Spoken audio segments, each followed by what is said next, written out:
ವೇದಿಕೆ ಮೇಲೆ ಆಸೀನರಾದಂಥ ಹಿರಿಯರಾದಂಥ ಪಾಟೀಲ್ ಸರ್ ಅವರೇ, ಪ್ರಿನ್ಸಿಪಲ್ ಗುರ್ಜಿ ಸರ್ ಅವರೇ, ನನ್ನ ಆತ್ಮೀಯ ಮಿತ್ರರಾದಂಥ BG ಪಾಟೀಲ್ ಅವರೇ, ಸಂಕೇಶ್ವರ ಸ್ಟೇಷನ್ SI ಸಾಹೇಬರೇ, ಹಾಗೂ ಇಲ್ಲಿ ಬಂದಿರತಕ್ಕಂಥ ಎಲ್ಲ ನನ್ನ ಕೊಲೀಗ್ಸ್, ರಿಸೋರ್ಸ್ ಪರ್ಸನ್ಸ್, ಹಾಗೂ ನನ್ನ ಪ್ರೀತಿಯ young friends.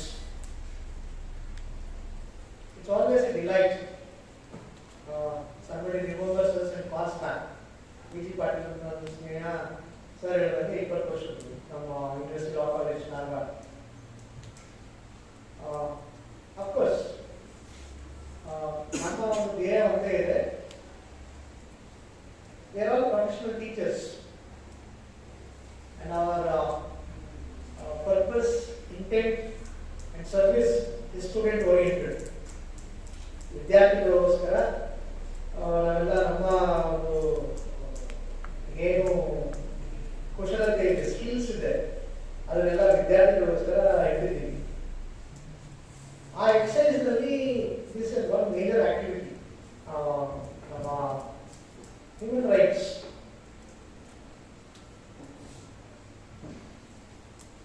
human rights 1993 commission ಬಂದ ಮೇಲೆ ನಾವೆಲ್ಲ ಲುಕಿಂಗ್ ಇಟ್ಟು ಹ್ಯೂಮನ್ ರೈಟ್ಸ್ ಅಂದ್ರೆ ಮಾನವ ಹಕ್ಕುಗಳಂದ್ರೇನು ಅಂತ ಬಗ್ಗೆ ಆಲೋಚನೆ ಮಾಡಲಿಕ್ಕೆ 93ರಿಂದ ಶುರು ಮಾಡಿದ್ದೀವಿ. ಕಮಿಷನ್ ಬಂತು, ಆಕ್ಟ್ ಬಂತು, ಈಗ ಅದು ಪಠ್ಯಕ್ರಮಕ್ಕೂ ಬಂದಿದೆ. ಸುಮಾರು 20 ವರ್ಷನೂ ಆಯ್ತು ಪಠ್ಯಕ್ರಮಕ್ಕೆಲ್ಲ ಬಂತು. ಬಟ್ ಇನ್ನೂ ನಾವು ಟ್ರೈನಿಂಗ್ ಪ್ರೋಗ್ರಾಮ್ ಮಾಡ್ತಾನೆ ಇದ್ವಿ, ಬಿಕಾಸ್ ಅದಕ್ಕೆ ಅರ್ಥ ಇದೆ, ಲಾಟ್ ಆಫ್ ಮೀನಿಂಗ್.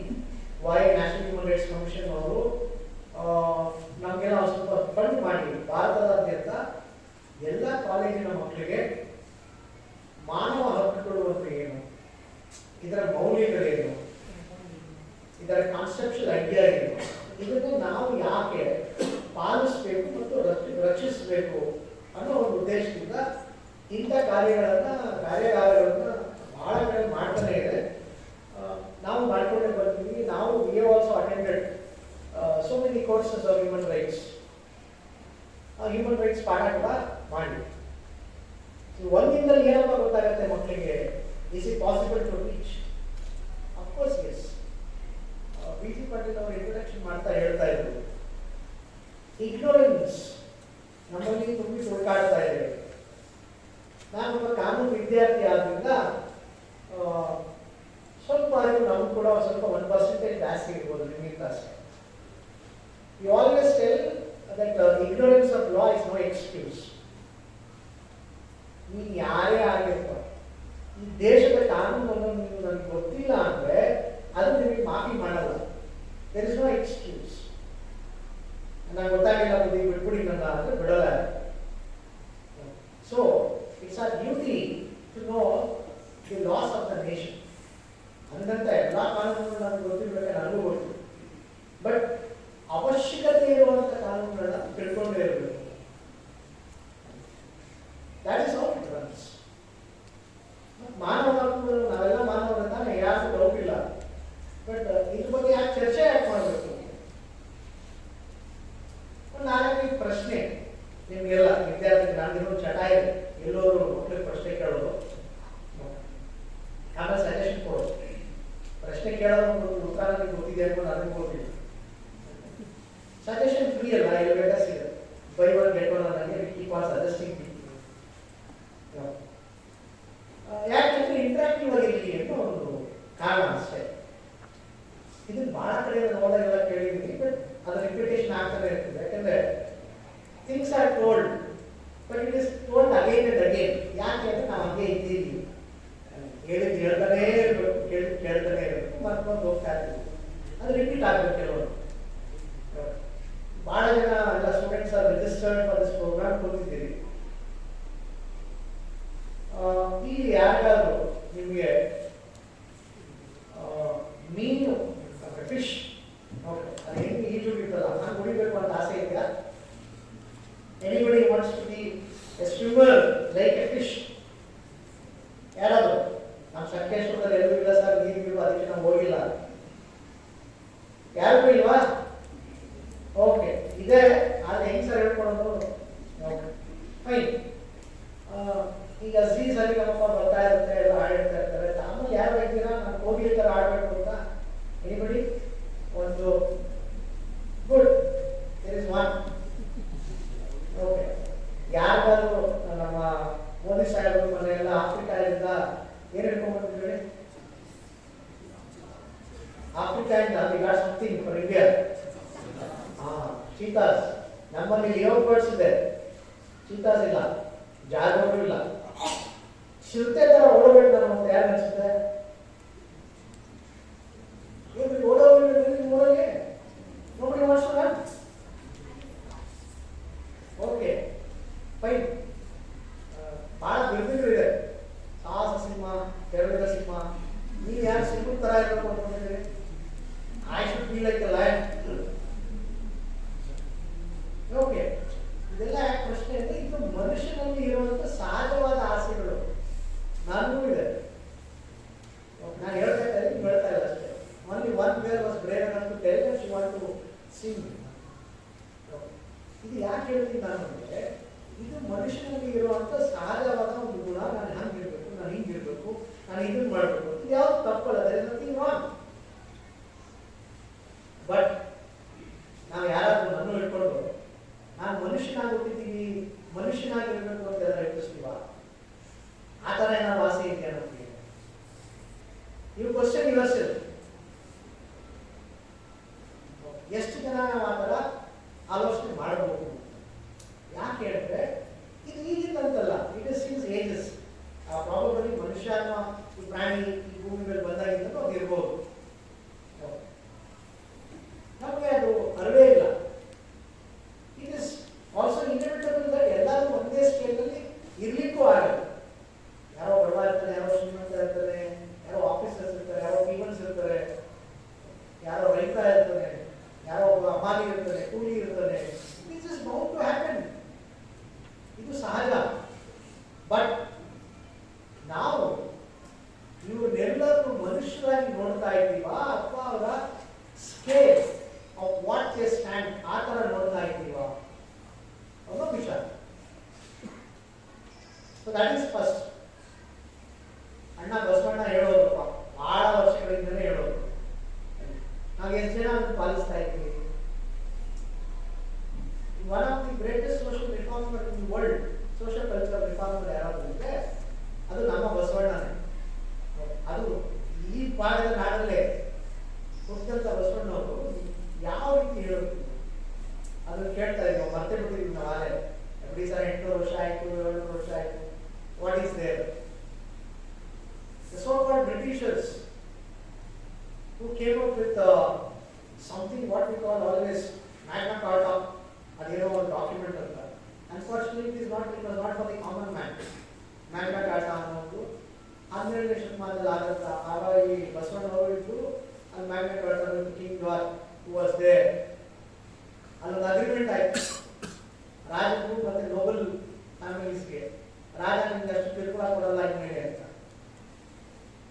ಬಟ್ ನಿಮ್ಮ ಡಾಕ್ಯುಮೆಂಟೇಶನ್ ಅಲ್ಲಿ ಬಂದಿದ್ದು ಪ್ರಾಬಬಲಿ ದ US ಕಾನ್ಸ್ಟಿಟ್ಯೂಷನ್, ಅಮೆರಿಕದ ಸಂವಿಧಾನ ಬರೆದಾಗ ಅದರಲ್ಲಿ ಒಂದು 10 ಅಮೆಂಡ್ಮೆಂಟ್ಸ್ ಆಗ್ತದೆ ಒಂದು ವರ್ಷದಲ್ಲಿ.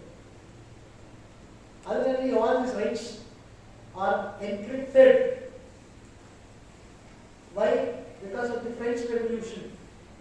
ಫ್ರೆಂಚ್ ರೆವಲ್ಯೂಷನ್ ಆದಾಗ ಅಲ್ಲಿ ಒಂದು ಬಿಲ್ ಬರುತ್ತೆ, rights of man. That is where the important document of human rights that became human rights document in UN. ವಿಶ್ವಸಂಸ್ಥೆಯಲ್ಲಿ ಅದು 48ನೇ ಇಸ್ವಿನಲ್ಲಿ ಇಟ್ ಬಿಕಮ್ಸ್ ಎ ಡಾಕ್ಯುಮೆಂಟ್. ಅಲ್ಲಿಂದ ನಾವು ನಮ್ಮ ಸಂವಿಧಾನದಲ್ಲಿ ಅದನ್ನೆಲ್ಲ ಸರಿ ಹೇಳೋದಕ್ಕೆ ಮೂಲಭೂತ ಹಕ್ಕುಗಳಾಗಿ ಕಾಣ್ತಾ ಇದ್ದೀವಿ. ಅಫ್ಕೋರ್ಸ್ ಸಂವಿಧಾನದಲ್ಲಿ ಮೂಲಭೂತ ಹಕ್ಕು 1950 ನಮಗೆಲ್ಲ ಸಿಕ್ಕಿದೆ. ಹಂಗಂತ ಅದು ಮೊದಲು ಇರಲಿಲ್ವಾ? ಖಂಡಿತ ಇದೆ. Because this human rights R inherent rights. ಅದನ್ನು ಯಾರು ಯಾರಿಗೆ ಕೊಡೋದಿಲ್ಲ. ಯಾಕೆ ಅಂದರೆ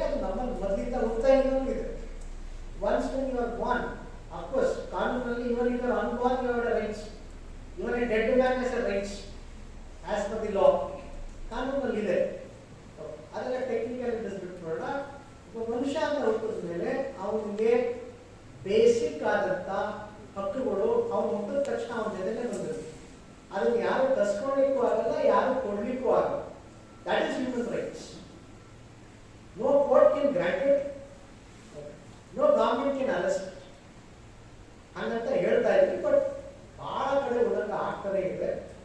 ರೈಟ್ ನಾವು ನಡೀತಾ ಇರೋದು ಈಗ ಏನು ಇಸ್ರೇಲ್ ಕಾನ್ಫ್ಲಿಕ್ಟ್ ಏನು ನೋಡ್ತಾ ಇದ್ದೀವಲ್ಲ, it's nothing but violation of human rights of everybody, irrespective of Palestine, Hamas, whatever you take, ಅದನ್ನೆಲ್ಲ ಬಿಟ್ಟು ನೋಡಿದ್ರೆ ಮನುಷ್ಯರಾಗಿ ನಾವು ಮನುಷ್ಯರು ಆಗಿ ನಮ್ಮ ಮನುಷ್ಯತ್ವವನ್ನು ಕಳೆದುಕೊಂಡು ಎಲ್ಲಿ ನಿಂತಿದ್ದೀವಿ ಇವತ್ತು, ಅದ್ರ ಬಗ್ಗೆ ಸೀರಿಯಸ್ ಆಗಿ ನಾವು ಆಲೋಚನೆ ಮಾಡಬೇಕು. ಅಂಡ್ ಹ್ಯೂಮನ್ ರೈಟ್ಸ್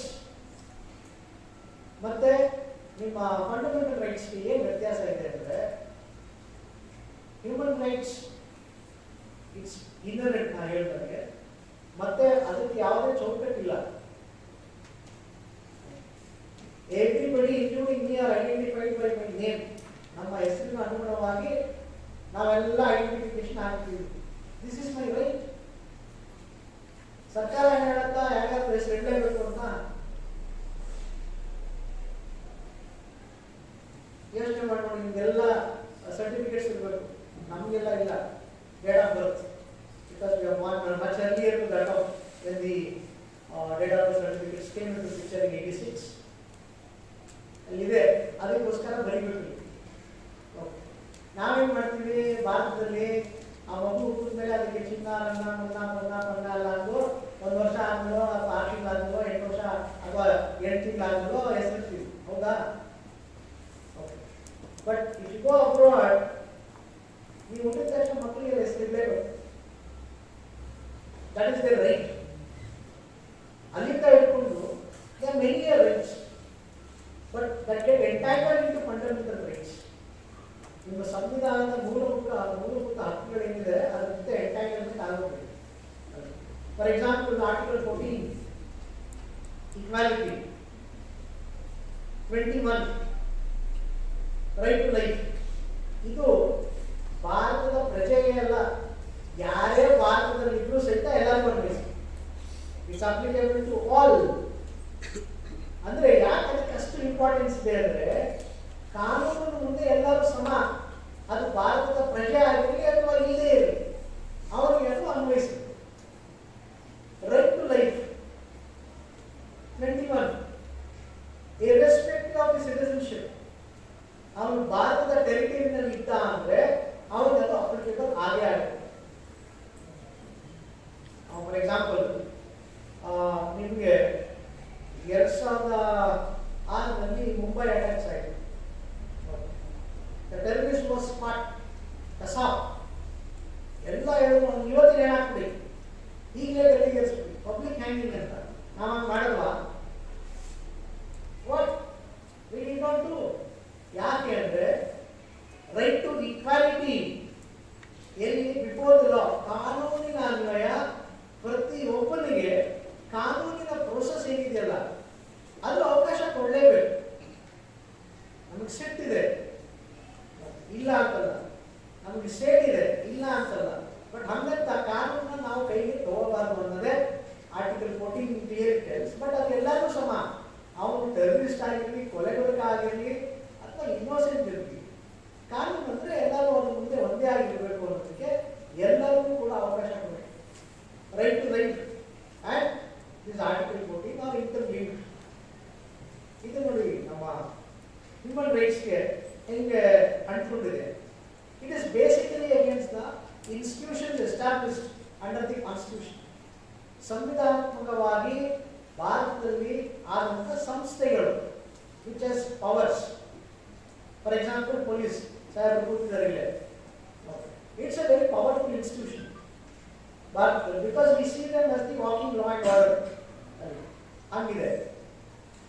ಇದು ಯಾವ ರೀತಿ ಇರಬೇಕು ಅನ್ನೋದು. Most of the violation if you see NHRC ಬಂದಾಗಿಂದ, ನ್ಯಾಷನಲ್ ಹ್ಯೂಮನ್ ರೈಟ್ಸ್ ಕಮಿಷನ್ ಬಂದಾಗಿಂದ, more than 80% of the cases are against the police officials of this country. ಭಾರತದಾದ್ಯಂತ ತಗೊಂಡ್ರೆ ಯಾಕೆ ಅಂದರೆ ಅಷ್ಟು ಪವರ್ಸ್ ವೆಸ್ಟೆಡ್ ಇದೆ ಅವರಲ್ಲಿ. ಮಿಸ್ಯೂಸ್ ಆಗೋ ಚಾನ್ಸಸ್ ಭಾಳ ಇದೆ.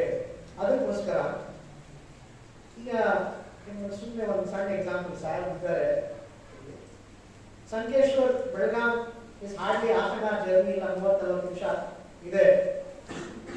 ಭಾಳ ಜನ ಬೆಳಗಾಂ ಹೋಗ್ತಾ ಇರ್ಬೋದು. ಓಕೆ, ಸೊ ನೀವು ಬೆಳಗಾಂ ಹೋಗಿ ರಾತ್ರಿ ಯಾವುದೋ ಸಿನಿಮಾ ನೋಡ್ಕೊಂಡು ವಾಪಸ್ ಬರ್ತಾ ಇರ್ತೀವಿ.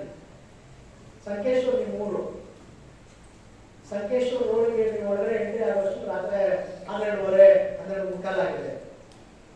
ಓಕೆ, ಯಾರಪ್ಪ ಇಬ್ಬರು ಫ್ರೆಂಡ್ಸ್ ಯಾರಿದ್ದೀರಿ ದೋಸ್ತಿ? ಏನು ಮಾಡಲ್ಲ, ಹೇಳ್ರಿ ನೋಡೋಣ ನೋಡ್ಬಿಡಿ. ಒಂದು ಎಲ್ಲ ನಿಮ್ಮ ಫ್ರೆಂಡ್ ಕರ್ಕೊಳಪ್ಪ, ಗುಡ್. ಒಂದು ಸ್ವಲ್ಪ ಇಬ್ಬರು ಇದ್ದಾರೆ. ಏನ ಹೆಸರು? Yuvraj Ghorpade. Yuvraj. Atul Kate. Okay, wonderful. One is Yuvraj, one is Atul. What more you want to see India like this? Isn't it? Wonderful. Yuvraj ಮತ್ತೆ Atul ಸಿನಿಮಾ ನೋಡ್ಕೊಂಡು ಬರ್ತಾ ಇದ್ದಾರೆ. ಸಂಕೇಶ್ವರ ರೋಡ್ ಎಂಟರ್ ಆದ್ರೆ ರಾತ್ರಿ 12:30. ಬೈಕ್ ಪಂಚರ್ ಆಗಬೇಕು. ಓಕೆ, ಇನ್ನೊಂದು ಕಿಲೋಮೀಟರ್ ಇದೆ ಮನೆ. ನುಗ್ಕೊಂಡು ಹೋಗ್ಬೇಕಾ ಬೇಡ? ಬುಲೆಟ್ ಬೇರೆ. ಅವರಿಬ್ಬರು ನೋಡಿದ್ರೆ ಬುಲೆಟ್ ಮುಟ್ಟಂಗಿಲ್ಲ. ಏನ್ ಮಾಡ್ಬೇಕು? ಒಂದು 6 ಅಡಿ 100 kg ಇದ್ದ ಮನುಷ್ಯ ಒಂದು 10 ಮೀಟರ್ 20 ಮೀಟರ್ ಬರ್ತಾ ಇದೆ ನಿಮ್ ಕಡೆ. ಅವನು ನೋಡಿದ್ರೆ ಏನ್ ಅನ್ಸುತ್ತೆ ನಿಮ್ಗೆ? ರಾತ್ರಿ 12:30 ಇಬ್ಬರೇ ಇದ್ದೀರಿ, ಏನ್ ಅನ್ಸುತ್ತೆ? ಏನು ಅನ್ಸಲ್ವಾ? ಏನು ಅನ್ಸಲ್ವ? ಆಯ್ತು, ಅಲ್ಲೇ ಇದ್ರ ಅವ್ನು ಹೋದ 10 ನಿಮಿಷ ಆದ್ಮೇಲೆ PC ಕಾನ್ಸ್ಟೇಬಲ್ ಬರ್ತಾ ಇದ್ರು. ಏನ್ ಅನ್ಸುತ್ತಪ್ಪ? ಭಯ.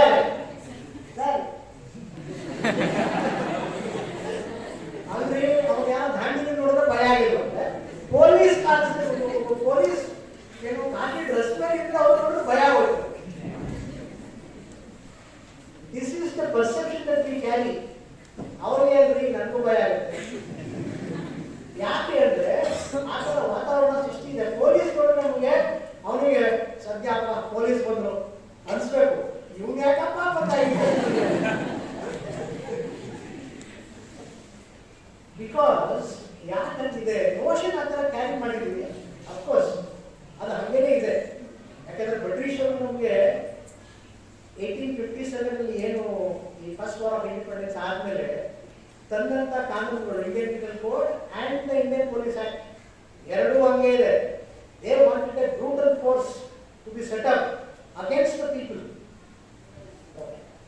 ಇಂಗ್ಲೆಂಡ್ನಲ್ಲಿ ನನಗೂ ಅನುಭವ ಇದೆ. ಇದು ನೋಡಿ, ನೀವು ಒಬ್ಬ ಪೊಲೀಸ್ ನೋಡಿ, ಬಟ್ ಏನಾದ್ರೆ 5 ನಿಮಿಷದಲ್ಲಿ ಪೊಲೀಸ್ ಇರ್ತಾರೆ. ಅಂಡ್ ಪೊಲೀಸ್ ಫೋರ್ಸ್ ಇಂಗ್ಲೆಂಡ್ನಲ್ಲಿ ಡೋಂಟ್ ಕ್ಯಾರಿ ವೆಪನ್ಸ್. ನಮ್ಮಲ್ಲಿ ಲಾಠಿಯಿಂದ ಹಿಡಿದು ಆಫೀಸರ್ ರ್ಯಾಂಕಿಂಗ್ ತಕ್ಕನಾಗಿ ದೇ ಕ್ಯಾರಿ ವೆಪನ್ಸ್. ಅದು ಭಯ ಖಂಡಿತ ಇದ್ದೇ ಇದೆ. ನಮ್ಗೆ ಏನಾಗಬೇಕು? ಪೊಲೀಸರು ನೋಡಿದ್ರೆ ಗೌರವ ಬರಬೇಕು, ವಿಶ್ವಾಸ ಬರಬೇಕು. ಇದು of course the interaction. You are so happy that sir has come over here ಇಂಥ ಕಾರ್ಯಕ್ರಮಕ್ಕೆ. ನಿಮ್ಮಲ್ಲಿ ವಿಶ್ವಾಸ ಮೂಡಿಸಲಿಕ್ಕೆ ಬಂದರು. ಮಾನವ ಹಕ್ಕುಗಳು of course people are different and indifferent, but still they are humans. ನಮ್ಮೆಲ್ಲ ಮನುಷ್ಯರು ನೋಡಿ. ಒಂದೊಂದು ಸಂಸ್ಥೆಗಳ ಕಂಡ್ರೆ ನಮ್ಮಲ್ಲಿ ಏನೇನು ಭಯ ಇದೆ. ಸಾಯಕ ಬಂದ್ರಪ್ಪ, ಸಾಯಕ ಬಂದ ತಕ್ಷಣ ಭಯ ಇರೋ ಅವಶ್ಯಕತೆ ಇಲ್ಲ. ಅದನ್ನ ಹೋಗ್ಲಾಡಿಸುವ ಜವಾಬ್ದಾರಿ ಆ ಸಂಸ್ಥೆಗಳ ಮೇಲೆ ಜಾಸ್ತಿನೇ ಇದೆ. ಅದು ಆಗಲ್ಲ ಅಂತಾನೆ ನಾವು ಏನ್ ಮಾಡ್ತಾ ಇದೀವಿ, ಗ್ರಾಸ್ ರೂಟ್ಸ್ಗೆ ತಲುಪ್ತಾ ಇದ್ದೀವಿ through this courses, through this activities. And ಎಲ್ಲಾ ಡಿಗ್ರಿ ಕೋರ್ಸಸ್ ಅಲ್ಲೂ ಕಂಪಲ್ಸರಿ ಹ್ಯೂಮನ್ ರೈಟ್ಸ್ ಪೇಪರ್ ಇರಬೇಕು ಅಂತ ಸುಪ್ರೀಂ ಕೋರ್ಟ್ ಡಿಸಿಷನ್ ಆಗಿದೆ. There are 3 papers, if I am not wrong. ನಿಮಗೆ ಭಾರತದ ಸಂವಿಧಾನ, ಹ್ಯೂಮನ್ ರೈಟ್ಸ್ ಮತ್ತು ಎನ್ವೈರನ್ಮೆಂಟಲ್ ಲಾ ಪ್ರತಿಯೊಂದು ಡಿಗ್ರಿ ಸ್ಟೂಡೆಂಟ್ಸ್ಗೆ ಕಂಪಲ್ಸರಿ ಇರಬೇಕು. ಯಾಕಪ್ಪ ಅಂದ್ರೆ ತಿಳುವಳಿಕೆ, ನೀವು ತಿಳ್ಕೊಳ್ಳೇಬೇಕು, ಅದು ಬರಬೇಕು. ಸೊ ಐ ಹೋಪ್ ಇಂಥ training programs keeps on happening, goes to the grassroots level, and ನಮ್ಮ rights values and spread it across in their places. ನಿಮ್ಮ ಜಾಗದಲ್ಲಿ, ನಿಮ್ಮ ಊರುಗಳಲ್ಲಿ, ನಿಮ್ಮ ಅಕ್ಕಪಕ್ಕ ಮನೆ ಆಯಿತು, ನಿಮ್ಮ ಮನೆಗಳಲ್ಲಿ ನಿಮ್ಮ ತಮ್ಮ, ತಂಗಿ, ಅಪ್ಪ, ತಂದೆ, ತಾಯಿ ಯಾರಾದರೂ ಆಯಿತು ಸ್ಪ್ರೆಡ್ ಮಾಡೋ ಜವಾಬ್ದಾರಿ ನಿಮಗೆ ಹೋಗಬೇಕು. ಅದಕ್ಕೋಸ್ಕರ ಈ ಎಫರ್ಟ್ಸ್ ಇದೆ. So don't worry too much. ಸಿಕ್ಕಾಪಟ್ಟೆ ತಲೆ ಕೆಡಿಸ್ಕೊಳ್ಳೋ ಅವಶ್ಯಕತೆ ಹ್ಯೂಮನ್ ರೈಟ್ಸ್ ಬಹಳ ಸುಲಭವಾಗಿದ್ದಾರೆ. ಇದನ್ನೆಲ್ಲ ನಮ್ಮ ಹಿರಿಯರು ನಮಗೆ ಹೇಳಿ ಬಿಟ್ಟು ಹೋಗಿರುವಂಥದ್ದು. ನಾವು ಸುಮ್ಮನೆ ಅದಕ್ಕೆ ಬೇರೆ ಬಣ್ಣ ಹೊಡೆದು ಕಲರ್ ಹೊಡೆದು ಏನಾದ್ರು ಹೇಳ್ತಾ ಇದ್ದೀವಿ ಅಷ್ಟೇ. It has been told. ನೆನ್ನೆ ನಾನೇ ಕನಕದಾಸ್ ನೇಮಕ ಮಾಡಿದ್ರು. 30 ತಾರೀಕು ಶ್ರೇಷ್ಠ ದಾಸರು. ಯಾಕೆ? Very simple. ಒಂದು ಭಕ್ತಿ ಅಂತ ಅವ್ರು ಇಟ್ಕೊಂಡು ಅದನ್ನ ನಾವು ಜನಕ್ಕೆ ಯಾವ ರೀತಿ ಸಿಂಪಲ್ ಆಗಿ ತಲುಪಿಕೊಡಪ್ಪ. ಎಲ್ಲರೂ ಹಾಡಿನ ಹಾಕಿದ್ರು ಕುಲ ಏನು ಹೊಡೆದಾಗಿರಪ್ಪ ಅಂತ. ಬಟ್ ಬಂದು ಅಲ್ಲೇ ಕೂತದ ಮತ್ತೆ. It comes back again and sits there. So where are we? ಎಲ್ಲಿ ಹೋಗ್ತಾ ಇದ್ದೀವಿ? ಇದನ್ನ ಬಹಳ ಜನ ಹೇಳ್ತಾರೆ, ಮತ್ತೆ ಹೇಳ್ತಾನೆ ಇರ್ತಾರೆ. ನನ್ನಂತವರು ನೀವು ಕೂತಿರೋರು ಮತ್ತೆ ನಿಮ್ಗೆ ಹೇಳ್ತಾರೆ ಇರ್ತಾರೆ. ನೀವು ಅದನ್ನೇ ಮಾಡಬೇಕು ಅಂತ ಅರ್ಥ. So this particular training program will always try to ignite that fire, that thinking process, that evaluation process and value process among the young generation. ನಿಮ್ಮ ಜನರೇಷನ್ಸ್ ಅಲ್ಲಿ ಅದು ಥಿಂಕಿಂಗ್ ಪ್ರೋಸೆಸ್ ಬರುತ್ತೆ. ಮತ್ತೆ ನೀವು ಅದನ್ನು ಯಾವ ರೀತಿ ತಗೊಂಡು ಹೋಗ್ತೀರಾ ಅನ್ನೋದೇ ಇದೊಂದು ಪ್ರಯತ್ನ. ಆಮೇಲೆ ಇದು ಸತತ ಪ್ರಯತ್ನ ನಡೆಯುತ್ತಲೇ ಇರುತ್ತೆ. ಓಕೆ. ಸೊ ಇಂದಿನ ರಿಸೋರ್ಸ್ ಪರ್ಸನ್ಸು ಎಲ್ಲ ನನಗೆ ಗೊತ್ತಿರುವಂಥ ಕೊಲೀಗ್ಸ್ ಇದ್ದಾರೆ, ಲಾ ಪ್ರೊಫೆಸರ್ಸ್ ಇದ್ದಾರೆ, ಪೊಲಿಟಿಕಲ್ ಸೈಂಟಿಸ್ಟ್ ಇದ್ದಾರೆ. ಅಲ್ಲಿ ಎಲ್ಲ ಭಾಳ ಚೆನ್ನಾಗಿ ಮಾತಾಡೋರು ಮತ್ತು ಭಾಳ ಚೆನ್ನಾಗಿ ನಮಗೆ ಮುಗಿಸುವಂಥ ಒಂದು ರಿಸೋರ್ಸ್ ಪರ್ಸನ್ನ ಆ ಟೀಮ್ ರೆಡಿ ಮಾಡಿದೆ. So I congratulate the college and the team for bringing good resource persons and providing me an opportunity to come down to Sankeshwar. ಬಂದು ನಿಮ್ಮ ಹತ್ರ ಒಂದು 10 ನಿಮಿಷ ನನಗೇನು ಅನಿಸ್ತು ಅದನ್ನು ಮಾತಾಡಲಿಕ್ಕೆ ಅವಕಾಶ ಮಾಡಿಕೊಟ್ಟಂಥ ಕಾಲೇಜಿನ ಆಡಳಿತ ಮಂಡಳಿ ಹಾಗೂ ನನ್ನ ನೆಚ್ಚಿನ ಸ್ನೇಹಿತರಾದ ವಿ.ಜಿ. ಪಾಟೀಲ್ ಅವರಿಗೆ ಥ್ಯಾಂಕ್ಸ್ ಹೇಳ್ತಾ, ಅವೆಲ್ಲರೂ ನನ್ನ ಮಾತು ಕೇಳಿ 10 ನಿಮಿಷ ಸೈಲೆಂಟಾಗಿ ಕೂಡಿದ್ದಕ್ಕೆ thank you all.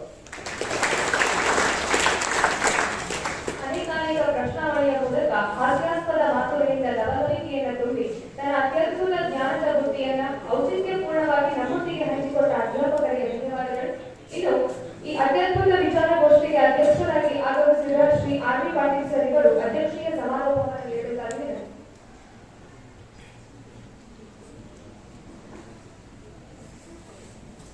Good morning to you and all.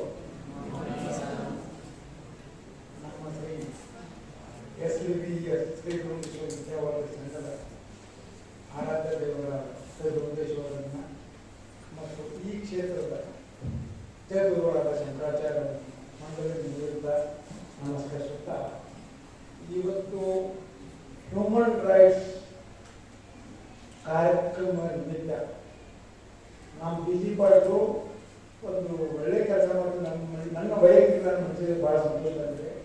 ಏನಪ್ಪ ಅಂದರೆ ನುರಿತ ಅನುಭವವುಳ್ಳ ಹಾಗೂ ಕಾಯ್ದೆ ಜ್ಞಾನ ಮೂರನ್ನು ತಿಳಿದುಕೊಂಡಂಥ ನಮ್ಮ ರಾಯಚೂರು ಯೂನಿವರ್ಸಿಟಿಯ ಅಧ್ಯಕ್ಷರಾದ ಪ್ರೊಫೆಸರ್ ವಿಶ್ವನಾಥ್ ಹಾಗೂ ನಾನು ಹೊಸದನ್ನಷ್ಟೇ ಪರಿಚಯ ಮಾಡ್ತಾ ಇದ್ದೇನೆ. ಇದಕ್ಕೆ ಎಲ್ಲ ನಮ್ಮ ಸಂಘದ ಮೆಂಬರ್ಸ್ ಇದ್ದಾರೆ. ಹಾಗೂ ಇವತ್ತು ನಮ್ಮ ಸಂಕೇಶ್ವರ ಪೊಲೀಸ್ ಠಾಣಾಧಿಕಾರಿಗಳಾದ RS ಮತ್ತು ಈ ನಮ್ಮ ಸಂಘ ಸಂಸ್ಥೆಯ all heads, not only arts and science including commerce, all heads like Pooji sir ಅಂತ ನಮ್ಮ ಈಗ ಫಂಕ್ಷನ್ ಆರ್ಗನೈಸ್ ಮಾಡಿದ್ರೆ ಮುಖ್ಯಸ್ಥರಾದ ವಿ.ಜಿ. ಪಾಟೀಲ್ ಅಂತ ಆಗಲಿ, ನಮ್ಮ ಸ್ಟೂಡೆಂಟ್ಸ್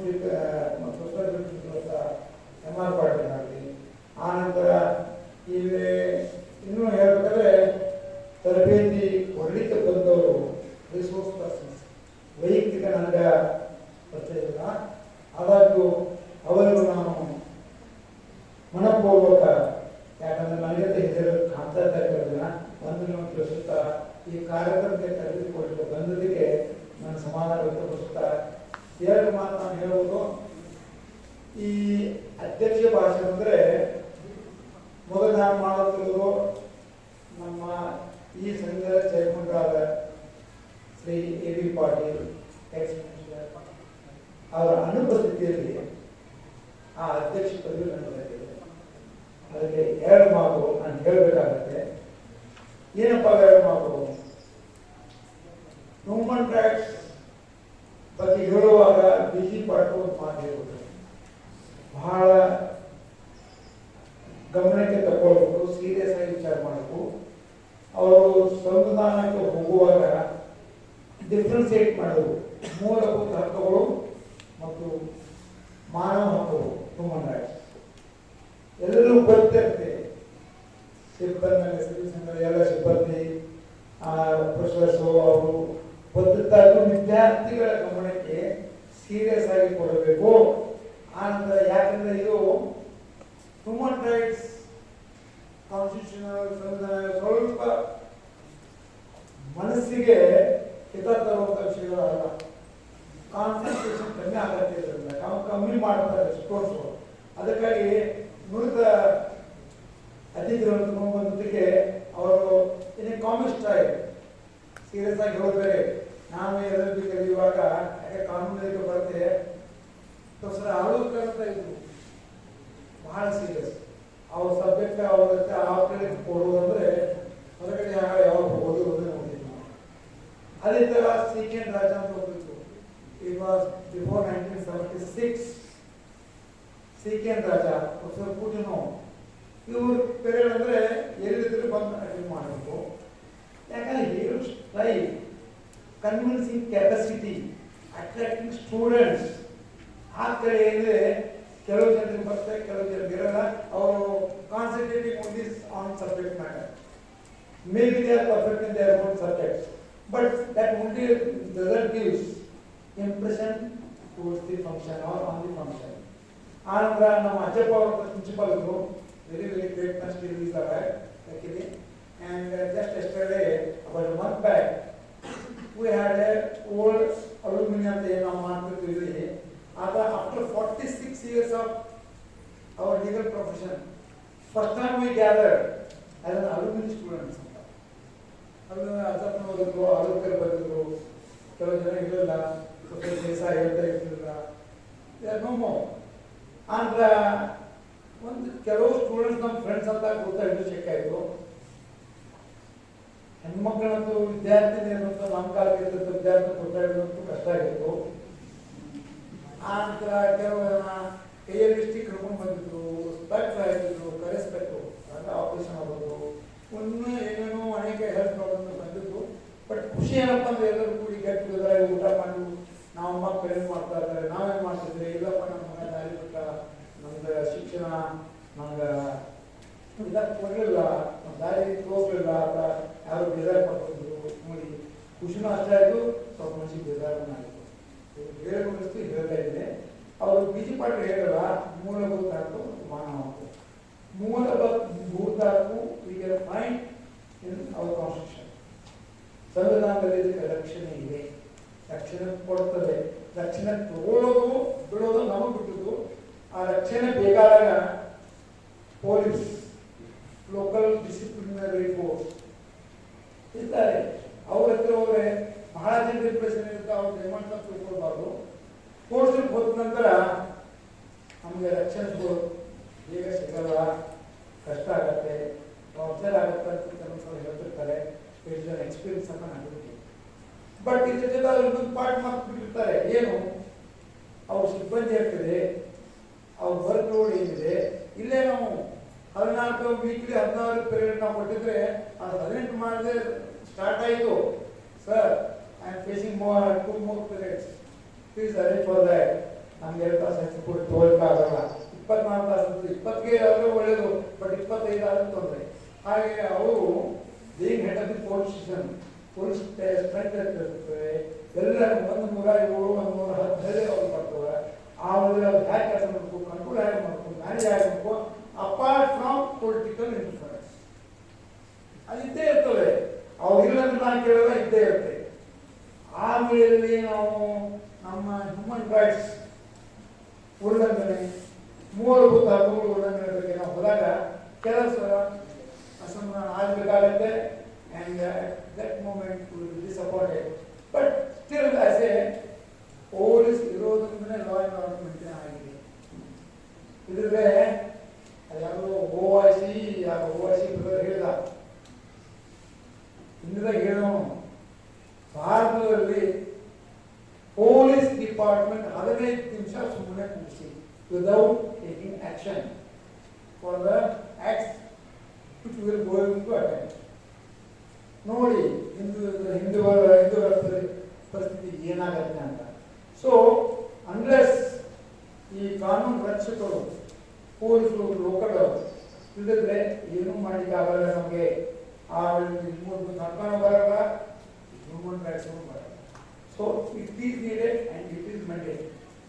ಇವಾಗ ಅವರು ಡಿಫ್ರೆನ್ಸ್ ಮಾಡಿದಾಗ ಮೂಲಭೂತ ಹಕ್ಕು ಮತ್ತು ಹ್ಯೂಮನ್ ರೈಟ್ಸ್ ಅಂತ ಮಾನವ ಹಕ್ಕು ಅವ್ರು ಹೇಳಿದಾಗೆ ಮೂಲಭೂತ ಹಕ್ಕು ಸಂವಿಧಾನ ಕೊಡುತ್ತೆ. But what about human rights? ಮಾನವ ಅಂತ ಹುಟ್ಟಿದವನಿಗೆ ಅವ್ರ ರೈಟ್ಸ್ ಸಿಗಬೇಕಾದ್ರೆ ಅದು ಜಗತ್ತಿಗೆ ಮಾನವ ಎಲ್ಲಿ ಹುಟ್ಟನ ಮಾನವ ಅವನ ಕೆಲವೊಂದು ರೈಟ್ಸ್ ಇದೆ. ಆ ರೈಟ್ಸ್ ಇನ್ಫ್ರಿಂಜ್ ಆದರೆ, ಆ ರೈಟ್ಸ್ ಉಲ್ಲಂಘನೆ ಆದರೆ seek remediate replacement for that. ಒಂದು ನನಗೆ ಎಕ್ಸಾಂಪಲ್ ಅಂತ ಬರ್ತಾ ಇದೆ. Including our chairman advocate Dubai ನಂತರ ಸಿಂಗಾಪುರ್ಗೆಲ್ಲ ಹೋಗಿದ್ವಿ. ದುಬೈದಲ್ಲಿ sir we wanted to cross a road to get a good order for people. ಅಲ್ಲಿ ನಾವು ಇಂಡಿಯನ್ ಮೀಟರ್ ಹೇಗಿರೋಲ್ಲ ಉಡುಪಿ ಹೋಟೆಲಿದೆ ಇದಕ್ಕೆಲ್ಲ ಹುಡುಗ ನಾವು ತಿಳ್ಕೊಂಡು ಉಡುಪಿ ಹೋಟೆಲ್ಗೆ ಇಲ್ಲಿ ಇನ್ನೇನೆ ಲೈಕ್ ಮಾಡೋದು ಹುಡುಗಾಡಿಗೆ ಹೋಗ್ತಾ ಇದ್ದೀವಿ. ಒಂದು ನಾವು ಒಂದು 8 ಜನ ಗ್ರೂಪ್ ಇತ್ತು ನಮ್ಮ ಬೋರ್ಡ್ದು ಕ್ರಾಸ್ ಇರು. ನಾವು ಕ್ರಾಸ್ ಮಾಡಿದ್ರೆ ಹೇಗೆ ನೋ ಟ್ರಾಫಿಕ್ ರೂಲ್ಸ್, ಯಾಕೆ ನಮ್ಗೆ ತಿಳಿದು ಇಲ್ಲ ಇವತ್ತಿಗೂ ಇಲ್ಲ. ಆ ಕಡೆ ನೋಡುದು ಈ ಕಡೆ ನೋಡುದು ಯಾವ ಬೇಕಾದ ಕಾರಣ ಪಾಸ್ ಆಗ್ಬೋದು. This is our mentality naturally. ಯಾಕೆ ಯಾವ ಇಲ್ಲ ಮತ್ತೆ ಏನೋ ಆಕ್ಸಿಡೆಂಟ್ ಆಗ್ಬೋದು ಬಿಡ್ಬೋದು, ನಮ್ಗೆ ಏನೋ ಡೇಂಜರಸ್ ಘಟನೆ ಆಗ್ಬೋದು ಇರೋಲ್ಲ. ಸೊ ವಿಲ್ ಬಿ ಸೇಫ್ ಅಂತ ನಾವು ಕಾಡ್ತಿರ್ತೀವಿ. ಮತ್ತೆ ಅಲ್ಲಿ ನೋಡಿದ್ವಿ ನಾವೇನೋ ಹೋದ್ವಿ ನಿಮ್ಮಲ್ಲಿ ನಿಂತಿದ್ರು ಸಾಕಂತ ಮಲೇಷಿಯಾ ಸಾರಿ ದುಬೈದವರು ಮತ್ತು ಇವನ್ ಇದ್ರ ನಮ್ಮ ಸಿಂಗಾಪುರ್ನ ಆಯಿತು. ಅವ್ರು ದಾಟಲಿಲ್ಲ. ಟ್ರಾಫಿಕ್ನಲ್ಲಿ ಮನುಷ್ಯ ದೊಡ್ಡ ಸಿಗ್ನಲ್ ಬಂದ ನಂತರ ಅವರು pass. This is and this was the difference between Indian mentality and foreign mentality. ಅಲ್ಲಿ ಕಾನೂನು ರಕ್ಷಕರು ಹಾಗೆ ಇದ್ದಾರೆ, ಕಾನೂನು ಪಾಲನೆ ಮಾಡುವವರು ಹಾಗೆ ಇದ್ದಾರೆ. ಕಾನೂನು ಪಾಲನೆ ಯಾಕಂದ್ರೆ ಮೊದಲಿನಲ್ಲೂ ಆ ಕಾನೂನನ್ನು ಕಲ್ತಿರ್ತಾರೆ. ನಮ್ಮಲ್ಲಿ ಕಾನೂನು ಕಲಿಯೋದು ಅಂದ್ರೆ ಬಿಜಾರ ಏನು ಹೇಳ್ತಾರೆ ಬರಪ್ಪ ಹಾಗೆ ಹೋಗುವಾಗ ಒಂದು ಕಾಗದ ಏನೋ ವೇಸ್ಟ್ ಆಯಿತು ಹೋಗ್ಬಿಡೋದು. ಆ ನಂತರ ಮತ್ತೇನಾದ್ರು ಸಿಕ್ಕರೆ ಹತ್ತಿಂದಲೇ ಹಾಕ್ಬೋದು. ಡಸ್ಟ್ಬಿನ್ ಇಟ್ಟಿರ್ತಾರೆ, ಅಲ್ಲಿವರೆಗೆ ಹೋಗಿ ಹಾಕಲಿಕ್ಕೆ ನಮ್ಗೆ ಆಗಲ್ಲ. ಸೊ ಇದೇನು ನಮ್ಮ ಮಾನವ ಹ್ಯೂಮನ್ ರೈಟ್ಸ್ ಉಲ್ಲಂಘನೆ ಆಗ್ಬೋದು, ಮೂಲಭೂತ ಹಕ್ಕುಗಳ ಉಲ್ಲಂಘನೆ ಆಗ್ಬೋದು. ಬಟ್ ನಾವು ನೋಡ್ಬೋದು ವಾಟ್ಸಪ್ಪಲ್ಲಿ ಬಂದಿದೆ, ಪೇಪರಲ್ಲಿ ಬಂದಿದೆ. ನಮ್ಮ ಇವತ್ತಿನ ಪ್ರಧಾನಮಂತ್ರಿಗಳು ಫುಲ್ ಸೂಟ್ ಅದು ಎಷ್ಟು ಲಕ್ಷದ ನಮ್ಗೆ ಗೊತ್ತಿಲ್ಲ. ಫುಲ್ ಸೂಟಲ್ಲಿ ಹೋಗುವಾಗ ನಾನು 2 ಸಲ ನಾನೇ ನೋಡಿದ್ದು. ಕೆಳಗಿದ್ದ ಕಾಲ ಜೇಬಲ್ಲಿ ಹಾಕೊಂಡು ಹೋಗ ₹1,00,000 ಇದ್ದ ಕಾಲ ಹಾಕೊಂಡು ಹೋಗಿ ಡಸ್ಟ್ಬಿನ್ ಹಾಕಿ ಮುಂದೆ ಹೋಗಿದ್ರು. ಹೋಗ್ತಾರೆ ಇವತ್ತು. ಅದೇ ತರ ಗಾಂಧೀಜಿ ತಮ್ಮ ಆಶ್ರಮ ಹುಡುಕಿದ್ರು.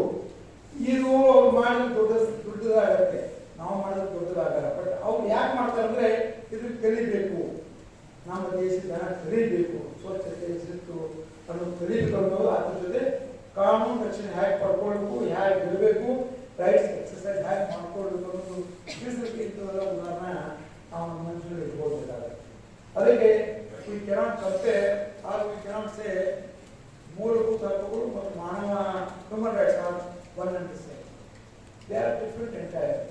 ಸೊ ಅದನ್ನ ಭಾಳ ಚೆನ್ನಾಗಿದ್ರು. ಅದೇ ಥರ ನಮ್ಮ ವಿಶ್ವನಾಥ್ ಸರ್ ಅವರು ಇಂಪ್ರೂವ್ ಮಾಡ್ಯಾರ, ಒಳ್ಳೆಯ ರೀತಿಯಲ್ಲಿ ಅನೌನ್ಸ್ ಮಾಡಿಕೊಟ್ರು. ಇನ್ನು ನನಗೆ ಹೇಳಬೇಕಾಗಿದೆ ಅಂದರೆ, ಒಂದು ನಮ್ಮ ವಿದ್ಯಾರ್ಥಿಗಳಲ್ಲಿ ನಮಗೆ ಆ ಮೆಂಟಾಲಿಟಿ ಬರ್ತಾ ಇಲ್ಲ ಅಂದ್ರೆ ನಿಮ್ಮ ಮೇಲೆ ನಿಮಗೆ ಬರ್ತಾ ಇರೋದು ಅನ್ನೋದು ತಪ್ಪಾಗುತ್ತೆ. But you have to follow. ಯಾವುದು 2 ಮೂಲಭೂತ ಹಕ್ಕ, though it is a not today subject, and human rights. ಯಾಕೆ ಈಗ ಸರ್ ಹೇಳಿದಾಗೆ ಇಲ್ಲಿ ನಾನು ನನಗೇನು ಹೇಳಬೇಕಾಗಿದೆ ಅಂದರೆ, ಎಲ್ಲರಿಗೂ ಗೊತ್ತು, ಎಲ್ಲರೂ ನೋಡ್ತಾ ಇದ್ದೀರಿ. ಆ್ಯಂಡ್ ನಾವು ಡಾನ್ಸ್ ಕಾಂಪಿಟೇಷನು ಐಡೋಗಳು ಬರ್ತದೆ. ಹಾಗೆ ಈಗ ಇಸ್ರೇಲ್ ಹಮ್ಮತ್ ನೋಡಿದ್ರೆ ಒಂದು ಹವ್ಯಾಸ ನಮಗೀಗ.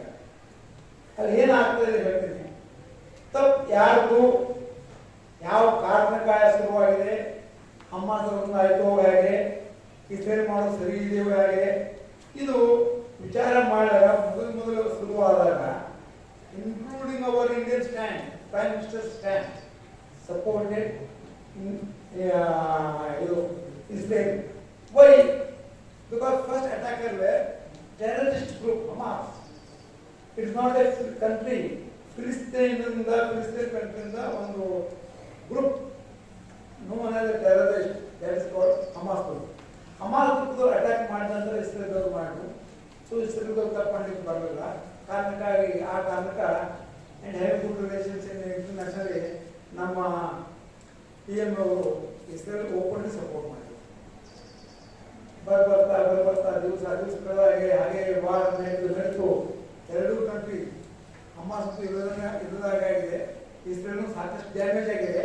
ಬಟ್ ಈಗೋಯಿಸಮ್ ಅನ್ನೋದು ಇಲ್ಲೇ ಬರುತ್ತೆ, ಸ್ವಾಭಿಮಾನ ಅನ್ನೋದು ಇಲ್ಲೇ ಬರುತ್ತೆ.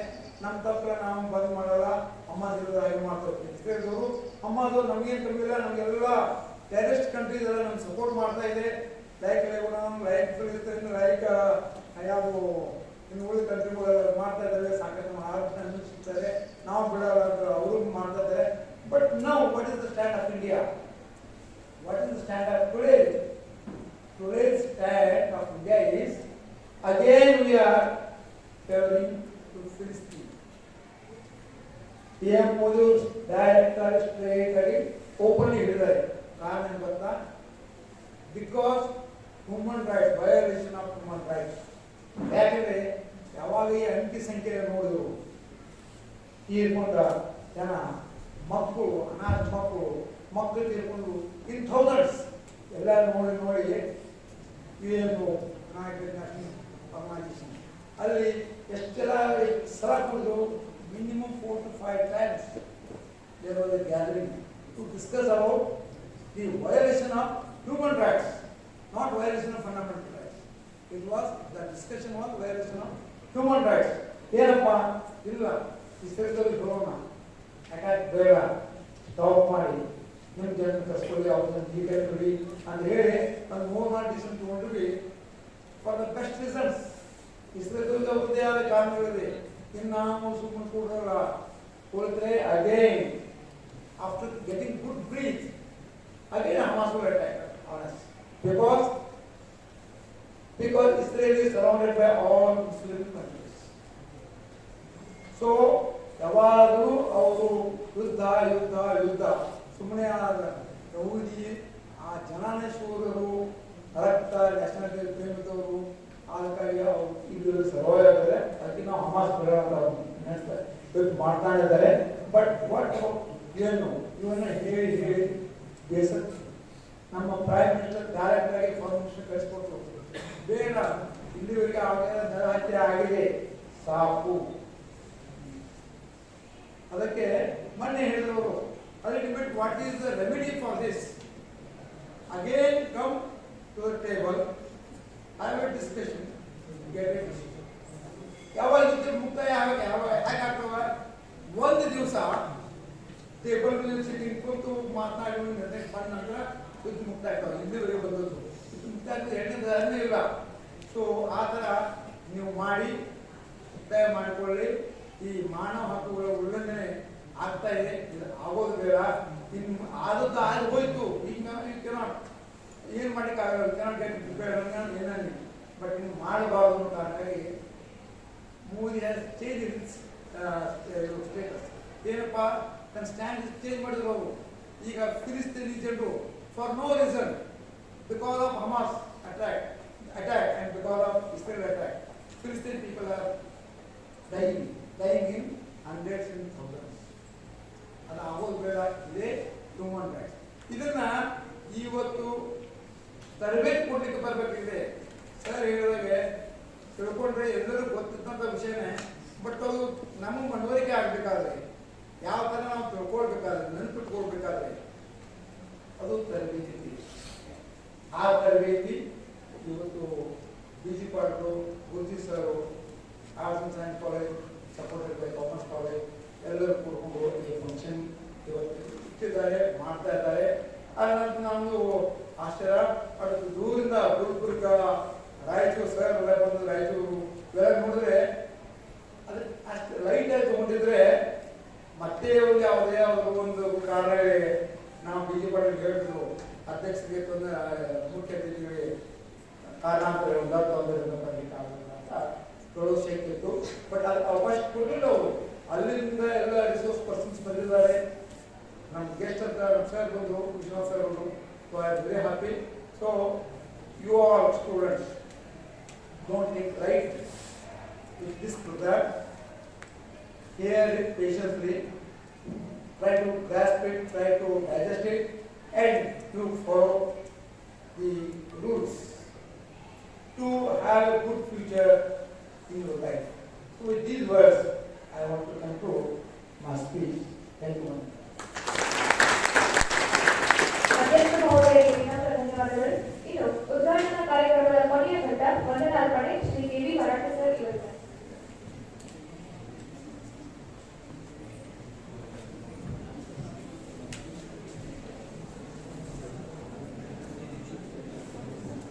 A blissful morning to everyone. I, Mr. KV Marathe, I feel elated to stand before you and to propose vote of thanks. On behalf of SVV Sanghas, SS Arts College and TP Science Institute and organizing committee, I extend my heartfelt gratitude, and I am honored to have had Professor Vishwanath Yam, Registrar of Raichur University, as our chief guest and for delivering inaugural address. Thank you. I also deeply appreciate the presidential remarks by Sri R.B. Patil sir, eminent advocate and chairman LGB SS Arts College and TP Science Institute, Sankeshwar, whose presence and wisdom enriched the occasion. Thank you, sir. I extend my sincere gratitude to Sri P.P. Burji sir, Principal, SS Arts College and TP Science Institute, Sankeshwar, for his support and encouragement for the happening of this function. Thank you, sir. A special thanks to Sri B.G. Patil sir for delivering a warm and welcoming speech, and also he has played a vital role to organize this training program. Thank you, sir. I also thank Sri Shirpoli sir, Vice Chairman, SVV Sangha, for his presence. Thank you, sir. I also thank all the dignitaries on and off the dais for their presence. Thank you.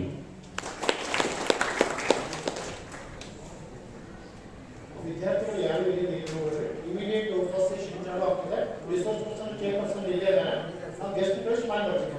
ವಿದ್ಯಾರ್ಥಿಗಳು ಯಾರು ನೋಡಬೇಕು.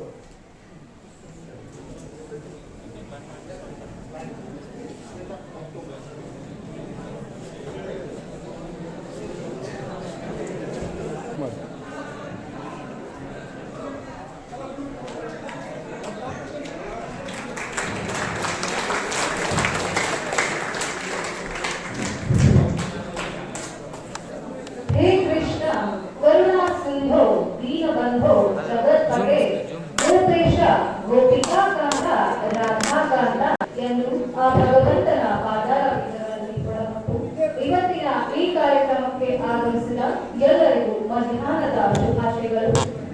ಕೋಟಿ ವಿದ್ಯೆಗಳಲ್ಲಿ ಮೇಟಿ ವಿದ್ಯೆಯೇ ಮೇಲು, ಮೇಟಿಯಿಂದ ರಾಟಿ ನಡೆದುದಲ್ಲದೆ ದೇಶ ದಾಟವೇ ಕೆಳಗು ಸರ್ವಜ್ಞ. ಸರ್ವಜ್ಞರ ಈ ನುಡಿ ಮಾತಿನೊಂದಿಗೆ ಇವತ್ತಿನ ಈ ಕಾರ್ಯಾಗಾರ ಕಾರ್ಯಕ್ರಮವನ್ನು ಪ್ರಾರಂಭಿಸೋಣ. ರಾಷ್ಟ್ರೀಯ ಮಾನವ ಹಕ್ಕುಗಳು ನವದೆಹಲಿ ಹಾಗೂ ನಮ್ಮ SDVS ಸಂಘದ ಶ್ರೀ ಶಿವರುದ್ರೇಶ್ವರ ಕಲಾ ಹಾಗೂ ಪಟ್ಟಣ ಪಂಚಾಯತ್ ವಿಜ್ಞಾನ ಮಹಾವಿದ್ಯಾಲಯ ಮತ್ತು ರಾಣಿ ಚೆನ್ನಮ್ಮ ವಿಶ್ವವಿದ್ಯಾಲಯದ ಎಲ್ಲ ರಾಜ್ಯಶಾಸ್ತ್ರ ವಿಭಾಗದ ಅಧ್ಯಾಪಕರ ಸಂಘದ ಸಹಯೋಗದಲ್ಲಿ ನಡೆಯುತ್ತಿರುವ ಮಾನವ ಹಕ್ಕುಗಳ ಜಾಗೃತಿ ಮತ್ತು ಶಿಕ್ಷಣ ಎಂಬ ಒಂದು ದಿನದ ತರಬೇತಿ ಕಾರ್ಯಾಗಾರ ಕಾರ್ಯಕ್ರಮಕ್ಕೆ ಆಗಮಿಸಿದ ಎಲ್ಲರಿಗೂ ಹೃದಯಪೂರ್ವಕ ಸ್ವಾಗತ,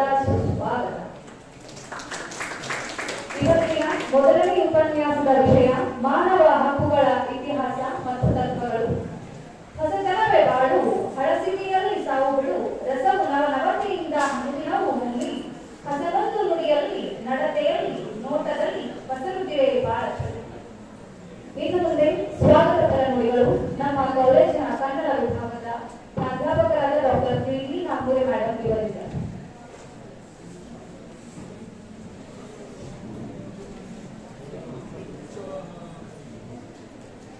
ಎಲ್ಲರಿಗೂ ಮುಂಜಾನೆಯ ಶುಭಾಶಯಗಳನ್ನ ತಿಳಿಸ್ತಾ, ಇವತ್ತು ನಮ್ಮ ಮಹಾವಿದ್ಯಾಲಯದಲ್ಲಿ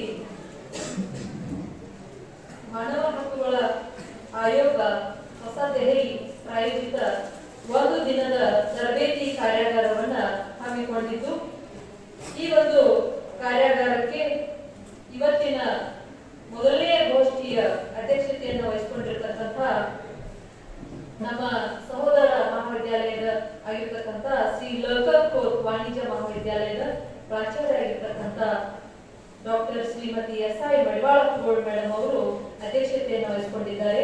ಅವರಿಗೆ ಎಲ್ಲ ವಿದ್ಯಾರ್ಥಿ ವೃಂದದ ಪರವಾಗಿ ಹಾಗೂ ನಮ್ಮ ಮಹಾವಿದ್ಯಾಲಯದ ಪರವಾಗಿ ನಾನು ಹೃದಯಪೂರ್ವಕವಾದಂತಹ ಸ್ವಾಗತವನ್ನ ಕೋರುತ್ತೇನೆ. ಜೊತೆಗೆ ಇವತ್ತಿನ ಈ ಮೊದಲನೇ ಗೋಷ್ಠಿಗೆ ಸಂಪನ್ಮೂಲ ವ್ಯಕ್ತಿಗಳಾಗಿ ದೂರದ ಧಾರವಾಡದಿಂದ ಆಗಮಿಸಿರ್ತಕ್ಕಂತಹ doctor Basavarajeshwari R Patil madam ಅವರನ್ನ ನಾನು ನಮ್ಮ ಮಹಾವಿದ್ಯಾಲಯದ ಪರವಾಗಿ ಹಾಗೂ ಎಲ್ಲ ವಿದ್ಯಾರ್ಥಿಗಳ ಪರವಾಗಿ ಹೃದಯಪೂರ್ವಕವಾದಂತಹ ಸ್ವಾಗತವನ್ನ ಕೋರುತ್ತೇನೆ. ಈ ಮೊದಲನೇ ಗೋಷ್ಠಿಗೆ ಆಗಮಿಸಿರ್ತಕ್ಕಂತಹ ನಮ್ಮ ಮಹಾವಿದ್ಯಾಲಯದ ಎಲ್ಲ ಸಹೋದ್ಯೋಗಿ ಬಂಧುಗಳನ್ನ ಹಾಗೂ ಈ ಒಂದು ತರಬೇತಿ ಕಾರ್ಯಾಗಾರದಲ್ಲಿ ಪಾಲ್ಗೊಂಡಿರ್ತಕ್ಕಂಥ ಎಲ್ಲ ಒಂದು ವಿದ್ಯಾರ್ಥಿಗಳನ್ನು ಕೂಡ ನಾನು ಮೊದಲನೇ ಗೋಷ್ಠಿಗೆ ಹೃದಯಪೂರ್ವಕವಾದಂತಹ ಸ್ವಾಗತವನ್ನ ಕೋರ್ತಾ ಇದ್ದೇನೆ. ಈ ಮಾನವ ಹಕ್ಕುಗಳ ಜಾಗೃತಿ ಮತ್ತು ಶಿಕ್ಷಣ ಅನ್ನುವಂತಹ ಒಂದು ದಿನದ ಈ ತರಬೇತಿ ಕಾರ್ಯಾಗಾರವು ನಿಜವಾಗ್ಲೂ ನಮ್ಮ ಮಹಾವಿದ್ಯಾಲಯದ ವಿದ್ಯಾರ್ಥಿಗಳಿಗೆ ಈ ಒಂದು ಜ್ಞಾನ ಲಭಿಸ್ತಾ ಇರ್ತಕ್ಕಂಥದ್ದು ಬಹಳ ಸಂತೋಷದ ಸಂಗತಿ ಅಂತ ಹೇಳಿ ಈ ಸಂದರ್ಭದಲ್ಲಿ ನಾನು ಹೇಳೋಕೆ ಇಷ್ಟಪಡ್ತೇನೆ. ಈ ಮಾನವ ಹಕ್ಕುಗಳು ಪ್ರತಿಯೊಬ್ಬರಿಗೂ ಸ್ವತಂತ್ರವಾಗಿ ಜೀವಿಸಲು ಹಕ್ಕುಗಳು ರಕ್ಷಣೆಯನ್ನ ನೀಡ್ತಾ ಇರ್ತವೆ. ಈ ಸಂದರ್ಭದಲ್ಲಿ ಎಪಿಜೆ ಅಬ್ದುಲ್ ಕಲಾಂ ಅವರು ಹೇಳಿರ್ತಕ್ಕಂಥ ಒಂದು ಮಾತು ನನಗೆ ನೆನಪಿಗೆ ಬರ್ತಾ ಇದೆ, ಅದನ್ನ ಇಲ್ಲಿ ಹೇಳೋಕೆ ಇಷ್ಟಪಡ್ತೇನೆ. ನಿಜವಾಗ್ಲೂ ಹಕ್ಕುಗಳು ನಮ್ಗೆ ಬದುಕೋದಕ್ಕೆ ಬಹಳ ಪೋಷಣೆಯನ್ನ ನೀಡ್ತವೆ. ಆದ್ರ ಎಲ್ಲೋ ಒಂದ್ ಕಡೆ ಮನನ್ನು ಅಂದ್ಕೊಂಡು ಅಬ್ದುಲ್ ಕಲಾಂ ಅವರು ಹೇಳಿರ್ಬೋದು, ಹಕ್ಕುಗಳು ಇರೋದೇ ಉಲ್ಲಂಘನೆಗಾಗಿ ಇರ್ತಕ್ಕಂಥ ಒಂದು ಮಾತು ಅವರು ಎಲ್ಲೋ ಹೇಳಿರ್ತಕ್ಕಂಥದ್ದು ಇಲ್ಲಿ ನನಗೆ ನೆನಪಿಗೆ ಬರ್ತಾ ಇದೆ. ಇವತ್ತಿನ ಸಂಪನ್ಮೂಲ ವ್ಯಕ್ತಿಗಳಾಗಿರ್ತಕ್ಕಂಥ doctor Shrimati Basavarajeshwari R Patil madam ಅವರನ್ನ ತಮಗೆಲ್ಲ ಪರಿಚಯಿಸುವುದು ನನ್ನ ಸೌಭಾಗ್ಯ ಅಂತ ಹೇಳಿ ಭಾವಿಸ್ತಾ, ಮೇಡಮ್ ಅವರು ಸಹಾಯಕ ಪ್ರಾಧ್ಯಾಪಕರಾಗಿ ಮತ್ತು ವಿಭಾಗದ ಮುಖ್ಯಸ್ಥರಾಗಿ ಧಾರವಾಡದ ಸರ್ಕಾರಿ ಪ್ರಥಮ ದರ್ಜೆ ಮಹಾವಿದ್ಯಾಲಯದಲ್ಲಿ ಕಾರ್ಯವನ್ನ ನಿರ್ವಹಿಸ್ತಾ ಇದ್ದಾರೆ. ಮೇಡಮ್ ಅವರು PhD, MPhil ಮತ್ತು PGD ಅನ್ನುವಂತ ಹಲವಾರು ಹಲವಾರು ಅವರು ಪದವಿಗಳನ್ನ ಪಡೆದುಕೊಂಡಿದ್ದಾರೆ. ಜೊತೆಗೆ NEP 2020 ಕರ್ನಾಟಕ ರಾಜ್ಯದ ಸದಸ್ಯರಾಗಿಯೂ ಕೂಡ ಆಡಳಿತ ಪಠ್ಯಕ್ರಮದ ಸಮಿತಿಯ ಸದಸ್ಯರಾಗಿಯೂ ಕೂಡ ಕಾರ್ಯವನ್ನ ನಿರ್ವಹಿಸ್ತಾ ಇದ್ದಾರೆ. ಮೇಡಮ್ ಅವರು 2007ರಿಂದ ಪ್ರಾಧ್ಯಾಪಕ ಹುದ್ದೆಯಲ್ಲಿ ಕಾರ್ಯವನ್ನ ನಿರ್ವಹಿಸ್ತಾ ಇದ್ದು, ಸುಮಾರು 18 ವರ್ಷಗಳಿಗಿಂತಲೂ ಹೆಚ್ಚಾಗಿ ಅವರು ಅಧ್ಯಾಪನದಲ್ಲಿ ತಮ್ಮನ್ನು ತಾವು ತೊಡಗಿಸಿಕೊಂಡಿದ್ದಾರೆ. ಹಲವಾರು ಸಂಘ ಸಂಸ್ಥೆ ಸಮಿತಿಗಳಲ್ಲಿ ಅವರು ಸದಸ್ಯತ್ವವನ್ನ ಪಡೆದುಕೊಂಡಿದ್ದಾರೆ. ನಿಜವಾಗ್ಲೂ ಹೇಳ್ಬೇಕಂತಂದ್ರೆ ಮೇಡಮ್ ಅವರ ಬಯೋಡಾಟಾ ಸುಮಾರು 9 ಪುಟ ಇದೆ. ಅದು ಒಂದು ತಾಸಾದ್ರೂ ಕೂಡ ಅವ್ರ ಪರಿಚಯ ಮುಗಿಯೋದಕ್ಕೆ ಸಾಧ್ಯ ಆಗೋದಿಲ್ಲ ಈ ಗೋಷ್ಠಿಯಲ್ಲಿ ಅಂತ ಹೇಳಿ ಸಮಯದ ಅಭಾವ ಇರೋದ್ರಿಂದ ಸಂಕ್ಷಿಪ್ತವಾಗಿ ನಾನು ಇವತ್ತಿನ ಮೊದಲನೇ ಗೋಷ್ಠಿಯ ಸಂಪನ್ಮೂಲ ವ್ಯಕ್ತಿಗಳನ್ನು ಪರಿಚಯಿಸೋದಕ್ಕೆ ನಾನು ಪ್ರಯತ್ನಿಸ್ತೇನೆ. ಮೇಡಮ್ ಅವರ ಒಂದು ಸಂಶೋಧನಾ ಕ್ಷೇತ್ರದ ಅನುಭವ ಎಷ್ಟಿದೆ ಅಂತಂದ್ರೆ 2008ರಿಂದ 2015ರವರೆಗೆ ಅವರು ಸಂಶೋಧನಾ ಕ್ಷೇತ್ರದಲ್ಲಿ ಅನುಭವವನ್ನು ಪಡೆದುಕೊಂಡಿದ್ದಾರೆ.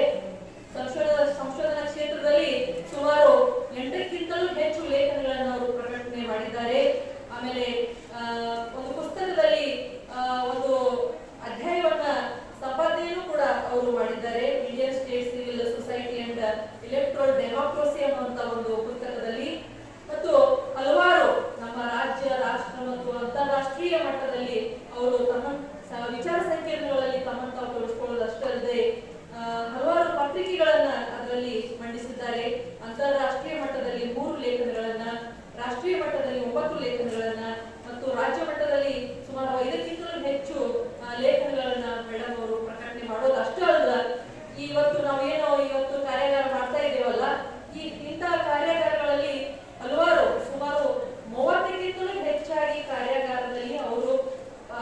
ಭಾಗವಹಿಸಿದ್ದಾರೆ.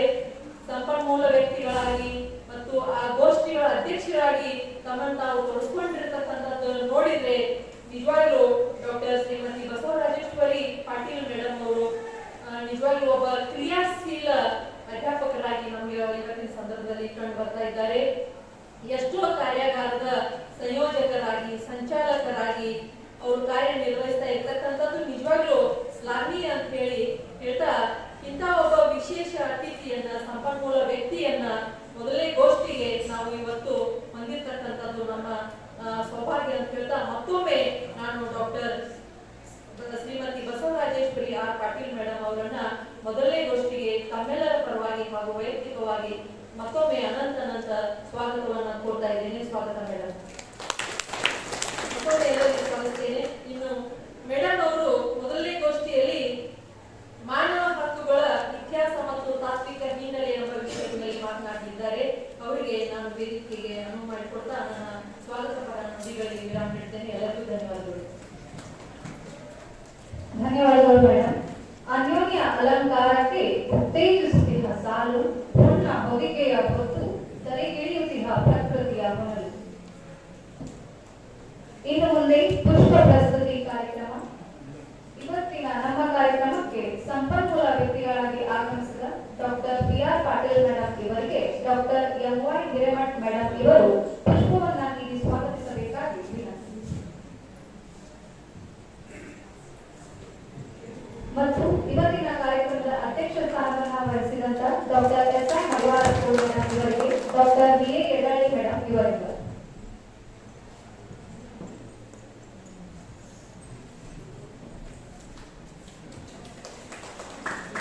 ಪುಷ್ಪವನ್ನು ನೀಡಿದ ಹಾಗೂ ಸ್ವೀಕರಿಸಿದ ಗಣ್ಯರಿಗೆ ಧನ್ಯವಾದಗಳು.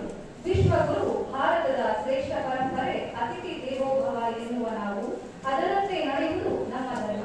ಇದೀಗ ಇವತ್ತಿನ ಕಾರ್ಯಕ್ರಮದ ಸಂಪನ್ಮೂಲ ವ್ಯಕ್ತಿಗಳು ಮತ್ತು ಅಧ್ಯಕ್ಷ ಸ್ಥಾನವನ್ನು ವಹಿಸಿದ ಗಣ್ಯರಿಗೆ ಗೌರವ ಪೂರ್ವಕವಾದ ಅಭಿನಂದನಾ ಸಮಾರಂಭ. ಕಾರ್ಯಕ್ರಮದ ಸಮೂಹ ಸಂಪನ್ಮೂಲ ವ್ಯಕ್ತಿಗಳಾದ ಜಿಎಂಜಿಸಿ ಧಾರವಾಡ ಮಹಾವಿದ್ಯಾಲಯದ ಪ್ರಾಧ್ಯಾಪಕರಾದ ಡಾಕ್ಟರ್ ಬಿ.ಆರ್. ಪಾಟೀಲ್ ಮೇಡಮ್ ಇವರಿಗೆ ಡಾಕ್ಟರ್ ಬಿ.ಎ. ನಾಗೂರಿ ಮೇಡಮ್ ಮತ್ತು ಡಾಕ್ಟರ್ ಬಿ.ಎ. ಯಡಳ್ಳಿ ಸಹ ಶಿಕ್ಷಕಿಯವರು ಇವರಿಂದ ನಡೆಸಿಕೊಡಬೇಕಾಗಿ ವಿನಂತಿ. ಮತ್ತು ಕಾರ್ಯಕ್ರಮದ ಅಧ್ಯಕ್ಷ ಸ್ಥಾನವನ್ನು ವಹಿಸಿದಂತ ಎಲ್.ಕೆ. ವಾಣಿಜ್ಯ ಮಹಾವಿದ್ಯಾಲಯದ ಪ್ರಾಚಾರ್ಯರಾದ ಡಾಕ್ಟರ್ ಎಸ್.ಐ. ಮಡಿವಾಳ ಮೇಡಮ್ ಇವರಿಗೆ ಡಾಕ್ಟರ್ ಬಿ.ಎ. ಯಡಳ್ಳಿ ಮೇಡಮ್ ಮತ್ತು ಡಾಕ್ಟರ್ ಎಂ.ವೈ. ಹಿರೇಮಠ್ ಮೇಡಮ್ ಇವರಿಂದ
ಸಂಪನ್ಮೂಲ ವ್ಯಕ್ತಿಗಳಾಗಿ ಆಗಮಿಸಿದ ಡಾಕ್ಟರ್ ಬಿ.ಆರ್. ಪಾಟೀಲ್ ಮೇಡಮ್ ಇವರು ಮಾನವ ಹಕ್ಕುಗಳ ಇತಿಹಾಸ ಮತ್ತು ತಾತ್ವಿಕ ಹಿನ್ನೆಲೆ ಬಗೆಗೆ ತಮ್ಮ ಅತ್ಯಮೂಲ್ಯ ಚಿಂತನೆಗಳನ್ನು ನಮ್ಮೊಂದಿಗೆ ಹಂಚಿಕೊಳ್ಳಬೇಕಾಗಿ ವಿನಂತಿಸಿಕೊಳ್ಳುತ್ತೇವೆ.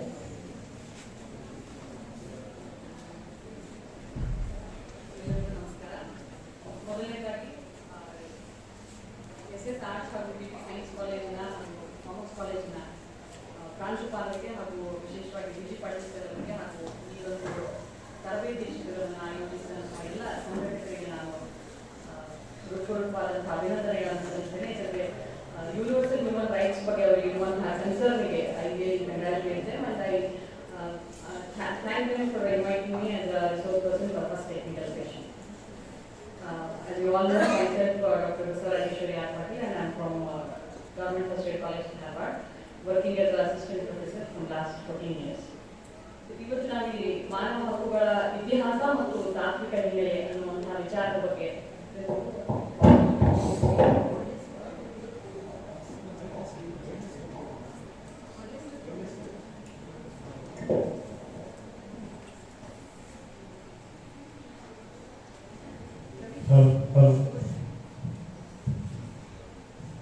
ಮಾನವ ಹಕ್ಕುಗಳ ಇತಿಹಾಸ ಮತ್ತು ಮಾನವ ಹಕ್ಕುಗಳ ತಾತ್ವಿಕ ಹಿನ್ನೆಲೆ ಅನ್ನುವಂತಹ ವಿಚಾರದ ಬಗ್ಗೆ ಮೊದಲನೇ ಒಂದು ಟೆಕ್ನಿಕಲ್ ಸೆಷನ್ ಅಲ್ಲಿ ನಾವು ಚರ್ಚೆ ಮಾಡಿದ್ದೇವೆ.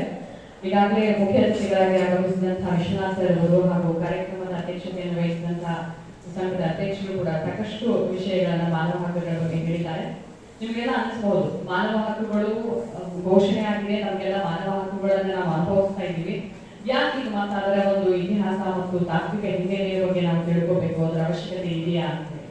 ಡೆಫಿನೆಟ್ಲಿ ಅದರ ಅವಶ್ಯಕತೆ ಇದೆ. ಯಾಕಂದ್ರೆ ಆಗಲೇ ಸರ್ ಹೇಳ್ತಾ ಇದ್ರು ಮಾನವ ಹಕ್ಕುಗಳು ಮತ್ತು ಮೂಲಭೂತ ಹಕ್ಕುಗಳು ಅಂತ ಹೇಳಿ. ಮತ್ತೆ ನಾನು ಅದ್ರ ಬಗ್ಗೆ ಜಾಸ್ತಿ ಎಲಾಬ್ರೇಟ್ ಮಾಡೋದಿಲ್ಲ, ಯಾಕಂದ್ರೆ ಮುಂದಿನ ಟೆಕ್ನಿಕಲ್ ಸೆಷನ್ ಅಲ್ಲಿ ಕೂಡ ಇದ್ರ ಬಗ್ಗೆ ಚರ್ಚೆ ಆಗ್ತದೆ. Already we are running short of time. So basically ಮಾನವ ಹಕ್ಕುಗಳು ಮತ್ತು ಮೂಲಭೂತ ಹಕ್ಕುಗಳು. ಮೂಲಭೂತ ಹಕ್ಕುಗಳು ಅಂದ್ರೆ ಆಯಾ ರಾಷ್ಟ್ರದ ಮೂಲ ಕಾಯ್ದೆಯಿಂದ ರಕ್ಷಣೆಗೆ ಒಳಪಟ್ಟಿರ್ತದೆ.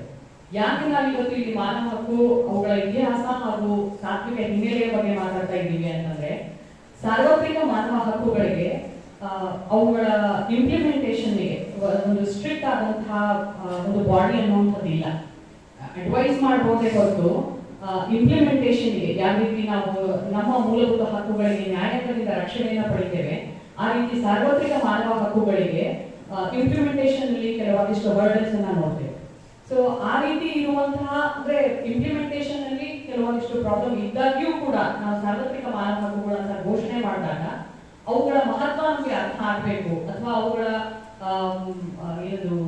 ಯಾವ ರೀತಿ ಅನ್ವಯ ಆಗಿವೆ ಅನ್ನೋದನ್ನ ನಾವು ತಿಳ್ಕೋಬೇಕು ಅಂತಂದ್ರೆ ಮೂಲಭೂತವಾಗಿ ಅವುಗಳ ಇತಿಹಾಸ ಮತ್ತು ತಾತ್ವಿಕ ಹಿನ್ನೆಲೆಯನ್ನ ನಾವು ನೋಡಲೇಬೇಕಾಗ್ತದೆ.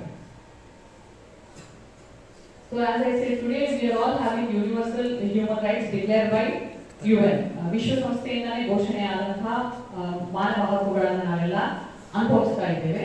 ಮತ್ತು everybody is entitle to these human rights. ಪ್ರತಿಯೊಬ್ಬರು ಮಾನವನಾಗಿ ಹುಟ್ಟಿರುವ ಕಾರಣಕ್ಕಾಗಿಯೇ ನಮಗೆಲ್ಲ ಮಾನವ ಹಕ್ಕುಗಳಿವೆ. ಎಲ್ಲದಕ್ಕೂ ಒಂದು ಅರ್ಹತೆ ಬೇಕು ಅಂತ ಹೇಳ್ತಾರಲ್ಲ, ಹಾಗೆ ಮಾನವ ಹಕ್ಕುಗಳನ್ನು ಪಡೆಯೋದಕ್ಕಿರುವಂತಹ ಅರ್ಹತೆ ಏನು?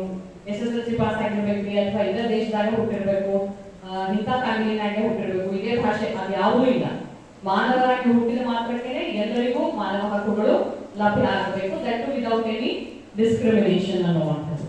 ಸೊ ಸಾರ್ವತ್ರಿಕವಾಗಿ ಈ ರೀತಿಯಾದಂತಹ ಮಾನವ ಹಕ್ಕುಗಳನ್ನ ಘೋಷಣೆ ಮಾಡುವಾಗ ಇದ್ದಂತಹ ಹಿನ್ನೆಲೆ ಏನು, ಬೇಸ್ ಏನು? ಯಾಕಂದ್ರೆ ಯೂನಿವರ್ಸಲ್ ಆಗಿ ಅದಕ್ಕೆ ಆದಂತಹ ಒಂದು ಬಾಡಿ ಇರಲಿಲ್ಲ.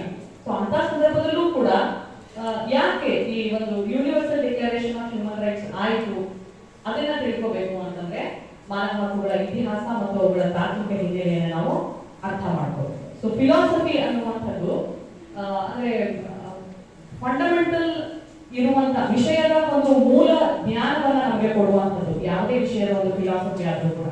ಅದೇ ರೀತಿ ಮಾನವ ಹಕ್ಕುಗಳ ಫಿಲಾಸಫಿಯನ್ನು ನಾವು ಅರ್ಥ ಮಾಡ್ಕೊಳ್ಳೋದ್ರಿಂದ ವಿಶೇಷವಾಗಿ ಎಂಥ ಸಂದರ್ಭಗಳಲ್ಲಿ ನಾವು ಮಾನವ ಹಕ್ಕುಗಳನ್ನ ಅನುಭವಿಸ್ತಾ ಇದ್ದೀವಿ ಅಂತಂದ್ರೆ, we have a diverse culture. ವಿಶ್ವದಾದ್ಯಂತ ಬೇರೆ ಬೇರೆ ರೀತಿಯಾದಂತಹ ಒಂದು ಡೈವರ್ಸ್ ಕಲ್ಚರ್ ನಲ್ಲಿ ನಾವಿದ್ದೇವೆ. ಒಂದೇ ರೀತಿಯಾದಂತಹ ಕಲ್ಚರ್ ಇಲ್ಲ, ಒಂದೇ ರೀತಿಯಾದಂತಹ ಭಾಷೆ ಇಲ್ಲ. ಅದರ ಜೊತೆಗೆ ನಾನು ಆಗಲೇ ಹೇಳಿದಾಗೆ ಇಂಪ್ಲಿಮೆಂಟೇಷನ್ ಮೆಕ್ಯಾನಿಸಮ್ ಮತ್ತು ಎನ್ಫೋರ್ಸ್ಮೆಂಟ್ ಮೆಕ್ಯಾನಿಸಮ್ ಅಷ್ಟೊಂದು ಸ್ಟ್ರಾಂಗ್ ಆಗಿ ಇಲ್ಲದೆ ಇರುವಂತಹ ಸಂದರ್ಭದಲ್ಲಿ ನಾವು ಮಾನವ ಹಕ್ಕುಗಳನ್ನ ಎಕ್ಸರ್ಸೈಸ್ ಮಾಡ್ತಾ ಇದ್ದೀವಿ. ಸೊ ಅಂತ ಸಂದರ್ಭದಲ್ಲಿ ಈ ಒಂದು ಹ್ಯೂಮನ್ ರೈಟ್ಸ್ ಫಿಲಾಸಫಿಯನ್ನ ಅರ್ಥ ಮಾಡ್ಕೊಳ್ಳೋದು ಅಥವಾ ಹ್ಯೂಮನ್ ರೈಟ್ಸ್ನ ಇತಿಹಾಸವನ್ನ ಅರ್ಥ ಮಾಡ್ಕೊಳ್ಳೋದ್ರಿಂದ ಮಾನವ ಹಕ್ಕುಗಳ ಮಹತ್ವವನ್ನ ಅರಿಬಹುದು. ಸೊ ಈ ಇತಿಹಾಸಕ್ಕೆ ಬಂದಾಗ ಅಂದ್ರೆ ಮಾನವ ಹಕ್ಕುಗಳ ಇತಿಹಾಸದ ವಿಷಯಕ್ಕೆ ಬಂದಾಗ ಥ್ರೂಔಟ್ ದ ಹಿಸ್ಟ್ರಿ ಬೇರೆ ಬೇರೆ ಸಂದರ್ಭಗಳಲ್ಲಿ ನಾವು ಮಾನವ ಹಕ್ಕುಗಳನ್ನ ಅಥವಾ ಮಾನವ ಹಕ್ಕುಗಳಿಗೆ ಮಹತ್ವವನ್ನು ಕೊಟ್ಟಿದ್ದನ್ನ ನೋಡ್ತೇವೆ. ಆದ್ರೆ ನೇರವಾಗಿ ಏನು ಮಾನವ ಹಕ್ಕುಗಳು ಅಂತ ಹೇಳುವಂತಹ ಪ್ರಸಂಗಗಳಿರಲಿಲ್ಲ. ನಾವು ಎಥಿಕ್ಸ್ ನಲ್ಲಿ ನೋಡ್ಬೋದು, ಹ್ಯೂಮನ್ ಬಿಹೇವಿಯರ್ ನಲ್ಲಿ ನೋಡ್ಬೋದು, ಜಸ್ಟಿಸ್ ಅನ್ನುವಂಥದ್ರ ಬಗ್ಗೆ ಚರ್ಚೆ ಆಗಿದ್ದನ್ನ ನೋಡ್ತೇವೆ. Human right is a fruit of justice. ಎಲ್ಲಿ ನ್ಯಾಯ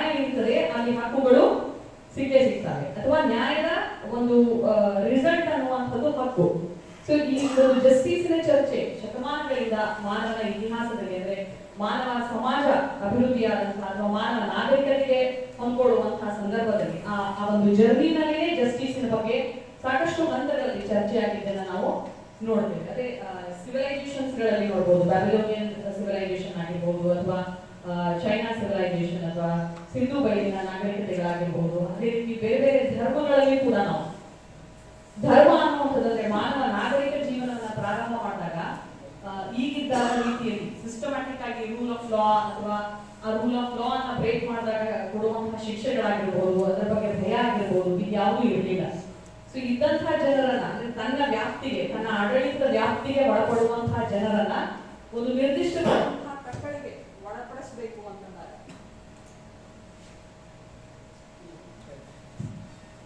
ತನ್ನ ವ್ಯಾಪ್ತಿಗೆ ಒಳಪಡುವಂತಹ ಜನರನ್ನ ಒಂದು ನಿರ್ದಿಷ್ಟವಾದಂತಹ ಚೌಕಟ್ಟಿನ ವ್ಯಾಪ್ತಿಗೆ ಒಳಪಡಿಸಬೇಕು ಅಂದಾಗ ಅಲ್ಲಿ ಮಾನವ ಸಮಾಜದ ಒಂದು ಹೆಲ್ಪಿಗೆ ಬಂದಂತದ್ದು ಧರ್ಮ ಅಂತ ಹೇಳ್ಬೋದು.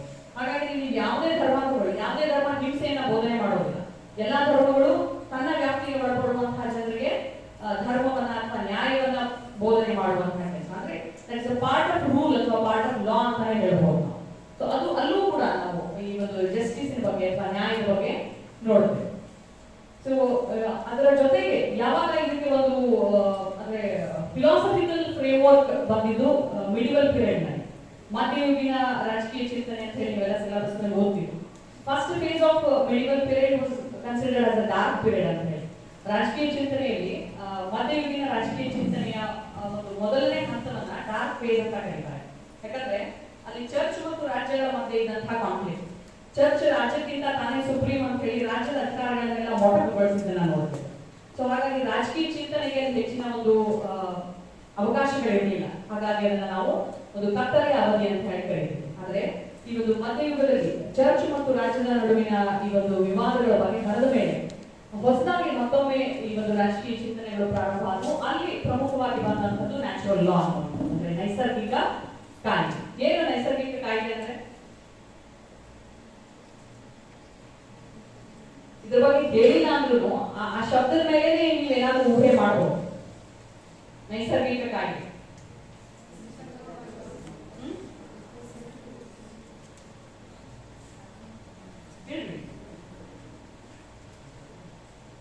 training is not for me or for the resource person or for the teachers. Training is for students. So ನಿಮ್ಮ ಒಂದು ಭಾಗವಹಿಸುವಿಕೆ ಬಹಳ ಇಂಪಾರ್ಟೆಂಟ್. ಏನು ನ್ಯಾಚುರಲ್ ಲಾ ಅಂದ್ರೆ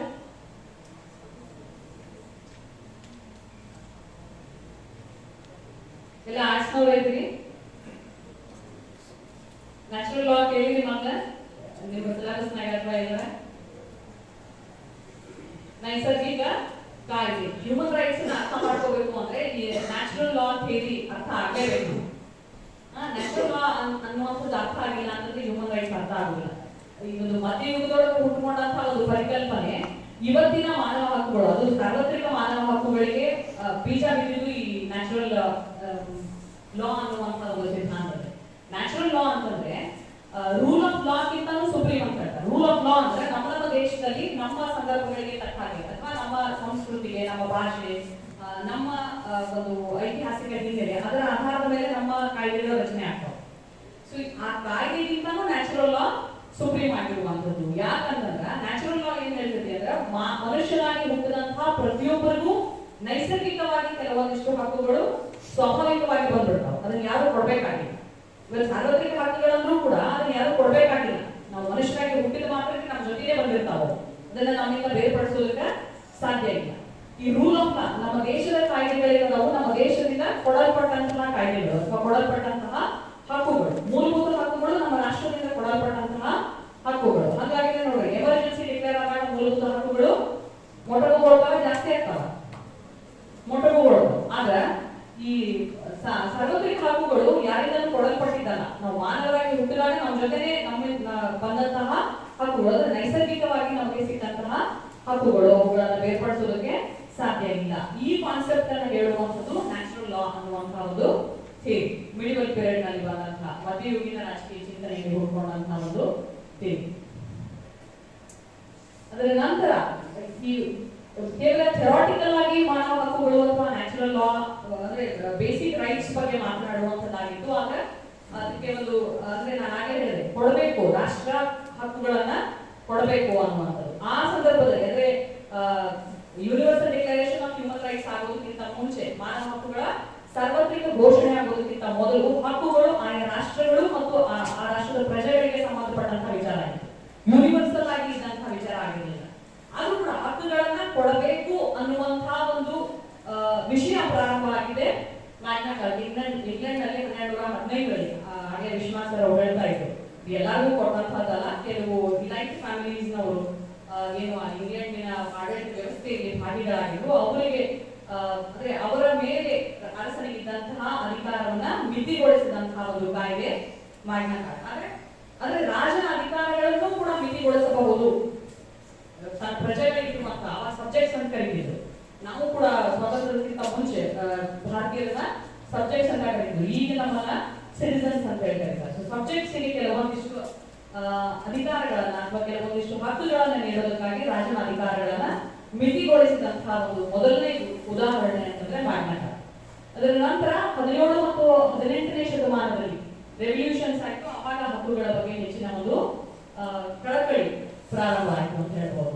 ಅಮೆರಿಕ ಡಿಕ್ಲರೇಷನ್ ಆಫ್ ಇಂಡಿಪೆಂಡೆನ್ಸ್ 1776ರಲ್ಲಿ life, liberty and pursuit of happiness ಇವು ಮೂಲಭೂತವಾಗಿ ಪ್ರತಿಯೊಬ್ಬರಿಗೂ ಸಿಗಬೇಕು. ಅಂದ್ರೆ ಜೀವಿಸುವಂತಹ ಸ್ವಾತಂತ್ರ್ಯದ ಹಕ್ಕು ಮತ್ತು ಪರ್ಸ್ಯೂಟ್ ಆಫ್ ಹ್ಯಾಪಿನೆಸ್, ಸಂತೋಷವಾಗಿ ಬದುಕುವಂತಹ ಹಕ್ಕು ಪ್ರತಿಯೊಬ್ಬರಿಗೂ ನಮ್ಮ ದೇಶದ ಅಂದ್ರೆ ಅಮೆರಿಕದಲ್ಲಿರುವಂತಹ ಎಲ್ಲರಿಗೂ ಸಿಗಬೇಕು ಅನ್ನುವಂಥದ್ದು. ಅದರ ಜೊತೆಗೆ French declaration of rights of men and the citizen 1789ರಲ್ಲಿ ಲಿಬರ್ಟಿ, ಇಕ್ವಾಲಿಟಿ ಅಂಡ್ ಫ್ರಾಟರ್ನಿಟಿ ಈ ಮೂರು ಅಂಶಗಳನ್ನ ಮೂಲವಾಗಿ ಇಟ್ಕೊಂಡು ಸ್ವಾತಂತ್ರ್ಯ, ಸಮಾನತೆ ಮತ್ತು ಸಹೋದರತ್ವ ಎನ್ನುವಂತಹ ವಿಷಯಗಳನ್ನ ಮೂಲವಾಗಿ ಇಟ್ಕೊಂಡು ಅಟೋಕ್ರಸಿಯನ್ನ ಚಾಲೆಂಜ್ ಮಾಡುವಂತಹ ರೀತಿ. ಅಟೋಕ್ರಸಿ ಅಂದ್ರೆ ಶ್ರೀಮಂತರ ಒಂದು ಪ್ರಭುತ್ವ, ಅಲ್ಲಿದ್ದಂತಹ ಶ್ರೀಮಂತರ ಒಂದು ಆಧಿಪತ್ಯವನ್ನ ಸೈಡ್ಗಿಟ್ಟು ಸಾಮಾನ್ಯ ಜನರಿಗೆ ಈ ಒಂದು ಲಿಬರ್ಟಿ, ಇಕ್ವಾಲಿಟಿ ಮತ್ತು ಫ್ರಾಟರ್ನಿಟಿಗಳನ್ನ ನೀಡಬೇಕು ಅಂತ ಹೇಳಿದಂತಹ ಒಂದು ಫ್ರೆಂಚ್ ಡಿಕ್ಲರೇಷನ್.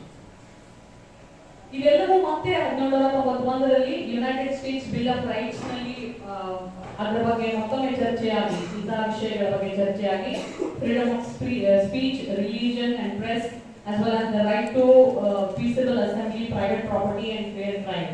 ಫೇರ್ ಟ್ರಯಲ್ ಅನ್ನುವಂಥದ್ದು ಬಹಳಷ್ಟು ಚರ್ಚೆಗೆ ಗ್ರಾಸವಾದಂತಹ ವಿಚಾರ. ಅಂದ್ರೆ ನ್ಯಾಯಬದ್ಧ ವಿಚಾರಣೆ ಅನ್ನೋದು ಕೂಡ ಈಗಾಗಲೇ ಸರ್ ಬಂದಿದ್ರಲ್ಲ, ಪೊಲೀಸ್ ಡಿಪಾರ್ಟ್ಮೆಂಟ್ ಅವರು ಬಂದ್ರು, ಫಂಕ್ಷನ್ ಕೂತ್ಕೊಂಡು ಹೋದ್ರು. ಸುಮ್ಮನೆ ಇಲ್ಲಿದ್ದವ್ರು ನ್ಯಾಯವಾಗೂ ಎಳ್ಕೊಂಡು ಹೋಗಿದ್ರೆ ಅಧಿಕಾರ ಆಯ್ತು ಅವರಿಗೆ, ಪೊಲೀಸರವರು ಹೋಗಿಲ್ಲ, ಮಾಡ್ಬೋದಾ? ಯಾಕೆ ಮಾಡಂಗಿಲ್ಲ? ಯಾರು ಹೇಳ್ಕೊಟ್ರೆ ನಿಮ್ಗೆ ಹಂಗೆ ಮಾಡ್ಬಾರ್ದು ಅಂತ ಹೇಳಿ ಅವರು? ಮಾಡ್ಬೋದ ಮಾಡ್ಬಾರ್ದು? ಯಾಕೆ ಮಾಡ್ಬಾರ್ದು? ಯಾಕೆ ಮಾಡ್ಬಾರ್ದು? ನೀವು ಮಾಡ್ಬಾರ್ದು ಅಂತೀರಿ, ಆದ್ರೆ ಮನಸ್ಸಿಗೆ ಬಂದ್ರೆ ಮಾಡ್ಬಿಡ್ಬೋದಿತ್ತಲ್ಲ ಅವರು? ಮಾಡ್ತಿದ್ರ? ಮಾಡೋದಿಲ್ಲ, ಯಾಕಂದ್ರೆ it is against to our human rights. ಯಾಕಂದ್ರೆ fair trial is a universally declared human right. ಇದ್ರ ಬಗ್ಗೆ 1791 ಅಮೆರಿಕದೊಳಗೆ ಚರ್ಚೆ ಆಯ್ತು. ಯಾಕಂದ್ರೆ ಸಿಕ್ಕವ್ರನ್ನ ಸಿಕ್ಕಂಗ ತಗೊಂಡು ಹೋಗಿ ವಿಚಾರಣೆ ಮಾಡುವಂಥದ್ದು ಅಥವಾ ಸಿಕ್ಕಷ್ಟು ಟೈಮ್ ಬಂಧನದೊಳಗೆ ಇರುವಂಥದ್ದು, ಯಾವ ಕಾರಣಕ್ಕೆ ಅವ್ರನ್ನ ಬಂದ್ಸೇರಿ ಅಂತಾನೆ ಹೇಳದೆ ಇರುವಂಥದ್ದು, ಇದು ಎಲ್ಲಾ ದೇಶಗಳಿಗೂ ಆಗ್ತಾ ಇದೆ. ಇವತ್ತು ಇಂಟರ್ನ್ಯಾಷನಲ್ ಒಂದು ಸಿಚುವೇಶನ್ ಅಲ್ಲೂ ಆಗ್ತಾವ. ಒಂದು ದೇಶ ಮತ್ತೊಂದು ದೇಶದವರನ್ನ ಯುದ್ಧ ಕೈದಿಗಳು ಅಂತ ಹೇಳಿ ಅರೆಸ್ಟ್ ಮಾಡ್ತಾರೆ ನೋಡ್ರಿ. ಭಾರತ ಮತ್ತು ಪಾಕಿಸ್ತಾನದ ನಡುವೆ ಈ ವಿಷಯಗಳು ಬಹಳಷ್ಟು ಸತಿ ಚರ್ಚೆಗೆ ಗ್ರಾಸ ಆಗ್ತಾವ. ನಮ್ಮ ದೇಶದವ್ರನ್ನ ಅವರು ಅರೆಸ್ಟ್ ಮಾಡ್ಕೊಂಡಿರ್ತಾರ, 20 ವರ್ಷಗಟ್ಟಲೆ ಆದ್ರೂ ಬಿಟ್ಟಿರಂಗಿಲ್ಲ, ಅದ್ರ ಬಗ್ಗೆ ಸಾಕಷ್ಟು ಮೂವೀಸು ಬಂದವು. ಆಗ ಈ ಫೇರ್ ಟ್ರಯಲ್ ಅನ್ನುವಂಥದ್ದು ನ್ಯಾಯಬದ್ಧವಾದಂತಹ ವಿಚಾರಣೆ ಎಲ್ಲಿವರೆಗೂ ಪ್ರೂವ್ ಆಗುದಿಲ್ಲ ಅಲ್ಲಿವರೆಗೂ ಅವರನ್ನ ಅಪರಾಧಿ ಅಂತ ಹೇಳಿ ಕನ್ಸಿಡರ್ ಮಾಡಬಾರ್ದು. ಮತ್ತೆ ಫೇರ್ ಟ್ರಯಲ್ ಆಗಬೇಕು, ನ್ಯಾಯಬದ್ಧವಾದಂತಹ ವಿಚಾರಣೆ ಆಗಬೇಕು. ಅಲ್ಲಿ ಹೇಳ್ತಾರೆ ನೋಡ್ರಿ, ಇನ್ನೋಸೆಂಟ್ ಅನ್ಲೆಸ್ ಪ್ರೂವ್ನ್ ಗಿಲ್ಟಿ ಅಂತ ಹೇಳಿ. ಎಲ್ಲಿವರೆಗೂ ಅವರು ಅಪರಾಧಿ ಅಂತ ಹೇಳಿ ಸಾಬೀತಾಗುದಿಲ್ಲ ಅಲ್ಲಿವರೆಗೂ ಅವರನ್ನ ಅಪರಾಧಿ ಅಂತ ಹೇಳಿ ಕರೀಬಾರ್ದು. ಆಪಾದಿತ ಅಂತ, ಆಪಾದಿತ ಮತ್ತು ಅಪರಾಧಿ ಅವೆರಡು ಶಬ್ದಗಳ ನಡುವೆ ಡಿಫರೆನ್ಸ್ ಇದೆ. ಆಪಾದಿತ ಅನ್ನುವಂಥದ್ದು ಅವನಿಗೆ ಇಂತಹ ವಿಷಯದ ಬಗ್ಗೆ ಒಂದು ಆಪಾದನೆ ಬಂದಿದೆ ಅಂತ ಹೇಳಿ, ಆ ಆಪಾದನೆ ಪ್ರೂವ್ ಆದಾಗ ಅವನನ್ನ ಅಪರಾಧಿ ಅಂತ ಹೇಳ್ತಾರೆ. ಸೊ ಈ ಎಲ್ಲಾ ವಿಷಯಗಳ ಬಗ್ಗೆ 1791 United States bill of rights ನೊಳಗೆ ಚರ್ಚೆ. ಸೊ 19ನೇ ಶತಮಾನ ಮತ್ತು 20ನೇ ಶತಮಾನದಲ್ಲಿ ಸಾಕಷ್ಟು ಸಾಮಾಜಿಕ ಬದಲಾವಣೆಗಳು ಕೂಡ ಪ್ರಮುಖವಾಗಿ ಆದಂತಹ ಸಾಮಾಜಿಕ ಬದಲಾವಣೆ ಅಂತಂದ್ರೆ ಸ್ಲೇವರಿ ಬಗ್ಗೆ, ಗುಲಾಮಗಿರಿ ಮತ್ತು ಜೀತ ಪದ್ಧತಿ, ಇವುಗಳಲ್ಲಿ ಕೆಲವೊಂದಿಷ್ಟು ಮುಖ್ಯವಾದಂತಹ ರಾಷ್ಟ್ರಗಳು ಅಬಾಲಿಷ್ ಮಾಡಿದಂತಹ ಒಂದು ಪೀರಿಯಡ್. ಆದ್ರೆ ಇದೆಲ್ಲ ಆದ್ಮೇಲೂ ಯೂನಿವರ್ಸಲ್ ಹ್ಯೂಮನ್ ರೈಟ್ಸ್ ಅನ್ನೋದು ಈ ಒಂದು ಅವಧಿಯಲ್ಲಿ ಬಂದಿರಲಿಲ್ಲ. Unless universal declaration of human rights ಅಲ್ಲಿವರೆಗೂ ಮಾನವ ಹಕ್ಕುಗಳು ಅನ್ನೋದು ಒಂದು ಭಾಗ ಆದ್ರೆ ಸಾರ್ವತ್ರಿಕ ಘೋಷಣೆ ಅನ್ನುವಂಥದ್ದು ಒಂದು ಭಾಗ. ಮಾನವ ಹಕ್ಕುಗಳು ಅವುಗಳ ಸಾರ್ವತ್ರಿಕ ಘೋಷಣೆ ಆ ಒಂದು ಜರ್ನಿಯನ್ನ ನಾವು ಈ ಒಂದು ಇತಿಹಾಸದಲ್ಲಿ ನೋಡ್ತಾ ಇದ್ದೀವಿ. ಸೊ ಈ ಒಂದು 18 ಮತ್ತು 19ನೇ ಶತಮಾನದಲ್ಲೂ ಕೂಡ ಕೆಲವು ರಾಷ್ಟ್ರಗಳಲ್ಲಿ ಹಕ್ಕುಗಳನ್ನ ನೀಡಿದ್ರೂ ಸಹಿತ ಸಾರ್ವತ್ರಿಕವಾಗಿ ಅವುಗಳ ಘೋಷಣೆ ಆಗಿರಲಿಲ್ಲ. ಯಾಕಂತಂದ್ರೆ ತನ್ನ ರಾಷ್ಟ್ರದ ಪ್ರಜೆಗಳಿಗೆ ಹಕ್ಕುಗಳನ್ನ ನೀಡುವಂಥದ್ದು ಆಯಾ ದೇಶದ ಸರ್ಕಾರಗಳಿಗೆ ಬಿಟ್ಟುಕೊಟ್ಟಂತಹ ಅಥವಾ ಆಯಾ ದೇಶದ ವ್ಯವಸ್ಥೆಗೆ ಬಿಟ್ಟುಕೊಟ್ಟಂತಹ ವಿಚಾರ ಅನ್ನುವಂಥದ್ದು ಎಲ್ಲ ರಾಷ್ಟ್ರಗಳು ಒಪ್ಕೊಂಡಂತಹ ಒಂದು ಅಘೋಷಿತ ಒಪ್ಪಂದ ಆಗಿದೆ. ಯಾಕಂದ್ರೆ ಆಯಾ ದೇಶದ ಸಾವರ್ನಿಟಿಗೆ ಬಿಟ್ಟುಕೊಟ್ಟಂತಹ ಒಂದು ವಿಚಾರ. ಸಾರ್ವಭೌಮ ಅಧಿಕಾರ, ರಾಷ್ಟ್ರಗಳ ಒಂದು ಸಾರ್ವಭೌಮ ಅಧಿಕಾರ. ಏನ್ ಸಾರ್ವಭೌಮ ಅಧಿಕಾರ ಅಂದ್ರೆ ಭಾರತ ಸಾರ್ವಭೌಮ ರಾಷ್ಟ್ರ ಹೌದಾ? ಡೌಟ್ ಐತೆ? ಹೌದಂತ ಜೋರಾಗಿ ಹೇಳ್ರಿ, ಇಲ್ಲ ಅಂತ ಹೇಳ್ರಿ. ಏನ್ ಸಾರ್ವಭೌಮ ಅಂದ್ರೆ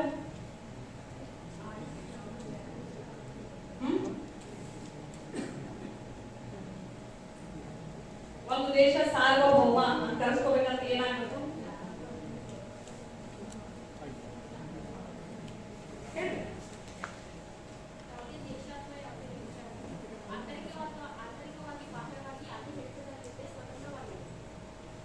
ಇಲ್ಲಿ ವ್ಯಕ್ತಿ ಪ್ರಶ್ನೆ ಬರುವುದಿಲ್ಲ. ಸಾರ್ವಭೌಮ ಅಧಿಕಾರ ಇರುವುದು ರಾಷ್ಟ್ರಕ್ಕೆ, ವ್ಯಕ್ತಿಗೆ ಆ ರಾಷ್ಟ್ರದ ಚೌಕಟ್ಟಿಗೆ ಒಳಪಡಲೇಬೇಕು, ಆ ರಾಷ್ಟ್ರದ ಕಾನೂನಿನ ಚೌಕಟ್ಟಿಗೆ ಒಳಪಡಬೇಕು. ರಾಷ್ಟ್ರ ಯಾವಾಗ ಸಾರ್ವಭೌಮ ಅಂತ ಕರೆಸ್ಕೋತದೆ ಅಂದ್ರೆ ಯಾವ ರಾಷ್ಟ್ರ ಸ್ವತಂತ್ರವಾಗಿರ್ತೈತಿ ಮತ್ತ ತನ್ನ ರಾಷ್ಟ್ರದ ಆಂತರಿಕ ಮತ್ತು ಬಾಹ್ಯಿಕ ವಿಷಯಗಳನ್ನ ತಾನೇ ನಿರ್ಧರಿಸ್ತೈತಿ, ಇಂಟರ್ನಲ್ ಅಂಡ್ ಎಕ್ಸ್ಟರ್ನಲ್ ಅಫೇರ್ಸ್ ಅನ್ನ ತಾನೇ ನಿರ್ಧರಿಸ್ತೈತಿ. ಅಂತ ರಾಷ್ಟ್ರವನ್ನು ನಾವು ಸಾರ್ವಭೌಮ ರಾಷ್ಟ್ರ ಅಂತ ಕರಿತೀವಿ. ಸೊ 18 ಮತ್ತು 19ನೇ ಶತಮಾನದವರೆಗೆ ಹಕ್ಕುಗಳನ್ನ ನೀಡುವಂಥದ್ದು ಆಯಾ ರಾಷ್ಟ್ರದ ವ್ಯಾಪ್ತಿಗೆ ಒಳಪಟ್ಟದ್ದು ಅಥವಾ ಆಯಾ ರಾಷ್ಟ್ರದ ಸರ್ಕಾರಗಳಿಗೆ ಬಿಟ್ಟುಕೊಟ್ಟಂತಹ ಒಂದು ಪರಮಾಧಿಕಾರ ಅನ್ನುವಂತಹ ಒಂದು ವಿಚಾರವಾಗಿದೆ. ಆದ್ರ ಈ ರಾಷ್ಟ್ರಗಳ ಪರಮಾಧಿಕಾರವೂ ಕೂಡ ಮಾನವ ಹಕ್ಕುಗಳ ವಿಷಯದಲ್ಲಿ ಸಾಮಾನ್ಯ ಮನುಷ್ಯರ ಸಹಾಯಕ್ಕೆ ಬರಲಿಲ್ಲ ಅನ್ನುವಂಥದ್ದು ಪ್ರೂವ್ ಆಗಿದ್ದು 2ನೇ ಜಾಗತಿಕ ಮಹಾಯುದ್ಧದೊಳಗೆ. ನಾವೆಲ್ಲ ನೋಡ್ತೀವಿ, ನಾಜಿ ಭಾರತದೊಳಗೆ ಹಿಟ್ಲರ್ ಅವರು ಇತಿಹಾಸದುದ್ದಕ್ಕೂ ನಾವೆಲ್ಲ ನೋಡ್ತೀವಿ, ಇಡೀ ಮಾನವ ಕುಲ ತಲೆ ತೆಗೆಸುವಂತಹ ಒಂದು ಘಟನೆಗಳು ಇರುತ್ತೆ. ದ್ವಿತೀಯ ಜಾಗತಿಕ ಫಸ್ಟ್ ವರ್ಲ್ಡ್ ವಾರ್ ಮತ್ತು ಸೆಕೆಂಡ್ ವರ್ಲ್ಡ್ ವಾರ್ ನಲ್ಲಿ ಕೂಡ ಸಾಕಷ್ಟು ಹ್ಯೂಮನ್ ರೈಟ್ಸ್ ವೈಲೇಷನ್ ಆಗಿದ್ದೆಲ್ಲ ನೋಡ್ತೀವಿ. ಅಂದ್ರೆ ಮಾನವ ಹಕ್ಕುಗಳನ್ನ ಆಯಾ ರಾಷ್ಟ್ರದ ಅಧಿಕಾರಕ್ಕೆ ಬಿಟ್ಟುಕೊಟ್ಟಾಗ ಏನ್ ಪರಿಣಾಮ ಆಗಬಹುದು ಅನ್ನೋದಕ್ಕೆ ಒಂದು ಬೆಸ್ಟ್ ಎಕ್ಸಾಂಪಲ್. ಒಂದು ದೇಶದ ಆಡಳಿತ ಅಥವಾ ಒಂದು ದೇಶದ ಸರ್ಕಾರ ತನ್ನ ಪ್ರಜೆಗಳಿಗೆ ಹಕ್ಕುಗಳನ್ನು ನೀಡಬೇಕು. ಅದಕ್ಕೆ ಫುಲ್ ಪಾಯಿಂಟ್ ಕೊಡದೇ ಇದ್ರೆ ಈ ಕ್ವಶನ್ ರೇಸ್ ಆಗಿದ್ದ 2ನೇ ಜಾಗತಿಕ ಮಹಾಯುದ್ಧ. ಕೊಡದೇ ಇದ್ದಾಗ ಅಲ್ಲಿ ರಕ್ಷಣೆ ಯಾರು ಬರಂಗೆ ಬೇಲಿ ಮೇಲೆ ಹೊಲ ಮೇಲೆ. ಸೊ ಅಂತ ಸಂದರ್ಭದೊಳಗೆ ಅಂದ್ರೆ ಯಾವ್ದಾದ್ರೂ ರಾಷ್ಟ್ರ ತನ್ನ ಪ್ರಜೆಗಳಿಗೆ ಅಥವಾ ತನ್ನ ರಾಷ್ಟ್ರದಲ್ಲಿ ಬಂದು ನೆಲೆಸಿದಂತಹ ಬೇರೆ ರಾಷ್ಟ್ರದ ಪ್ರಜೆಗಳಿಗೆ ಹಕ್ಕುಗಳನ್ನ ಕೊಡದೇ ಇದ್ದಾಗ ನಮ್ಮ ಸಹಾಯಕ್ಕೆ ಬರುವಂತದ್ದು ಜಾಗತಿಕ ಮಾನವ ಹಕ್ಕುಗಳ ಘೋಷಣೆ. ಸೊ ಈ ರೀತಿ ಮನುಷ್ಯರಾಗಿ ಹುಟ್ಟಿದಂಥವ್ರು ಎಲ್ಲರಿಗೂ ಪೀಸ್ಫುಲ್ ಆಗಿ ಬದುಕುವಂತಹ ಒಂದು ಮಿನಿಮಮ್ ಬೇಸಿಕ್ ಒಂದು ವಾತಾವರಣವನ್ನ ಜಾಗತಿಕವಾಗಿ ನಿರ್ಮಿಸಿಕೊಡಬೇಕು ಅನ್ನುವಂತಹ ಒಂದು ಅವಶ್ಯಕತೆ ಕಂಡು ಬಂದಿದೆ ದ್ವಿತೀಯ ಜಾಗತಿಕ ಮಹಾಯುದ್ಧ ಆದ್ಮೇಲೆ.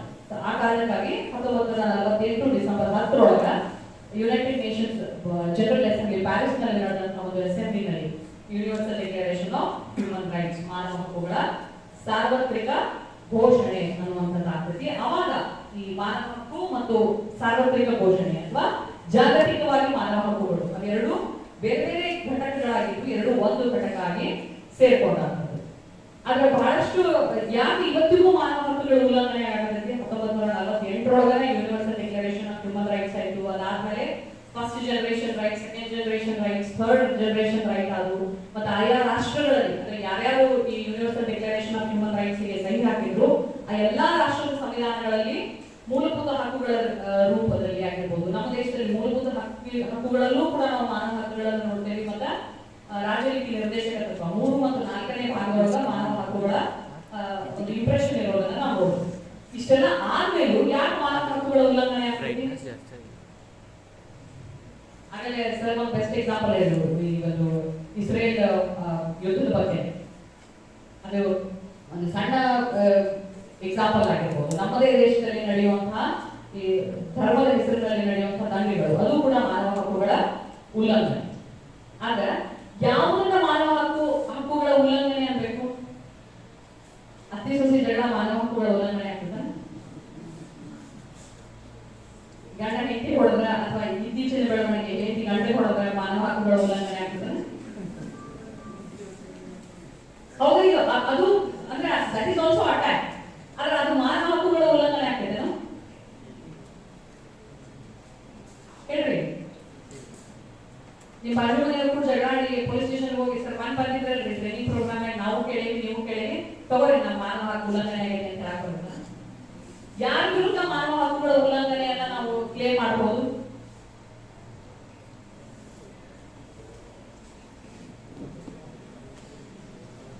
ನಾವೆಲ್ಲ ಹೇಳ್ತಾರೆ ಇವೆಲ್ಲ ಪರ್ಸನಲ್ ಏನದಾವು, ಇವೆಲ್ಲ ನಮ್ಮ ದೇಶದ ಕಾನೂನಿನ ಅಡಿಯಲ್ಲಿ ಬರುವಂಥವು. ಮಾನವ ಹಕ್ಕುಗಳ ಉಲ್ಲಂಘನೆಯನ್ನ ಯಾರ ವಿರುದ್ಧ ನಾವು ಅಂದ್ರೆ ಯಾರು ನಮ್ಮ ಮಾನವ ಹಕ್ಕುಗಳನ್ನ ನಮ್ಮ ಹಕ್ಕುಗಳನ್ನು ಉಲ್ಲಂಘಿಸಿದಾಗ ಮಾನವ ಹಕ್ಕುಗಳ ಉಲ್ಲಂಘನೆ ಅನ್ಬೋದು ಅಂದ್ರೆ ಸರ್ಕಾರ ಅಥವಾ ನಮ್ಮ ವ್ಯವಸ್ಥೆ ನಮ್ಮ ಹಕ್ಕುಗಳನ್ನ ಉಲ್ಲಂಘಿಸಿದಾಗ ಮಾತ್ರ ಅಲ್ಲಿ ಮಾನವ ಹಕ್ಕುಗಳ ಉಲ್ಲಂಘನೆ. ಅತಿ ಸೃಷ್ಟಿ ಜಗಳ ಮಾನವ ಹಕ್ಕುಗಳ ಉಲ್ಲಂಘನೆ ಅಲ್ಲ. ಸೊ ಅಂದ್ರೆ ರಾಷ್ಟ್ರದ ಅಧಿಕಾರವನ್ನ ಮಿತಿಗೊಳಿಸಿ ಆದ್ರೂ ಕೂಡ ಮಾನವ ಹಕ್ಕುಗಳನ್ನ ಎತ್ತಿ ಹಿಡಿಬೇಕು ಅನ್ನುವಂತ ಉದ್ದೇಶ. ಯಾಕೆ ನಾ ಇದನ್ನ ನಿಮ್ಗೆ ಅತಿ ಸೃಷ್ಟಿ ಜಗಳ ಅಥವಾ ಬಾಜು ಮನೆಯವರ ಜಗಳ ಎಕ್ಸಾಂಪಲ್ ಕೊಟ್ಟೆ ಅಂತಂದ್ರೆ, ನಮ್ಮ ಆಗಲೇ ಹೇಳಿದೆ ನಾನು, ಸಾವರಿನ್ ಪವರ್ ಇರುವಂತದ್ದು ದೇಶಕ್ಕೆ ವ್ಯಕ್ತಿಗೆ ಅಲ್ಲ ಅಂತೇಳಿ.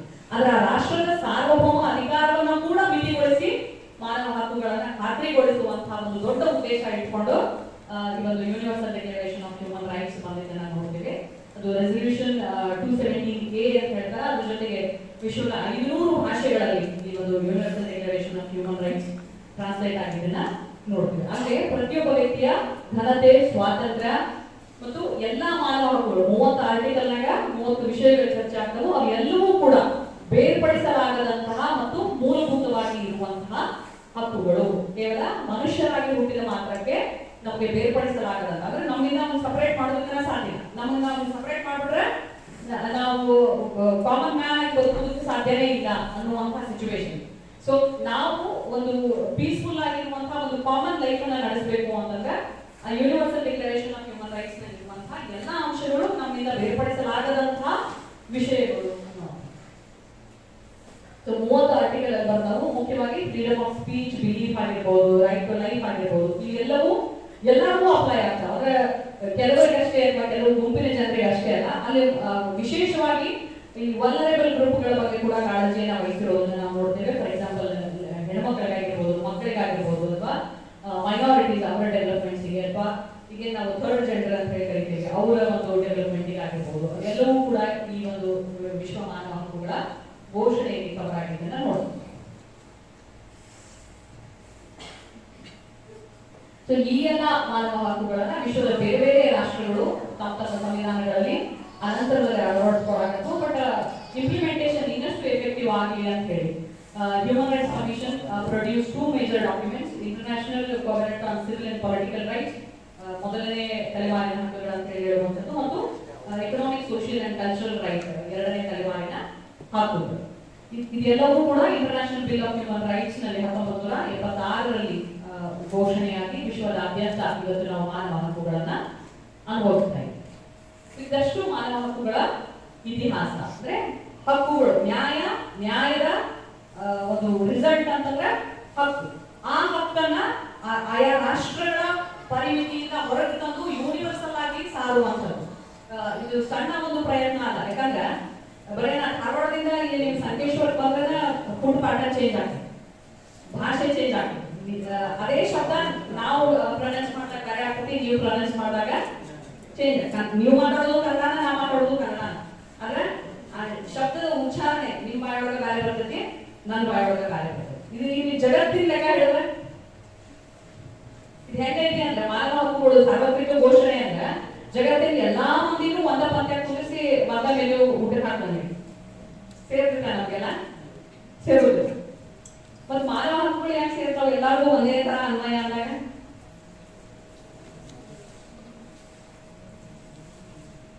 ಸೇರಿದ ಪ್ರತಿದ ಗೊತ್ತಿಲ್ಲ ಏನಂತ ಗೊತ್ತಿಲ್ಲ ನಮ್ಗೆ ಅಂದ್ರೆ ಜನರಲ್ ಆಗಿ ನಾವು ಅದನ್ನ ಅಪ್ಲೈ ಮಾಡಬೇಕು ಅಂತಂದಾಗ ಯಾಕೆ ಇಂಪ್ಲಿಮೆಂಟೇಷನ್ ಆಗಿ ಪ್ರಾಬ್ಲಮ್ ಆಗ್ತೈತಿ, ಯಾಕೆ ಇಷ್ಟೆಲ್ಲ ಡಿಕ್ಲರೇಷನ್ ಆದವು, ಬೇರೆ ಬೇರೆ ತಲೆಮಾರಿನ ಹಕ್ಕುಗಳಂತ ಹೇಳಿ ಡಿಕ್ಲರೇಷನ್ ಆಗಿ ಮತ್ತೆ ಈ ಒಂದು ಡಿಕ್ಲರೇಷನ್ ಇಂದ ಇಂಪ್ರೆಸ್ ಆಗಿ ಎಲ್ಲಾ ರಾಷ್ಟ್ರಗಳ ಸಂವಿಧಾನಗಳಲ್ಲಿ ಇವುಗಳನ್ನ ಸೇರಿಸಿದಾಗ್ಯೂ ಕೂಡ ಯಾಕೆ ಇವತ್ತಿಗೂ ಮಾನವ ಹಕ್ಕುಗಳ ಉಲ್ಲಂಘನೆ ಆಗತೈತಿ ಅಂತ ಸಾರ್ವತ್ರಿಕವಾಗಿ ನಾವು ಅವನ್ನ ಅಪ್ಲೈ ಮಾಡಕ್ ಹೋದಾಗ ಸಾರ್ವತ್ರಿಕವಾಗಿ ಇರುವಂತಹ ಬೇಸಿಕ್ ಡಿಫರೆನ್ಸಸ್ ಕೂಡ ಅಲ್ಲೇ ಮ್ಯಾಟರ್ ಆಗ್ತದೆ. ಆ ಬೇಸಿಕ್ ಡಿಫರೆನ್ಸಸ್ ಅಂದ್ರೆ ಮನುಷ್ಯ ತಾರತಮ್ಯ ಮಾಡಬಾರದು ಅಂತ ಹೇಳ್ತೀವಿ. ಅದು ಮನುಷ್ಯನ ಒಂದು ಸ್ವಾಭಾವಿಕ ಗುಣ ತಾರತಮ್ಯ ಮಾಡಬಾರದು. ಬೇರೆ ಬೇರೆ ಹಂತದೊಳಗೆ ನಾವು ತಾರತಮ್ಯ ಮಾಡ್ತೀವಿ. ಜಾತಿ ಹೆಸರಿನೊಳಗ, ಜನಾಂಗದ ಹೆಸರಿನೊಳಗ, ಹುಟ್ಟಿನ ಆಧಾರದ ಹೆಸರಿನೊಳಗಾಗಿರ್ಬೋದು, ಪ್ರಾದೇಶಿಕ ಅಸಮಾನತೆಯ ಆಧಾರದ ಮೇಲಾಗಿರ್ಬೋದು, ರಾಷ್ಟ್ರಗಳ ಆಧಾರದ ಮೇಲಾಗಿರ್ಬೋದು. ಸೊ ಅಂದ್ರೆ ಫಿಲಾಸಫಿಕಲ್ ಆಗಿ ನಾವು ತಾರತಮ್ಯ ಮಾಡಬಾರ್ದು ಅಂತ ಹೇಳಿದ್ರು ಕೂಡ ಮನುಷ್ಯನೊಳಗೆ ತಾರತಮ್ಯ ಅನ್ನೋದು ಎಷ್ಟು ಇನ್ಹೆರೆಂಟ್ ಆಗೈತಿ ಅಂತಂದ್ರೆ ನ್ಯಾಚುರಲ್ ಆಗಿನೇ ಬಂದ್ಬಿಡುತ್ತೆ. ಇರುವಂತ 4 ಮಂದಿ ಒಳಗ ನಮ್ಮೂರು ನಿಮ್ಮೂರು ಒಂದೇ ನಿಮ್ಮೂರ್ಲಿ ಇಬ್ರು ಒಂದಾಗ್ತದೆ ಗೊತ್ತೇ ಇರಂಗಿಲ್ಲ. ಅವ್ರ ಯಾವ ರೀತಿ ಅಲ್ಲ, ಅವ್ರ ಸ್ವಭಾವ ಯಾವ ರೀತಿ ಐತಿ ಗೊತ್ತಿರಂಗಿಲ್ಲ. ಆದ್ರೆ ಏನೋ ಸಮ್ ಕಾಮನ್ ಫ್ಯಾಕ್ಟರ್ಸ್ ಒಬ್ಬರನ್ನೊಬ್ಬರಿಗೆ ಅಟ್ರಾಕ್ಟ್ ಮಾಡುವಂಥದ್ದು ಮನುಷ್ಯನಿಗೆ ಇರುವಂತಹ ಒಂದು ಸಾಮಾನ್ಯ ಗುಣ. ಸೊ ಅಪಾರ್ಟ್ ಫ್ರಮ್ ದ್ಯಾಟ್ ಅಂದ್ರೆ ಏನದು ನ್ಯಾಚುರಲ್ ಸ್ವಭಾವ ಐತಿ ಮನುಷ್ಯನಿಗೆ, ಅದನ್ನ ಮೀರಿ ನಾವು ಸಾರ್ವತ್ರಿಕ ಹಕ್ಕು ಅಂತ ಹೇಳಿ ಹೇಳಿದಾಗ ಅದಕ್ಕೆ ಅದರದೇ ಆದಂತಹ ಇಂಪ್ಲಿಮೆಂಟೇಷನ್ ಆಗಿರುವಂತಹ ದೊಡ್ಡ ಒಂದು ಹರ್ಡಲ್ ಅಂತಂದ್ರೆ ಸಾರ್ವತ್ರಿಕವಾಗಿ ಘೋಷಣೆ ಮಾಡುವಾಗ ಮನುಷ್ಯನಿಗೆ ಇರುವಂತಹ ಸ್ವಾಭಾವಿಕ ವೈರುಧ್ಯದ ಗುಣ ಇಂಪ್ಲಿಮೆಂಟೇಷನ್ ಆಗಿ ಆಗ್ತಾ ಇರುವಂತಹ ಸಮಸ್ಯೆ. ಅದರಲ್ಲಿ ಬಹಳ ದೊಡ್ಡದು ಮಾಡಿ 2 ರಾಷ್ಟ್ರಗಳ ನಡುವಿನ ಜಗಳ ಅದೆಲ್ಲವನ್ನೂ ಮೀರಿ ಇರುವಂತದ್ದು ಅಂದ್ರೆ ನಮ್ಮೊಳಗೆ ಇರುವಂತಹ ತಾರತಮ್ಯದ ಸ್ವಾಭಾವಿಕ ಗುಣದಿಂದಾಗಿ ಇವತ್ತು ಮಾನವ ಹಕ್ಕುಗಳ ಉಲ್ಲಂಘನೆ ಆಗುತ್ತೆ. ಸೊ ಈ ಒಂದು ಮಾನವ ಹಕ್ಕುಗಳನ್ನ ಸಾರ್ವತ್ರಿಕವಾಗಿ ಘೋಷಣೆ ಮಾಡುವಂತಹ ಹಿನ್ನೆಲೆ ಒಳಗ ಇದ್ದಂತಹ ಫಿಲಾಸಫಿಕಲ್ ಬ್ಯಾಕ್ಗ್ರೌಂಡ್ ಏನು, ಮಾನವ ಹಕ್ಕುಗಳ ಫಿಲಾಸಫಿ ಯಾವುದ್ರ ಬಗ್ಗೆ ಹೇಳ್ತೈತಿ ಅಂತ ಹೇಳಿ ನೋಡುವಾಗ ಹ್ಯೂಮನ್ ರೈಟ್ಸ್ ನ ಫಿಲಾಸಫಿಯನ್ನ ನೋಡ್ಬೇಕು ಅಂತ ಮೊದಲನೇದಾಗಿ ನೇಚರ್ ಆಫ್ ಹ್ಯೂಮನ್ ರೈಟ್ಸ್, ಮಾನವ ಹಕ್ಕುಗಳ ಸ್ವಭಾವ ಏನಿದೆ, ನೇಚರ್ ಐತಿ ಮಾನವ ಹಕ್ಕುಗಳಿಗೆ ಅನ್ನುವಂಥದ್ದನ್ನ ನಾವು ಫಸ್ಟ್ ಎಕ್ಸಾಮಿನ್ ಮಾಡಬೇಕು. ಅದರ ಜೊತೆಗೆ ಸೋರ್ಸಸ್ ಆಫ್ ಹ್ಯೂಮನ್ ರೈಟ್ಸ್, ಯಾವ ಆಧಾರಗಳನ್ನ ಇಟ್ಕೊಂಡು ಮಾನವ ಹಕ್ಕುಗಳು ಅನ್ನುವಂತ ಕಾನ್ಸೆಪ್ಟ್ ಡೆವಲಪ್ ಆಗೈತಿ. So nature of human rights ಅಂದ್ರೆ ನೈಸರ್ಗಿಕವಾಗಿ ಬಂದಂಥದ್ದು, ನಾನು ಹೇಳಿದೆ ನ್ಯಾಚುರಲ್ ಲಾ, ಒಂದು ಮಧ್ಯಯುಗೀನ ರಾಜಕೀಯ ಚಿಂತನೆ ಒಳಗೆ ಬಂದಂತಹ ಒಂದು ವಿಚಾರ ನ್ಯಾಚುರಲ್ ಲಾ. ಅದರ ರಿಸಲ್ಟ್ ಇವತ್ತಿರುವಂತಹ universal declaration of human rights. ಅದರ ಆಧಾರದ ಮೇಲೆ ಯೂನಿವರ್ಸಲ್ ನೇಚರ್ ಅಂದ್ರೆ ಸಾರ್ವತ್ರಿಕವಾಗಿ ಎಲ್ಲರಿಗೂ ಅಪ್ಲೈ ಆಗ್ತದೆ. ಮಾನವರಾಗಿ ಹುಟ್ಟಿದ ಮಾತ್ರಕ್ಕೆ ನಮಗೆ ಮಾನವ ಹಕ್ಕುಗಳು ಲಭ್ಯ ಆಗಬೇಕು ಅಂತ ಹೇಳಿ. ಆಮೇಲೆ ಇನ್ಅಲೈನೇಬಲ್, ಅವುಗಳನ್ನ ನಾವು ಬೇರ್ಪಡಿಸೋದಕ್ಕೆ ಸಾಧ್ಯ ಇಲ್ಲ, ಮನುಷ್ಯರಿಂದ ಅವುಗಳನ್ನ ನಾವು ಬೇರ್ಪಡಿಸೋದಕ್ಕೆ ಸಾಧ್ಯ ಇಲ್ಲ. ಆಮೇಲೆ ಹಕ್ಕುಗಳು ಇಂಟರ್ ಡಿಪೆಂಡೆಂಟ್ ಆಗಿರುವಂಥದ್ದು. ಒಂದ್ ಹಕ್ಕನ್ನು ಕೊಡ್ತೀನಿ ಇನ್ನೊಂದನ್ನು ಕೊಡಂಗಿಲ್ರಿ, ನಮ್ಮೂರಾಗಿ ಈ ಪದ್ಧತಿ ಇಲ್ರಿ ಅಂತ ಹೇಳಕ್ ಬರಂಗಿಲ್ಲ ಹಕ್ಕುಗಳ ವಿಚಾರದೊಳಗೆ. ಈಗ ಲಗ್ನ ಪೂಜೆ ಮಾಡುವಾಗ ಹೇಳ್ತೇವೆ ನೋಡ್ರಿ, ನಮ್ ಕಡೆ ಈ ಪದ್ಧತಿ ಐತ್ರಿ, ನಿಮ್ ಕಡೆ ಈ ಪದ್ಧತಿ ಐತ್ರಿ ಅಂತ ಹೇಳಿ ಹಕ್ಕುಗಳನ್ನ ಇಂಪ್ಲಿಮೆಂಟ್ ಮಾಡುವಾಗ ನಮ್ ಕಡೆ ಈ ಪದ್ಧತಿ ಇದ್ರಿ ಅಂತ ಹೇಳಕ್ ಬರಂಗಿಲ್ಲ. ಯಾಕಂದ್ರೆ ದೇ ಆರ್ ಇಂಟರ್ ಡಿಪೆಂಡೆಂಟ್. ಒಂದನ್ನ ಕೊಟ್ಟು ಒಂದನ್ನ ಬಿಟ್ರೆ ಎಲ್ಲವೂ ಉಲ್ಲಂಘನೆ ಆಗ್ತವೆ. ಸೊ ಹಕ್ಕುಗಳು ಸರಿಯಾಗಿ ಇಂಪ್ಲಿಮೆಂಟ್ ಆಗ್ಬೇಕು ಅಂತಂದ್ರೆ ಎಲ್ಲಾ ಹಕ್ಕುಗಳು it is like a package. ಒಂದನ್ನು ಬಿಟ್ರೆ ಡಿಸ್ಟರ್ಬ್ ಆಗ್ತದೆ ಕೂಡ. ಹಾಗಾಗಿ ಅವು ಇಂಟರ್ ಡಿಪೆಂಡೆಂಟ್ ಆಗಿರುವಂಥದ್ದು. ಆಮೇಲೆ ಇಂಟರ್ ರಿಲೇಟೆಡ್, ಒಂದು ಮತ್ತೊಂದಕ್ಕೆ ಸಂಬಂಧ ಇರುವಂತಹ ಹಕ್ಕುಗಳು. ಅದರ ಜೊತೆಗೆ ಡಿಗ್ರಿ ಆಫ್ ಪ್ರೊಟೆಕ್ಷನ್ ಅವೈಲೇಬಲ್. ಘೋಷಣೆಯಾದಂತಹ ಮಾನವ ಹಕ್ಕುಗಳಿಗೆ ಎಷ್ಟು ಮಟ್ಟಿಗೆ ಪ್ರೊಟೆಕ್ಷನ್ ಐತಿ. ಮಾನವ ಹಕ್ಕುಗಳು ನಮ್ಮನ್ನು ರಕ್ಷಣೆ ಮಾಡ್ತಾವೆ. ಆದ್ರೆ ಇಲ್ಲಿ ನಾವು ಏನ್ ನೋಡಾಕ್ತೀವಿ ಅಂದ್ರೆ ಡಿಗ್ರಿ ಆಫ್ ಪ್ರೊಟೆಕ್ಷನ್, ಮಾನವ ಹಕ್ಕುಗಳಿಗೆ ರಕ್ಷಣೆ ಏನೈತಿ ಅಂತ ಹೇಳಿ. ನಮ್ಮ ರಕ್ಷಣೆಗೆ ಮಾನವ ಹಕ್ಕುಗಳು ಅದಾವು, ಆ ಹಕ್ಕುಗಳ ರಕ್ಷಣೆಗೆ ಏನ್ ಮಾಡಬೇಕು, ಅದಕ್ಕಿರುವಂತಹ ಫಿಲಾಸಫಿಕಲ್ ಬ್ಯಾಕ್ಗ್ರೌಂಡ್ ಏನು. ಆ ಒಂದು ಫಿಲಾಸಫಿಕಲ್ ಬ್ಯಾಕ್ಗ್ರೌಂಡ್ ನೋಡಬೇಕು ಅಂತಂದಾಗ ಸೋರ್ಸ್ ಆಫ್ ಹ್ಯೂಮನ್ ರೈಟ್ಸ್ ನಾವು ನೋಡಬೇಕು. ಮಾನವ ಹಕ್ಕುಗಳಿಗಿರುವಂತಹ ಮೂಲಗಳು ಯಾವ್ಯಾವ, ಅದರೊಳಗೆ ಬರುವಂತಹ ಬೇಸಿಕ್ ಸೋರ್ಸ್ ಅಂದ್ರೆ religion, concepts of ethics, justice, dignity, ಇವು ಕೂಡ ಮೂಲಗಳಾಗಿ ಕಾಣಿಸ್ಬೋದು. ನಾಗಲೇ ಹೇಳಿದೆ, ತನ್ನ ವ್ಯಾಪ್ತಿಯಲ್ಲಿ ಬರುವಂತಹ ಜನರನ್ನ ಒಂದು ನಿರ್ದಿಷ್ಟ ಕಾಯ್ದೆಯ ಚೌಕಟ್ಟಿಗೆ ಒಳಪಡಿಸೋದಕ್ಕೆ ಮನುಷ್ಯನಿಗೆ ಸಹಾಯ ಮಾಡಿದ್ದು ಧರ್ಮ ಅನ್ನುವಂತಹ ಒಂದು ಕಾನ್ಸೆಪ್ಟ್. ಯಾವುದೇ ಧರ್ಮ ಆಗಿದೆ, ಆ ಧರ್ಮದ ಅಂದ್ರೆ ಧರ್ಮದೊಳಗೂ ಕೂಡ ನಾವು ನ್ಯಾಯದ ಬಗ್ಗೆ ನೋಡೋದು. ಅಂದ್ರೆ ಬೇಸಿಕಲಿ ಮನುಷ್ಯ ನಾಗರಿಕತೆಗೆ ಮನುಷ್ಯ ಶಿಫ್ಟ್ ಆದಾಗ ಅಂದ್ರೆ ಏನು ಆದಿಮಾನವ ಇದ್ದ ಅಲ್ಲಿಂದ ನಾಗರಿಕತೆಗೆ ಒಂದ್ ಕಡೆ ನೆಲೆ ನಿಂತು ಮನುಷ್ಯ ಜೀವನ ಮಾಡೋದಕ್ಕೆ ಪ್ರಾರಂಭ ಮಾಡಿದಾಗ ಅವನಿಗೆ ಇದ್ದಂತಹ ಪ್ರಮುಖ ಅವಶ್ಯಕತೆ ಅಥವಾ ಡಿಮ್ಯಾಂಡ್ ಏನಿದೆ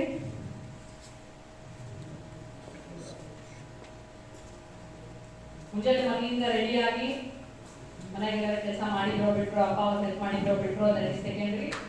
ಆರಾಮಾಗಿ ಸೇಫ್ ಆಗಿ ಕಾಲೇಜಿಗೆ ಬಂದು ಕುಂತೀರಿ with the confidence that I will go back to my house with the same security ಅಂತ ಹೇಳಿ. ಆಗಲೇ ಚೇರ್ಮನ್ ಸರ್ ಹೇಳಿದ್ರಲ್ಲ 15 ನಿಮಿಷ ಪೊಲೀಸರು ಸೈಡ್ ಸರಿಸ್ರಿ ಅಂತ ಹೇಳಿ. ಹಂಗ ಒಂದು 10 ನಿಮಿಷ ಇಮ್ಯಾಜಿನ್ ಮಾಡಿ ನಿಮ್ಮನ್ನೆಲ್ಲರೂ ಒಂದು ಓಡೋಗಿ ಒಂದು ಥಿಕ್ ಫಾರೆಸ್ಟ್ನಾಗ ಬಿಟ್ಟು ಬಂದ್ಬಿಡ್ತೀವಿ. ವಿಜಯ್ ಪಾಟೀಲ್ ಸರ್ ನಮಗೆ ಕೊಟ್ಬಿಟ್ಟಾರೆ 4 ಮಂದಿ ರಿಸೋರ್ಸ್ ಪರ್ಸನ್ಸ್ಗೆ. ಇಲ್ಲೇ ಎಲ್ಲರ ನಿಯರ್ ಇರುವಂತಹ ನಿಮ್ಮ ಮೊಬೈಲ್ ನೆಟ್ವರ್ಕ್ ಬರದೇ ಇರುವಂತಹ ಒಂದು ಥಿಕ್ ಫಾರೆಸ್ಟ್ ನೀವು ತಗೊಂಡೋಗಿ ಬಿಡ್ತೇವೆ, ಬದುಕ್ರಿ ಅಂತ ಹೇಳಿ.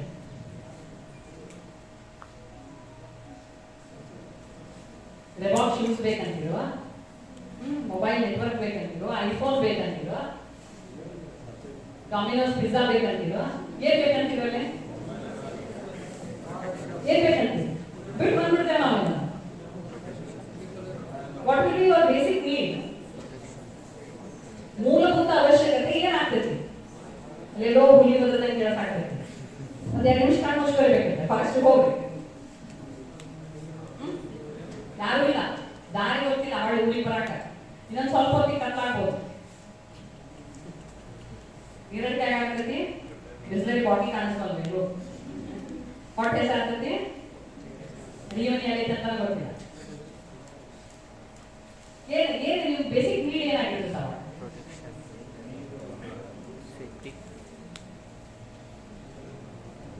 ಪ್ರಾಣದ ರಕ್ಷಣೆ ಮುಖ್ಯವಾಗಿ ಬರುವಂತದ್ದು ನಮ್ಮ ಜೀವನ ರಕ್ಷಣೆ. ಊಟ ಉಪಚಾರ ಎಲ್ಲ 2 ದಿವಸ ಪಾಸಿದ್ರೆ ಹೇಳಿದ್ದೆ, ಆಗ ಬದುಕಬೇಕು ಮಾತ್ರ. ಅದು ನಮ್ಮ ಬೇಸಿಕ್ ನೀಡ್ ಆಗಿ ಪರಿವರ್ತನೆ. ಇಲ್ಲಿ ಕೂತಾಗ ಬೇಸಿಕ್ ನೀಡ ಬೇರೆ ಐತಿ. ಕೆಲವರಿಗೆ ಓಡೋದ್ರೆ ಅದು your first priority as basic need. ಕೆಲವರಿಗೆ ಹೊಟ್ಟೆ ಹಸಿತಿ ಲಘು ಊಟಕ್ಕೆ ಯಾವಾಗ ಆಗ್ತದೆ, ದಟ್ ಡಿಫರ್ಸ್. ಆದ್ರೆ ನಿಮ್ಮನ್ನ ಆಸ್ ಅ ಗ್ರೂಪ್ ತಗೊಂಡೋಗಿ ಅಂತ ಪ್ರದೇಶದಾಗ ಬಿಟ್ಟಾಗ ನಿಮ್ಮ ಬೇಸಿಕ್ ನೀಡ್ ಕಾಮನ್ ಆಗಿಬಿಡುತ್ತೆ. ಏನ್ ಕಾಮನ್ ಆಗೈತಿ ನೋಡ್ರಿ, ಹ್ಯೂಮನ್ ನೇಚರ್ ಏನ್ ಚೇಂಜ್ ಆಗ್ಕೊಂಡ್ಬಿಡುತ್ತೆ. ನೀವು ಇದ್ದಂತಹ ಪ್ರದೇಶ, ನೀವು ಇದ್ದಂತಹ ಪರಿಸ್ಥಿತಿ ನಿಮ್ಮ ಬೇಡಿಕೆಗಳನ್ನ ಅಥವಾ ನಿಮ್ಮ ಅವಶ್ಯಕತೆಗಳನ್ನ ನಿರ್ಧರಿಸ್ತದೆ. ಸೇಫ್ ಆಗಿದ್ದಾಗ ನಿಮ್ಮ ಬೇಡಿಕೆಗಳು ಬಹಳಷ್ಟು ಆಗ್ತಾವು, ಅವುಗಳ ವ್ಯಾಪ್ತಿ ದೊಡ್ಡದಾಗ್ತೈತಿ, ಫ್ರೀಕ್ವೆನ್ಷನ್ ಚೇಂಜ್ ಆಗ್ತೈತಿ. ಆದ್ರೆ ತಗೊಳ್ಳೋಗಿ ಒಂದು ಥಿಕ್ ಫಾರೆಸ್ಟ್ನಾಗ ದಟ್ಟ ಅರಣ್ಯದೊಳಗೆ ಬಿಟ್ಬಿಟ್ರೆ ನಿಮ್ಗೆಲ್ಲಾರ ಒಂದು ಬೇಸಿಕ್ ಕಾಮನ್ ನೀಡ್ ಏನಿರ್ತದೆ ಅಂದ್ರೆ ನಿಮ್ಮ ಪ್ರಾಣವನ್ನ ರಕ್ಷಣೆ ಮಾಡ್ಕೋಬೇಕು. ಹೆಂಗೋ ಗುದ್ದಾಡಿ ಎಲ್ಲರೂ ಯೂನಿಟಿ ಆಗೋ ಏನೋ ಮಾಡಿ ಏನೋ ಟೆಕ್ನಿಕ್ ಅಂತ ಹಿಡ್ಕೊಂಡು ನಿಮ್ಮನ್ನ ನೀವು ಉಳಿಸ್ಕೊಂಡ್ರಿ, ಖಾತ್ರಿ ಮಾಡ್ಕೊಂಡ್ರಿ ದಟ್ ಯಾವುದೇ ಒಂದು ವನ್ಯಜೀವಿ ನಿಮ್ಮ ಅಟ್ಯಾಕ್ ಮಾಡ್ಕೊಳ್ಳಂಗೆ ಏನೋ ಒಂದು ಸೆಕ್ಯೂರಿಟಿ ಮಾಡ್ಕೊಂಡ್ರಿ. ಆಮೇಲೆ ಅದಾದ್ಮೇಲೆ ಬರೋ ಬೇಸಿಕ್ ನೀಡ್ ಏನು? ಹೊಟ್ಟೆ ಹೊಟ್ಟೆ ಹಸ್ತಿದ್ ಗೊತ್ತಾಗೈತಿ, ಹೊಟ್ಟೆ ಹಸ್ತು ಬಿಟ್ಟಿರ್ತೈತಿ, ಆಗ ಅದು ಅರಿವಿಗೆ ಬರುವುದು ನೀವು ಸೇಫ್ ಆಗಿ ಅರಿವಿರಿ ಅಂತ ಹೇಳಿ ಅದನ್ನ. ಸೊ ಅವಾಗ ಮನುಷ್ಯ ಕೃಷಿಯನ್ನ ಆಧರಿಸಿದ. ಒಂದ್ ಕಡೆ ನೆಲೆ ನಿಂತು ಬಿಟ್ಟಿದ್ದ, ಆಹಾರ ಬೇಕಾಗಿತ್ತು, ಹಂಗಾಗಿ ನಮ್ಮ ಕೃಷಿಯನ್ನ ಆಧರಿಸಿದ. ಎಲ್ಲಾರು ನಿಮ್ಗೆ ಅಲ್ಲಿ ಯಾರ ಹೊಲ ಎಕರೆಗಳಿಗೆ ಮಾರಾಟ ಬಂದಿರ್ತಾರ, ಹೆಂಗ್ ಮಾಡ್ತೀರಿ? ಏನ್ ಮಾಡ್ತೀರಿ? ಚಿಂತೆ ಮಾಡಕ್ ಅಪ್ಪನ ಹೊಲ ಅಣ್ಣನ ಹೊಲ ಕೋರ್ಟಿಗೆ ಹೋಗಿ ಇಸ್ಕೊಂಡು ಭಾಳ ಈಸಿ ಐತಿ. ಇಂಥ ಸಿಚುವೇಶನ್ನಾಗ ನಿಮಗೆ ನೀವೇ ಹೊಲ ತಯಾರು ಮಾಡ್ಕೊಳ್ಳೋದು ಹೆಂಗ? ದಟ್ಟ ಅರಣ್ಯ ಐತಿ, ಅಲ್ಲಿ ಬೆಳೆ ಬೆಳಿ ಏನ್ ಮಾಡ್ತೀರಿ?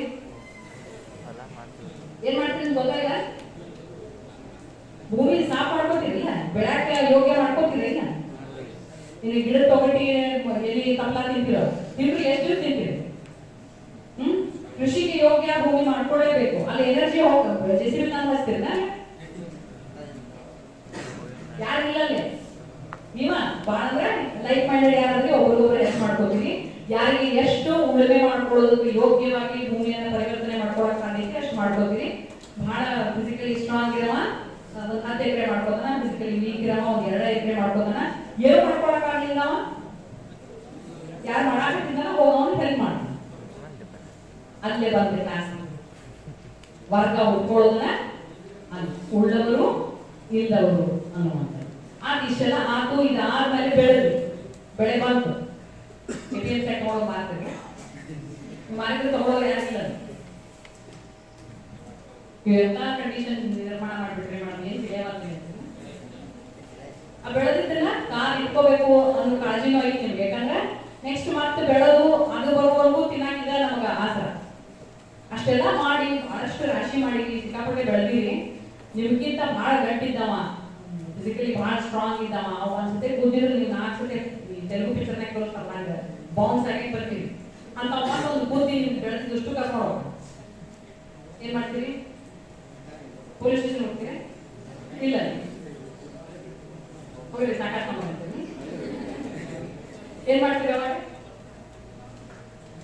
ಇಷ್ಟು ಗುಂಪಿನಾಗ ಒಬ್ಬನ ಕಟ್ಕೊಳ್ಳೋದಿರ್ತಾನ, ಗಾಡ್ ಇಸ್ ಕೈಂಡ್, ಇನ್ನೊಬ್ಬ ಕಟ್ಕೊಳ್ಳೋದು ಮಾಡಿರ್ತಾನ. Only thing is we have to search for him. ಇನ್ನೊಬ್ಬ ಕಟ್ಕೊಳ್ಳೋದು ಹುಡುಕ್ತೀವಿ. ಆ ಕಟ್ಕೊಳ್ಳೋನಿಗೆ ಒಂದ್ ಸ್ವಲ್ಪ ಒಳ್ಳೆತನ ಇದೆ, ಇವೇನ್ ಗಟ್ಟೆದಂಗ ಇವ್ನಿಗೆ ಒಂದ್ ಸ್ವಲ್ಪ ಕೆಟ್ಟತನ ಆಯ್ತು. ದುಡಿಯಾಕಲ್ಲ ಮತ್ತೊಬ್ರು ಕಸ್ಕೊಂಡ್ತೀನಿ ನಾನು. ಇನ್ನೊಬ್ಬ ಗಟ್ಟೆದನ ಅವ್ನು ದುಡಿತಾನ, ಆದ್ರೆ ಉಸಾಬರಿಗೆ ಹೋಗಲ್ಲ. ನೀವೇನ್ ಮಾಡ್ತೀರಿ? ಹೋಗಿ ಅವ್ನು ತಯಾರು ಮಾಡಕ್ ಶುರು ಮಾಡ್ತೀವಿ, ಹೌದಿಲ್ಲ? That is for your safety, ನಿಮ್ಮ ಆಸ್ತಿಯ ರಕ್ಷಣೆ. ಸೊ ಬೇಸಿಕಲಿ ಮನುಷ್ಯನಿಗೆ ಇದ್ದಂತಹ 2 ಪ್ರಮುಖ ಅವಶ್ಯಕತೆಗಳು ಅಂದ್ರೆ ಪ್ರಾಣದ ರಕ್ಷಣೆ ಮತ್ತು ನಮ್ಮ ಆಸ್ತಿಯ ರಕ್ಷಣೆ. ಆ 2 ವಿಷಯಗಳನ್ನ ರಕ್ಷಣೆ ಮಾಡುವಂಥದ್ದು ಆವಾಗಿದ್ದಂತಹ ಒಂದು ಸಮಾಜ ಅಥವಾ ಒಂದು ಸಮುದಾಯದ ಜವಾಬ್ದಾರಿ ಆಯಿತು. ಅಲ್ಲಿಂದ ರಾಜ ಉಟ್ಕೊಂಡಿದ್ದು, ಅವೇನ್ ಚಲೋ ಗಟ್ಟಿರೋನಿದ್ನಲ್ಲ ಅವಾಗ ನೀವು ಈ ಕೆಟ್ಟ ಗಟ್ಟಿರೋನಿಗೆ ಅಪೋಸ್ ತಂದಿರ್ತೀವಿ. ಈ ಚಲೋ ಗಟ್ಟಿರವ ಸ್ವಲ್ಪ ದಿವಸ ಮಾಡ್ತಾನ, ನಿಮ್ಮೆಲ್ಲರೂ ಸೇಫ್ಟಿ ಮಾಡ್ತಾನ, ಸೇಫ್ ಮಾಡ್ತಾನ, ಆಮೇಲೆ ನನ್ನ ಮನೆ ನಡೀದೆ, ನನ್ನ ಜೀವನ ನಡೀದೆ ಅಂತ ಅವಾಗ ಏನ್ ಮಾಡ್ತೀರಿ? ಹೋಗಿ ಮನೆಗೆ ಅಂದ್ಬಿಡ್ತೀರಿ, ನೀ ಇದ ಕೆಲಸ ಮಾಡು, ಬೇಕಾದ್ರೆ ನಾವು ಬೆಳೆದಿದ್ರಾಗ ಒಂದು ಸ್ವಲ್ಪ ನಿಮ್ಗೆ ಕೊಡ್ತೇವೆ ಅಂತ ಹೇಳಿ ಅಲ್ಲಿಗೆ ಬಂದ ಟ್ಯಾಕ್ಸ್. ಸೊ ಈ ರೀತಿ ಮನುಷ್ಯನ ಮೂಲಭೂತ ಅವಶ್ಯಕತೆಗಳು ಪ್ರಾಣ ಮತ್ತು ಆಸ್ತಿಯ ರಕ್ಷಣೆ ಏನಾಗಿತ್ತಲ್ಲ, ಇದರ ಆಧಾರದ ಮೇಲೆ ಅಂದ್ರೆ ಆ 2 ವಿಷಯಗಳನ್ನ ರಕ್ಷಣೆ ಮಾಡೋದು ಮುಖ್ಯ ಉದ್ದೇಶ ಇಟ್ಕೊಂಡೇ ಧರ್ಮ ಆಗಿರ್ಬೋದು, ಅಥವಾ ಅವಾಗಿನ ಎಥಿಕ್ಸ್ ಆಗಿರ್ಬೋದು, ಅಥವಾ ಜಸ್ಟಿಸ್. ಅವಾಗಿನ ಜಸ್ಟಿಸ್ ಅಂದ್ರೆ ಎಲ್ಲರಿಗೂ ಪ್ರಾಣ ಮತ್ತು ಆಸ್ತಿಯ ರಕ್ಷಣೆಯನ್ನ ಒದಗಿಸುವಂಥದ್ದು ಅವಾಗಿನ ಸರ್ಕಾರದ ಜವಾಬ್ದಾರಿ, ಅಥವಾ ಅವಾಗಿನ ಗ್ರೀಕ್ ಫಿಲಾಸಫಿ ಹೋದ್ರೆ ನಗರ ರಾಜ್ಯಗಳ ಜವಾಬ್ದಾರಿ ಆಗಿರ್ಬೋದು, ಅಥವಾ ಅವಾಗಿನ ಸಮುದಾಯಗಳ ಒಂದು ಪ್ರಮುಖ ಜವಾಬ್ದಾರಿ ಆಗಿದೆ. ಬಟ್ ಸಮುದಾಯ ಬೆಳೆದಂಗ ಅದು ಅಲ್ಲಿ ಅಷ್ಟು ಸಕ್ಸಸ್ಫುಲ್ ಆಗಿ ಇಂಪ್ಲಿಮೆಂಟ್ ಆಗೋದಕ್ಕಾಗಿತ್ತು. ಅವಾಗ ಬಂದಿದ್ದು ಥಿಯರೀಸ್ ಆಫ್ ಹ್ಯೂಮನ್ ರೈಟ್ಸ್, ಮಾನವ ಹಕ್ಕುಗಳ ಸಿದ್ಧಾಂತಗಳು. ಈ ಒಂದು ಮಾನವ ಹಕ್ಕುಗಳ ಥಿಯರೀಸ್ ಅನ್ನು ನಾವು ಗ್ರೀಕ್ ಮತ್ತು ರೋಮನ್ರ ಒಂದು ಅಲ್ಲಿಂದನೇ ನೋಡ್ಕೋತ ಬಂದ್ರೂ ಕೂಡ ಅವಾಗೂ ಕೂಡ ಅಲ್ಲಿನೇ ನ್ಯಾಚುರಲ್ ಲಾ ಅಂತ ಹೇಳಿ ಬರುವಂಥದ್ದು, ನೈಸರ್ಗಿಕ ಕಾಯ್ದೆ ಅನ್ನುವಂಥದ್ದು. ಈ ಒಂದು ನೈಸರ್ಗಿಕ ಕಾಯ್ದೆಯ ಬೇಸಿಕ್ ಕಾನ್ಸೆಪ್ಟ್ ಇರೋದ ಅವು ಬೇರ್ಪಡಿಸಲಾಗದಂತಹ ಕಾಯ್ದೆಗಳು ಮತ್ತು ಮೂಲಭೂತವಾಗಿ ನಮ್ಮ ಜೊತೆಗೆ ಬಂದಂತಹ ಕಾಯ್ದೆಗಳು. ಮಿಡಿವಲ್ ಪೀರಿಯಡ್ನಾಗ ಅದ್ರ ಬಗ್ಗೆ ಹೆಚ್ಚು ಚರ್ಚೆ ಆಗ್ತದೆ. ಪೊಲಿಟಿಕಲ್ ಸೈನ್ಸ್ ಸ್ಟೂಡೆಂಟ್ಸ್ ಇರೋರಿಗೆಲ್ಲ ಗೊತ್ತಿರ್ತೈತಿ. ಥಾಮಸ್ ಎಕ್ವಿನಾಸ್ ಇದ್ರ ಬಗ್ಗೆ ಹೆಚ್ಚು ಚರ್ಚೆಯನ್ನ ಮಾಡ್ತಾನೆ. ಅವ್ ಏನ್ ಹೇಳ್ತಾನ ಅಂದ್ರೆ ಮೂಲಭೂತ ನ್ಯಾಚುರಲ್ ಲಾ ಅನ್ನುವಂಥದ್ದು ರಾಷ್ಟ್ರದ ಈ ಒಂದು ರೂಲ್ ಆಫ್ ಲಾ ಏನೈತಿ ಅದಕ್ಕಿಂತಲೂ ಸುಪ್ರೀಂ ಆಗಿರುವಂಥದ್ದು. ಯಾಕಂದ್ರೆ ನ್ಯಾಚುರಲ್ ಲಾ ಬೇರೆಯಿಂದ ನಮಗೆ ಕೊಡಲ್ಪಟ್ಟಂತಹ ಒಂದು ಕಾಯ್ದೆ. ಹಾಗಾಗಿ ಒಂದು ರಾಷ್ಟ್ರದ ರೂಲ್ ಆಫ್ ಲಾಗಿಂತಲೂ ಈ ನ್ಯಾಚುರಲ್ ಲಾ ಸುಪ್ರೀಂ ಆಗಿ ಇರುವಂಥದ್ದು ಅಂತ ಹೇಳಿ. ಆದ್ರೆ ಇದಕ್ಕಿರುವಂತಹ ಒಂದು ಮೇನ್ ಕ್ರಿಟಿಕಲ್ ಲಿಮಿಟೇಷನ್ ಏನು ಅಂತಂದ್ರೆ, ಒಂದು ಕಡೆ ನ್ಯಾಚುರಲ್ ಲಾ ಬಗ್ಗೆ ಮಾತಾಡ್ತಿದ್ರು ಮಿಡಿವಲ್ ಪೀರಿಯಡ್ನಾಗ, ಅಥವಾ ಅದರ ನಂತರದ ಅವಧಿಯೊಳಗೆ ನ್ಯಾಚುರಲ್ ಲಾ ಬಗ್ಗೆ ಯಾರು ಚರ್ಚೆ ಮಾಡಾರ ಅಂಟಿಲ್ ದಿ ಅಬಾಲಿಷನ್ ಆಫ್ ಈ ಒಂದು ಸ್ಲೇವರಿ ಆಗಿರ್ಬೋದು ಅಲ್ಲಿವರೆಗೆ. ಅವಾಗಿದ್ದಂತಹ ಒಂದು ಕ್ರಿಟಿಕಲ್ ಲಿಮಿಟೇಷನ್ ಏನು ಅಂತಂದ್ರೆ, ಫ್ರೀಡಮ್ ಇಕ್ವಾಲಿಟಿ ಬಗ್ಗೆ ಮಾತಾಡಿದ್ರು ಕೂಡ ಸ್ಲೇವರಿ ಅಂದ್ರೆ ಗುಲಾಮಗಿರಿ ಮತ್ತು ಜೀತ ಪದ್ಧತಿ ಇದ್ದಂಥದ್ದು 2 ವಿರುದ್ಧವಾಗಿರುವಂತಹ ವಿಚಾರಗಳು. ನೈಸರ್ಗಿಕವಾಗಿ ಎಲ್ಲರಿಗೂ ಕೆಲವೊಂದಿಷ್ಟು ಹಕ್ಕುಗಳು ಸಿಗ್ತಾವು ಅಂತ ಹೇಳಿ ಒಂದ್ ಕಡೆ ಹೇಳ್ತೀವಿ. ನೈಸರ್ಗಿಕವಾಗಿ ಹಕ್ಕುಗಳು ಸಿಗ್ತಾವು ಅಂತಂದಾಗ ಒಬ್ಬ ಮನುಷ್ಯ ಮತ್ತೊಬ್ಬರನ್ನ ಅಂದ್ರೆ ಗುಲಾಮನನ್ನಾಗಿ ಸ್ವೀಕಾರ ಮಾಡೋದು ಸಾಧ್ಯ. 2 ವೈರುಧ್ಯಗಳು ಇದ್ದಂತಹ ಒಂದು ಅವಧಿ. ಆದ್ರ ಈ ಮಧ್ಯಯುಗೀನ ಕಾಲದ ನಂತರ ಈ ಒಂದು ಫ್ಯೂಡಲಿಸಂ ಜಮೀನ್ದಾರಿ ಪದ್ಧತಿ ಸ್ವಲ್ಪ ಕಡಿಮೆ ಆಗೋದಂತ ಅದರ ಪ್ರಭಾವ. ಅವಾಗ ನ್ಯಾಚುರಲ್ ಲಾನಾಗ ಮತ್ತೊಂದಿಷ್ಟು ಹೊಸ ಬದಲಾವಣೆಗಳು ಅಥವಾ ಮತ್ತೊಂದಿಷ್ಟು ಹೊಸ ಚಿಂತನೆಗಳು ನ್ಯಾಚುರಲ್ ಲಾ ಬಗ್ಗೆ ನಡೆದಂಥದ್ದು. ರಷ್ಯನ್ ಒಬ್ಬ ತತ್ವಶಾಸ್ತ್ರಜ್ಞ ಗಾರ್ಜಿಯಸ್ ಅವರು ಹೇಳುವ ಪ್ರಕಾರ ಪ್ರತಿಯೊಬ್ಬ ಮನುಷ್ಯನಿಗೆ live peacefully and in harmony with others, ಅಂದ್ರೆ ಶಾಂತಿಯುತವಾಗಿ ಮತ್ತು ಸೌಹಾರ್ದಯುತವಾಗಿ ಬದುಕುವಂತಹ ಹಕ್ಕು ಪ್ರತಿಯೊಬ್ಬ ಮನುಷ್ಯನಿಗೆ ಐತಿ ಅಂತ ಹೇಳಿ ಹೇಳೋದು. ಸೊ ಇವೆಲ್ಲವೂ ಕೂಡ 18 ಮತ್ತು 19ನೇ ಶತಮಾನದೊಳಗೆ ಇದನ್ನ ನಾವು ನೋಡ್ತೀವಿ. ಡಿಕ್ಲರೇಷನ್ ಆಫ್ ಇದು French declaration of rights of man, ಆಮೇಲೆ United States declaration of independence ಆಗಿರ್ಬೋದು. ಮತ್ತೆ ಅಂದ್ರೆ ಈ ನ್ಯಾಚುರಲ್ ಲಾ ಬೇರೆ ಬೇರೆ ಹಂತದೊಳಗೆ ಬೆಳ್ಕೊಂಡು ಬಂದು ಇವತ್ತಿನ ಮಾನವ ಹಕ್ಕುಗಳ ಸಾರ್ವತ್ರಿಕ ಘೋಷಣೆ ಏನೈತಿ ಅದರ ಮೂಲ ಬೀಜ ಇರುವಂತದ್ದು ಈ ಒಂದು ನ್ಯಾಚುರಲ್ ಲಾ ಅನ್ನುವಂತಹ ಸಿದ್ಧಾಂತಗಳು. ಬಟ್ ನ್ಯಾಚುರಲ್ ಲಾ ಒಂದೇನ ಮಾನವ ಹಕ್ಕುಗಳಿಗೆ ಇರುವಂತಹ ಥಿಯರಿ ಇಲ್ಲ, ಅದನ್ನ ಬಿಟ್ಟು ಬೇರೆ ಬೇರೆ ಥಿಯರಿಗಳು. ನಾಗಲೇ ನಿಮ್ಗೆ ಹೇಳಿದೆ ಯಾಕೆ ಮಾನವ ಹಕ್ಕುಗಳು ಉಲ್ಲಂಘನೆ ಆಗ್ತಾವು ಅಂದ್ರೆ ಮನುಷ್ಯನಿಗೆ ಬಂದಿರುವಂತಹ ನೈಸರ್ಗಿಕ ಸ್ವಭಾವ, ನಾವು ನಮ್ಮಲ್ಲೇನೆ ಭೇದಗಳನ್ನ ಮಾಡ್ಕೋತೇವೆ ಅಂತ ಹೇಳಿ. ಸೊ ಥಿಯರಿ ಒಳಗೂ ಭಿನ್ನತೆಗಳು. ನ್ಯಾಚುರಲ್ ಲಾ ಎಲ್ಲರಿಗೂ ಮಾನವ ಹಕ್ಕುಗಳು ನೈಸರ್ಗಿಕವಾಗಿಯೇ ಅಪ್ಲೈ ಆಗ್ತಾವು ಅಂತ ಹೇಳಿದ್ರೆ, ಈ ಪಾಸಿಟಿವಿಸ್ಟ್ ಥಿಯರಿ ಇದು it was like divorcing legal system from the ethical and moral foundation of society ಅಂತ ಹೇಳ್ತಾರೆ. ಯಾಕಂದ್ರೆ ಈ ಒಂದು ಕಾಯ್ದೆಗೆ ಇದ್ದಂತಹ ಮಾರಲ್ ಮತ್ತು ಎಥಿಕಲ್ ಫೌಂಡೇಶನ್ ನ ಬೇರ್ಪಡಿಸಿ ಪಾಸಿಟಿವಿಸಂ ಥಿಯರಿ ಹೇಳುತ್ತೆ. ಪಾಸಿಟಿವಿಸಂ ಥಿಯರಿ ರಾಷ್ಟ್ರಕ್ಕೆ ಹೆಚ್ಚಿನ ಅಧಿಕಾರಗಳನ್ನ ಕೊಡುತ್ತೆ. ಕಾಯ್ದೆ ಮಾಡುವಂತಹ ಅಂಗ ಏನ್ ಹೇಳಿದ್ರೆ ಅದು ಫೈನಲ್ ಅಂತ ಹೇಳಿ ಅದರ ಒಂದು ಹೈಟ್ ಅನ್ನು ನಾವು ನಾಜಿವಾದದೊಳಗೆ ನೋಡ್ತೀವಿ. ಅಂದ್ರೆ ರಾಷ್ಟ್ರದ ಕಾಯ್ದೆ ಏನ್ ಮಾಡ್ತೀವಿ ಅದು ಎಲ್ಲರೂ ಪ್ರಶ್ನೆ ಮಾಡಿದಾಗ ಒಪ್ಪಬೇಕು. ಅಂದ್ರೆ ಈ ಪಾಸಿಟಿವಿಸಂ ಥಿಯರಿ ಏನ್ ಹೇಳ್ತೈತೆ ಅಂದ್ರೆ ರಾಷ್ಟ್ರ ಏನೇ ಕಾಯ್ದೆ ಮಾಡಿದ್ರು ಅದು ಸರ್ವರ ಹಿತಕ್ಕಾಗಿ ಅಥವಾ ಬಹುಜನರ ಹಿತಕ್ಕಾಗಿ. ಸರ್ವರ ಹಿತ ಅನ್ನೋದಕ್ಕಿಂತ ಬಹುಜನರ ಹಿತ. ಸೊ ಬಹುಜನರ ಹಿತವನ್ನ ಸಾಧಿಸುವಾಗ ಕೆಲವರ ಹಿತ ಅಲ್ಲೇ ಗೌಣ ಆಗ್ಬೋದು ಅಥವಾ ನಿರ್ಲಕ್ಷ್ಯಕ್ಕೆ ಒಳಪಡಬಹುದು. ಆದ್ರೂ ಕೂಡ ಕಾಯ್ದೆ ಮಾಡುವಂತಹ ಒಂದು ಬಾಡಿ ಏನೈತಿ ಅದಕ್ಕೆ ಸುಪ್ರೀಂ ಪವರ್ ಇರಬೇಕು. ಅವ್ರು ಹೇಳಿದ್ದನ್ನ ಬೇರೆ ಯಾರು ಪ್ರಶ್ನೆ ಮಾಡುವಂಗಿಲ್ಲ ಅನ್ನುವಂಥದ್ದು ಪಾಸಿಟಿವಿಸಂ ಥಿಯರಿ. ನೀವು ಅದನ್ನ ಎಷ್ಟು ಥಿಯರಿ ಬಿಡ್ತೀರಿ ನಿಮಗೆ ಬಿಟ್ಟಿದೆ. ನ್ಯಾಚುರಲ್ ಲಾ ಹೋಗ್ತಿರೋ ಇಲ್ಲ ಪಾಸಿಟಿವಿಸ್ಟ್ ಥಿಯರಿ ಹೋಗ್ತಿರೋ?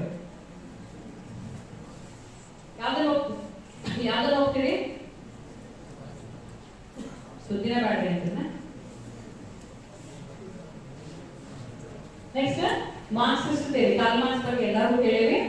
ಮಾರ್ಕ್ಸ್ಗೆ ಅವರದ್ದೇ ಆದಂತಹ ವಿಚಾರಗಳಿದ್ವು. ಕಮ್ಯುನಿಸಂ ಬಗ್ಗೆ ಆಗಿರ್ಬೋದು ಅಥವಾ ಕಮ್ಯುನಿಸಂ ಬೇಸ್ ಮೇಲೆ ಸಮಾಜ ಯಾವ ರೀತಿ ಐತಿ, ಸಮಾಜದ ಹುಟ್ಟು ಯಾವ ರೀತಿ ಆಗೈತಿ, ಮಾನವನ ಇತಿಹಾಸ ಯಾವ ರೀತಿ ಐತಿ, ಅದೆಲ್ಲವನ್ನೂ ರೀಥಿಂಕ್ ಮಾಡುವಂತಹ ಒಂದು ಅವಧಿಯನ್ನ ನಾವು ಕಾರ್ಲ್ ಮಾರ್ಕ್ಸ್ ಕಾಲದೊಳಗೆ ನೋಡ್ತೀವಿ. ಪ್ರತಿಯೊಂದರೊಳಗೂ ಕೂಡ ಅಂದ್ರೆ ಈ ರೀತಿಯೂ ವಿಚಾರ ಮಾಡಕ್ ಸಾಧ್ಯ ಇಲ್ಲ ಅಂತ ಹೇಳಿ ಜಗತ್ತಿಗೆ ತೋರಿಸ್ಕೊಟ್ಟಂಥದ್ದು Marxist thinking. So Marxist ideology. So Karl Marx ಅಥವಾ ಈ ಒಂದು ಮಾರ್ಕ್ಸಿಸ್ಟ್ ಥಿಯರಿಯ ಪ್ರಕಾರ ಇವರು ನ್ಯಾಚುರಲ್ ಲಾ ಅನ್ನೋದನ್ನ ಒಪ್ಪೋದೇ ಇಲ್ಲ. ನ್ಯಾಚುರಲ್ ಲಾ ಅನ್ನುವಂಥದ್ದು ಆ ಕಾನ್ಸೆಪ್ಟೇ ಸುಳ್ಳು ಅಂತ. It is like pseudo philosophy ಅಂತ ಹೇಳುವಂಥದ್ದು.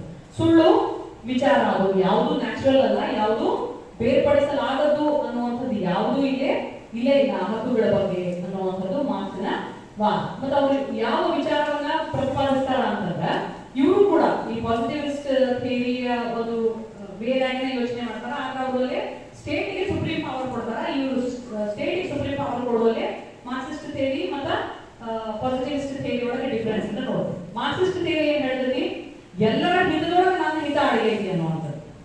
ಇಡೀ ದೇಶ ಸಫರ್ ಆಗತೈತಿ, ನನಗೆ ಮಾನವ ಹಕ್ಕು ಕೊಡ್ರಿ ಅಂದ್ರೆ ಈಗ ನೀವು ಈ ಗಾಜಾ ಏರಿಯಾಕ್ ಹೋಗಿ ರೈಟ್ ಟು ಎಜುಕೇಶನ್ ಉಲ್ಲಂಘನೆ ಆಗೈತ್ರಿ, ನಾಳೆ ಸರಿ ಚಾಲು ಮಾಡ್ರಿ ಅನ್ನೋದು. ರೈಟ್ ಟು ಹೆಲ್ತ್ ಉಲ್ಲಂಘನೆ ಆಗೈತ್ರಿ, ನನಗೆ ಚಲೋ AC ಬೆಡ್ ಹಾಕಿ ನನಗೆ ಸಲಹೆ ಹಚ್ಚಿರಿ ಅನ್ನೋದು. ಬದುಕುವುದು ಕಷ್ಟ ಆಗೈತೆ. ಮಾರ್ಕ್ಸ್ ಏನ್ ಹೇಳ್ತಾನ ಅಂದ್ರೆ ಇಡೀ ಸಮಾಜದ ಹಿತದೊಳಗೆ ನನ್ನ ಹಿತ ಅಡಗೈತಿ. ಸೊ ಸಮಾಜದ ಹಿತವನ್ನ ನಿರ್ಲಕ್ಷ್ಯ ಮಾಡಿ ವೈಯಕ್ತಿಕ ಹಿತ ಅಂತ ಹೇಳುವಂತಹ ಮೂಲಭೂತ ಹಕ್ಕಾಗಿರ್ಬೋದು ಅಥವಾ ಸಾರ್ವತ್ರಿಕ ಮಾನವ ಹಕ್ಕಾಗಿರ್ಬೋದು, ಇವೆಲ್ಲ these are all pseudo philosophy ಅಂತ ಹೇಳ್ತಾರೆ. ಸಮಾಜದ ಅಭಿವೃದ್ಧಿಯನ್ನ ಮಾಡಿದ್ರೆ ಅವ ಪ್ರತಿಯೊಂದನ್ನು ಇದೇನು ತಾತ್ವಿಕ ಹಿನ್ನೆಲೆಯೊಳಗೆ ಯೋಚನೆ ಮಾಡ್ತಾನೆ. ಮನುಷ್ಯರ ಮೈಂಡ್ ಸೆಟ್ ಅನ್ನ ಡೈವರ್ಟ್ ಮಾಡಕ್ ಬಂದಿರುವಂತಹ ಫಿಲಾಸಫಿಗಳು ಅಂತ ಹೇಳಿ ಕೆಲವು ಕಡೆ ಕಾರ್ಲ್ ಮಾರ್ಕ್ಸ್ ವಾದ ಮಾಡಿದ್ದನ್ನು ಕೂಡ ನಾವು ನೋಡ್ತೀವಿ. ಯಾಕಂದ್ರೆ ಸಮಾಜದ ಹಿತವನ್ನ ಸಾಧಿಸೋದಕ್ಕೆ ಆಗದೇ ಇದ್ದಂತಹ ವ್ಯವಸ್ಥೆ ತನ್ನ ಸಮಾಜದ ಜನರ ವಿಚಾರವನ್ನ ಡೈವರ್ಟ್ ಮಾಡೋದಕ್ಕಾಗಿ ಈ ಎಲ್ಲ ಅಂಶಗಳನ್ನ ತನ್ನಲ್ಲೇ ನಮ್ಮ ಎದುರಿಗೆ ಇಟ್ಟಂತ. ಅಂದ್ರೆ ಒಂದ್ ರೀತಿ ಪ್ಲಾಸ್ಟಿಕ್ ಹಣ್ಣುಗಳು ನಮ್ಮ ಒಂದು ರೀತಿ ಯಾರು ತಿಂತೀರಿ ಅಲ್ಲಿಗೆ ಮಾಡಿ ಅಂತ ನಮಗೆ ಗೊತ್ತೇ ಇಲ್ಲ ಪ್ಲಾಸ್ಟಿಕ್ ಅಂತ ಹೇಳಿ. ಯಾರು ತಿನ್ಲಿ ಅನ್ನೋದು ವಿಚಾರದಾಗ ದಿನ ಕಳೆದ್ಬಿಡ್ತೇವೆ. ಯಾವ್ದನ್ನ ತಿನ್ಬೇಕು ಅಂತ ಸೆಲೆಕ್ಟ್ ಮಾಡ್ತೀವಿ ಅವಾಗ ಗೊತ್ತಾಗ್ತದೆ ಪ್ಲಾಸ್ಟಿಕ್ ಅಂತ ಹೇಳಿ. ಆ ರೀತಿ ಕಾರ್ಲ್ ಮಾರ್ಕ್ಸ್ ಹೇಳೋದು. ಸೊ ಕಾರ್ಲ್ ಮಾರ್ಕ್ಸ್ ಏನ್ ಹೇಳ್ತಾನ ಅಂದ್ರೆ ಬೇಸಿಕಲಿ ಎಲ್ಲರ ಹಿತವನ್ನ ಸಾಧಿಸುವಂತಹ ಸಮಾಜದ ನಿರ್ಮಾಣ ಆಗಬೇಕು. ಅವಾಗ ಎಲ್ಲರಿಗೂ ಸಮಾನವಾಗಿ ಹಕ್ಕುಗಳು ಸಿಗ್ತಾವ. ಹಾಗಾಗಿ ಬೇಸಿಕಲಿ ಕಾರ್ಲ್ ಮಾರ್ಕ್ಸ್ ಥಿಯರಿ ಇರುವಂತದ್ದು ಕ್ಲಾಸ್ ಸ್ಟ್ರಗಲ್ ಬಗ್ಗೆ, ಅಂದ್ರೆ ವರ್ಗ ಸಂಘರ್ಷದ ಬಗ್ಗೆ.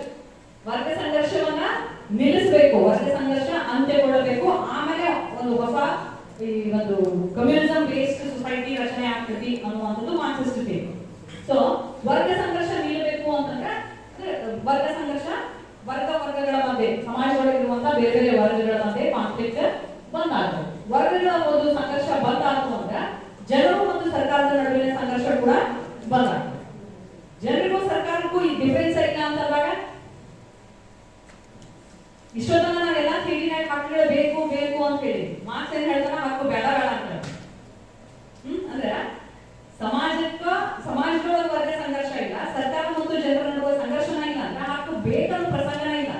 ಅಂದ್ರೆ ಬೇಕು ಅಂತ ಹೇಳಿ ಪಡ್ಕೋಬಾರ್ದು ನಾವು ಅಂತೀವಿ. ಸ್ವಲ್ಪ ಡೀಪ್ ಆಗಿರುವಂತಹ ಥಿಯರಿ ಇದು. ಬೇಕು ಅಂತ ಹೇಳೋದ್ ಬೇಡ, ಆ ರೀತಿಯಾದಂತಹ ವಾತಾವರಣ ನಿರ್ಮಿಸ್ಬಿಟ್ರೆ ನ್ಯಾಚುರಲ್ ಆಗಿ ಅದು ನಮ್ಗೆ ಸಿಕ್ಬಿಡ್ತೈತಿ ಅಂತ ಹೇಳಿ. ನೆಕ್ಸ್ಟ್ ಸೋಷಿಯಾಲಜಿಕಲ್ ಥಿಯರಿ, ಇದು ಕೂಡ ಮಾರ್ಕ್ಸ್ ಥಿಯರಿ ರೀತಿಯ ಒಳಗನೆ ಇರುವಂತದ್ದು.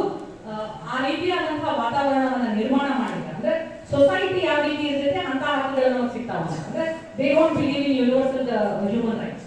ಸಾರ್ವತ್ರಿಕ ಹಕ್ಕುಗಳು ಅನ್ನೋದನ್ನ ಸೋಷಿಯಾಲಜಿಕಲ್ ಥಿಯರಿ ಒಪ್ಪೋದಿಲ್ಲ. ಸಮಾಜ ಯಾವ ರೀತಿ ಇರ್ತೈತಿ ಅದಕ್ಕೆ ಹೊಂದುವಂತಹ ಹಕ್ಕುಗಳು ಸಿಗ್ತಾವು. That is reality. ಇದೇನು ನಾವು ಡಿಕ್ಲರೇಷನ್ ಆಫ್ ಹ್ಯೂಮನ್ ರೈಟ್ಸ್ ಅಂದ್ರೆ ಅದಾದ್ಮೇಲೆ ಯಾಕೆ ವೈಲೇಷನ್ ಆಗ್ತೈತಿ ಅನ್ನೋದಕ್ಕೆ ಸೋಷಿಯಾಲಜಿಕಲ್ ಥಿಯರಿ ಒಳಗೆ ಆನ್ಸರ್ ಸಿಗ್ತದೆ. ಯಾಕೆ ಅವ್ರು ಏನ್ ಆನ್ಸರ್ ಕೊಡ್ತಾರ ಅಂತಂದ್ರೆ based on the condition we get the rights, ಅಥವಾ ಅವ್ರು ಸರ್ವೈವ್ ಆಗ್ತಾವೆ ಇರುವಂತಹ ಕಂಡೀಷನ್ಗೆ ಹೊಂದುವಂತಹ ಹಕ್ಕುಗಳು ಸಿಕ್ಕಾಗ ಅವಲ್ಲೇ ಸರ್ವೈವ್. ಅದಕ್ಕೊಂದು ಬೆಸ್ಟ್ ಎಕ್ಸಾಂಪಲ್ ಹೇಳ್ತೀನಿ. ಕಾಯ್ದೆ ವಿಷಯಕ್ಕೆ ಬಂದಾಗ ಇದು ನಾವು ಡೌರಿ ಸಿಸ್ಟಮ್ ಅನ್ನ ಕಾನೂನು ಒಪ್ಪುದಿಲ್ಲ, ನಿಂತು ಬಿಡ್ತಾನ. ವರದಕ್ಷಿಣೆ ನಿಷೇಧ ಕಾಯ್ದೆ ಬಂತು, ವರದಕ್ಷಿಣೆ ಬಂದಾಗ್ಬಿಡ್ತಾನೆ ಇಲ್ಲ. ನಮ್ಮ ಸಮಾಜದೊಳಗ ನಮ್ಮ ವ್ಯವಸ್ಥೆಯೊಳಗ ಇನ್ಹೆರೆಂಟ್ ಆಗಿ ಬಂದಂತಹ ಒಂದು ಪದ್ಧತಿ. ಸರಿ ತಪ್ಪು ಆಮೇಲೆ ವಿಚಾರ ಮಾಡೋದು, ಆದ್ರೆ ಅದನ್ನ ಕಿತ್ ಹಾಕೋದು ಅಷ್ಟು ಸುಲಭ ಅಲ್ಲ. ಹಂಗ ನಮ್ಮ ಪರಿಸರಕ್ಕೆ ಹೊಂದುವಂತಹ ಅಥವಾ ನಮ್ಮ ಚೇಂಜ್ ಮಾಡಬೇಕು ಅಂದ್ರೆ ನಮ್ಮ ಮೊದಲಿಗೆ ನಮ್ಮ ಸಮಾಜವನ್ನ ಬದಲಾವಣೆ ಮಾಡಿ ಆನಂತರ ಹೊಸದನ್ನ ಸೃಷ್ಟಿ ಮಾಡಿ, ಅಥವಾ ಇದ್ದಂತಹ ಪರಿಸ್ಥಿತಿಗೆ ಹೊಂದ್ಕೊಳ್ಳೋದನ್ನ ಖಾತ್ರಿಪಡಿಸಿ. ಅಂದಾಗ ಅವು ರಿಯಲ್ ಆಗಿ ಇಂಪ್ಲಿಮೆಂಟ್ ಆಗ್ತಾವ ಹೊರತು ಸುಮ್ನೆ ಸಾರ್ವತ್ರಿಕ ಅಂದ್ರೆ ಅದು ಇಂಪ್ಲಿಮೆಂಟ್ ಆಗೋದಕ್ಕೆ ಸಾಧ್ಯ ಇಲ್ಲ. Societal system based human rights will sustain ಅನ್ನುವಂಥದ್ದು ಅವರ ಒಂದು ವಿಚಾರ.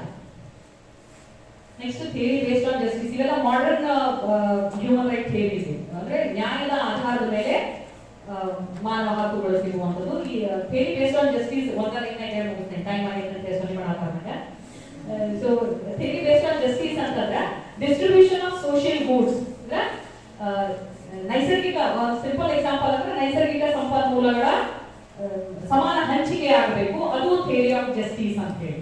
ಆದ್ರೆ ಒಂದು ಸರ್ವೆ, ಒಂದು ಯೂನಿವರ್ಸಲ್ ಸರ್ವೆ ಮಾಡಿದಾಗ ಅತಿ ಹೆಚ್ಚು ಅಸಮಾನತೆಯನ್ನ ಪ್ರಾಕ್ಟೀಸ್ ಮಾಡ್ತಾ ಇರುವಂತಹ ರಾಷ್ಟ್ರ ಭಾರತ ಅನ್ನುವಂಥದ್ದು. We are in first rank. You should be proud. No, ಯಾಕಂದ್ರೆ ಹೆಚ್ಚು ಅಸಮಾನತೆಯನ್ನ ಪ್ರಾಕ್ಟೀಸ್ ಮಾಡ್ತಾ ಇರುವಂತಹ ರಾಷ್ಟ್ರ ಭಾರತ. ಅದಕ್ಕೆ ಬೇರೆ ಬೇರೆ ಆಸ್ಪೆಕ್ಟ್ಸ್ ಅನ್ನ ಕೊಡ್ಬೋದು ಹೋಗ್ತಾರೆ. ಸೋಷಿಯಾಲಜಿಕಲ್ ಆಸ್ಪೆಕ್ಟ್ ಆಗಿರ್ಬೋದು, ಎಕನಾಮಿಕಲ್ ಆಸ್ಪೆಕ್ಟ್ ಆಗಿರ್ಬೋದು. ದೇಶದ 53% ಹೆಚ್ಚಿನ ಸಂಪನ್ಮೂಲ ಅಥವಾ ರಾಷ್ಟ್ರೀಯ ಒಟ್ಟು ಉತ್ಪನ್ನ ರಾಷ್ಟ್ರದ ಮೊದಲನೇ 10 ಶ್ರೀಮಂತರ ಕೈಯೊಳಗೈತೆ. ಅಂದ್ರೆ ದೇಶದ ಅರ್ಧದಷ್ಟು ಸಂಪತ್ತು ಮೊದಲನೇ 10 ಶ್ರೀಮಂತರ ಕೈಯೊಳಗೈತೆ. This is clear example for economic discrimination. ಈ ರೀತಿ ಸಾಕಷ್ಟು ಎಕ್ಸಾಂಪಲ್ಸ್ ಅನ್ನು ಕೊಟ್ಟು ವಿತ್ ಡಾಟಾ ಅವರು ಡಿಸ್ಕ್ರಿಮಿನೇಷನ್ ಆಗ ಫಸ್ಟ್ ಪ್ಲೇಸ್ ನಾಗ ಭಾರತ ಐತೆ ಅಂತ ಹೇಳ್ತಾರೆ. That is exactly against to the theory of justice. ಅಂದ್ರೆ ಸೋಷಿಯಲ್ ಗೂಡ್ಸ್ ಅನ್ನ ಈಕ್ವಲ್ ಆಗಿ ನಾವು ಡಿಸ್ಟ್ರಿಬ್ಯೂಟ್ ಮಾಡಕ್ಕಾಗಿಲ್ಲ. This is not a story only ಕೇವಲ ಭಾರತದ ಒಂದು ಕಥೆ ಅಲ್ಲ, ಎಲ್ಲಾ ದೇಶಗಳಿಗೂ ಐತಿ, ಪರ್ಸೆಂಟೇಜ್ ಬೇರೆ ಬೇರೆ. ಆಮೇಲೆ ಥಿಯರಿ ಬೇಸ್ಡ್ ಆನ್ ಇಕ್ವಾಲಿಟಿ ಮತ್ತೆ ಆಫ್ ರೆಸ್ಪೆಕ್ಟ್ ಅಂಡ್ ಕನ್ಸರ್ನ್. ಅಂದ್ರೆ ಪ್ರತಿಯೊಬ್ಬರಿಗೆ ಏನದು ವ್ಯಕ್ತಿ ಘನತೆಗೆ ಒಂದು ಪ್ರಾಶಸ್ತ್ಯವನ್ನು ಕೊಡುವಂತಹ ರೀತಿಯೊಳಗ ಕಾಯ್ದೆಗಳಿರಬೇಕು ಅಥವಾ ಹಕ್ಕುಗಳು ಇರಬೇಕು ಅಂತ ಹೇಳಿ. Everybody can count for one, nobody for more than one ಅನ್ನುವಂಥದ್ದು. ಅಂದ್ರೆ ಎಷ್ಟೇ ಇರಲಿ, ಅವನ ಕಡೆ 10 ಕೋಟಿನೇ ಇರಲಿ, ಅವನು ಮನುಷ್ಯನ. ಏನೂ ಇಲ್ಲ, ಎಲ್ಲಾ ಭಾಗ್ಯಗಳ ಕಡೆ ಕಣ್ಕರ್ಕೊಂಡು ಕೂತಿದ್ರೆ ನಾವು ಮನುಷ್ಯರ, ಅವನು ಅಷ್ಟ ನಾವು ಅಷ್ಟ ಅಂದಾಗ ಮಾತ್ರ ಈಕ್ವಲ್ ಡಿಗ್ನಿಟಿ ಬರುವುದು. Next theory based on dignity. Social class ಇವು ಯಾವುದನ್ನು ಪರಿಗಣಿಸ್ತೇವೆ. ಹುಟ್ಟು, ಭಾಷೆ, ಜನಾಂಗ ಅಥವಾ ವರ್ಣ ಆಗಿರ್ಬೋದು, ಲಿಂಗ ಆಗಿರ್ಬೋದು, ಯಾವುದನ್ನು ಪರಿಗಣಿಸ್ತೇವೆ. ಇದ್ರಿಗೂ ಡಿಗ್ನಿಟಿ, ಇಕ್ವಾಲಿಟಿ ಮೇಲೆ ಬರುವಂಥದ್ದು. ಸೊ ಇದನ್ನೆಲ್ಲ ನೋಡಿದಾಗ ಮಾನವ ಹಕ್ಕುಗಳು ಕೇವಲ universal declaration of human rights ಇಂದ ಅಷ್ಟೇ ಆಗಿದ್ದಲ್ಲ. ಥ್ರೂಔಟ್ ದ ಹಿಸ್ಟ್ರಿ, ಮನುಷ್ಯನ ನಾಗರಿಕತೆಯ ಇತಿಹಾಸದ ಉದ್ದಕ್ಕೂ ನಾವು ನ್ಯಾಯದ ಬಗ್ಗೆ ನೋಡ್ತೀವಿ. ಒಮ್ಮಿಗೊಮ್ಮೆ ಮಾನವ ಹಕ್ಕುಗಳು ರಾತ್ರೋರಾತ್ರಿ ಹುಡ್ಕೊಂಡಿಲ್ಲ. ನ್ಯಾಯದ ಬಗ್ಗೆ ಚರ್ಚೆ ಬಂದು ಅದರ ರಿಸಲ್ಟ್ ಹಕ್ಕುಗಳು.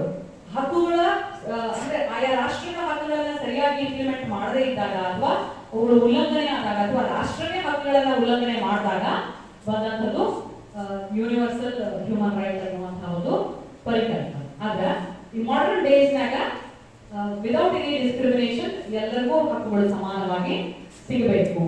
But the question is all about the degree of protection. ಇಷ್ಟೆಲ್ಲ ಡಿಕ್ಲೇರ್ ಆಗಿ ಅಥವಾ ಹಿಸ್ಟ್ರಿ ನೋಡಿ, ಫಿಲಾಸಫಿ ನೋಡಿ ಎಲ್ಲ ಆದ್ಮೇಲೆ ಬರುವಂತಹ ಒಂದು ದೊಡ್ಡ ಕಟ್ಟಕಡೆಯ ಪ್ರಶ್ನೆ, ಎಷ್ಟರ ಮಟ್ಟಿಗೆ degree of protection to human right.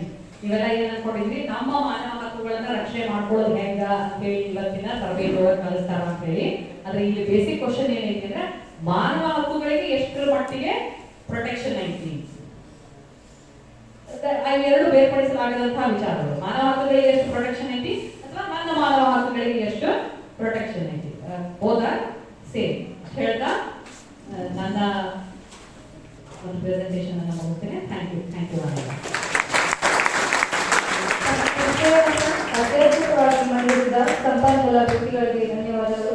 ಇನ್ನು ಮುಂದೆ ಅಧ್ಯಕ್ಷೀಯ ಅವರನುಡಿಗಳು ಎಲ್ಕಿಕು ವಾಣಿಜ್ಯ ಮಹಾವಿದ್ಯಾಲಯದ ಪ್ರಾಚಾರ್ಯರಾದ ಡಾಕ್ಟರ್ ಎಸ್.ಐ. ಮಲ್ವಾಳಪುರ್ ಮೇಡಮ್ ಇವರಿಂದ.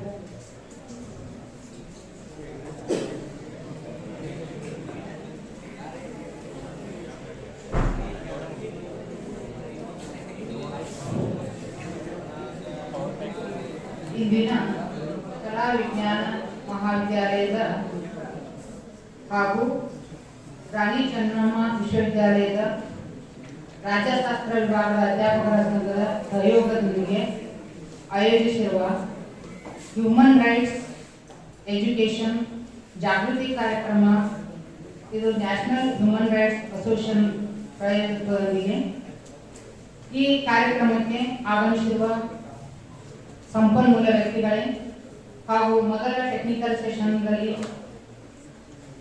ಹ್ಯೂಮನ್ ರೈಟ್ಸ್ ಹಿಸ್ಟ್ರಿ ಹಾಗೂ ಫಿಲಾಸಫಿ ಕುರಿತು ಸವಿಸ್ತಾರವಾಗಿ ತಮಗೆ ತಿಳಿಸಿರುವ ಡಾಕ್ಟರ್ ಬಿ.ಆರ್. ಪಾಟೀಲ್ ಮೇಡಮ್ ಅವರೇ ಹಾಗೂ ಕಲಾ ವಿಜ್ಞಾನ ಮಹಾವಿದ್ಯಾಲಯದ ಎಲ್ಲ ಶಿಕ್ಷಕೇತರ ಸಿಬ್ಬಂದಿಯವರೇ ಹಾಗೂ ಎಲ್ಲ ವಿದ್ಯಾರ್ಥಿನಿಯರೇ, ಇವತ್ತಿನ ದಿನಗಳಲ್ಲಿ ನಿಮ್ಗೆ ಗೊತ್ತದ ದೇಶದಲ್ಲಿ ಗವರ್ಮೆಂಟ್ ಎಷ್ಟೋ ಕಾನೂನುಗಳನ್ನ ಕಾಯ್ದೆಗಳನ್ನ ನಮಗಾಗಿ ಮಾಡಿದ್ರು ಕೂಡ ಕೋರ್ಟ್ ಕಚೇರಿಗಳಿವೆ, ಪೊಲೀಸ್ ಸ್ಟೇಷನ್ ಇದೆ.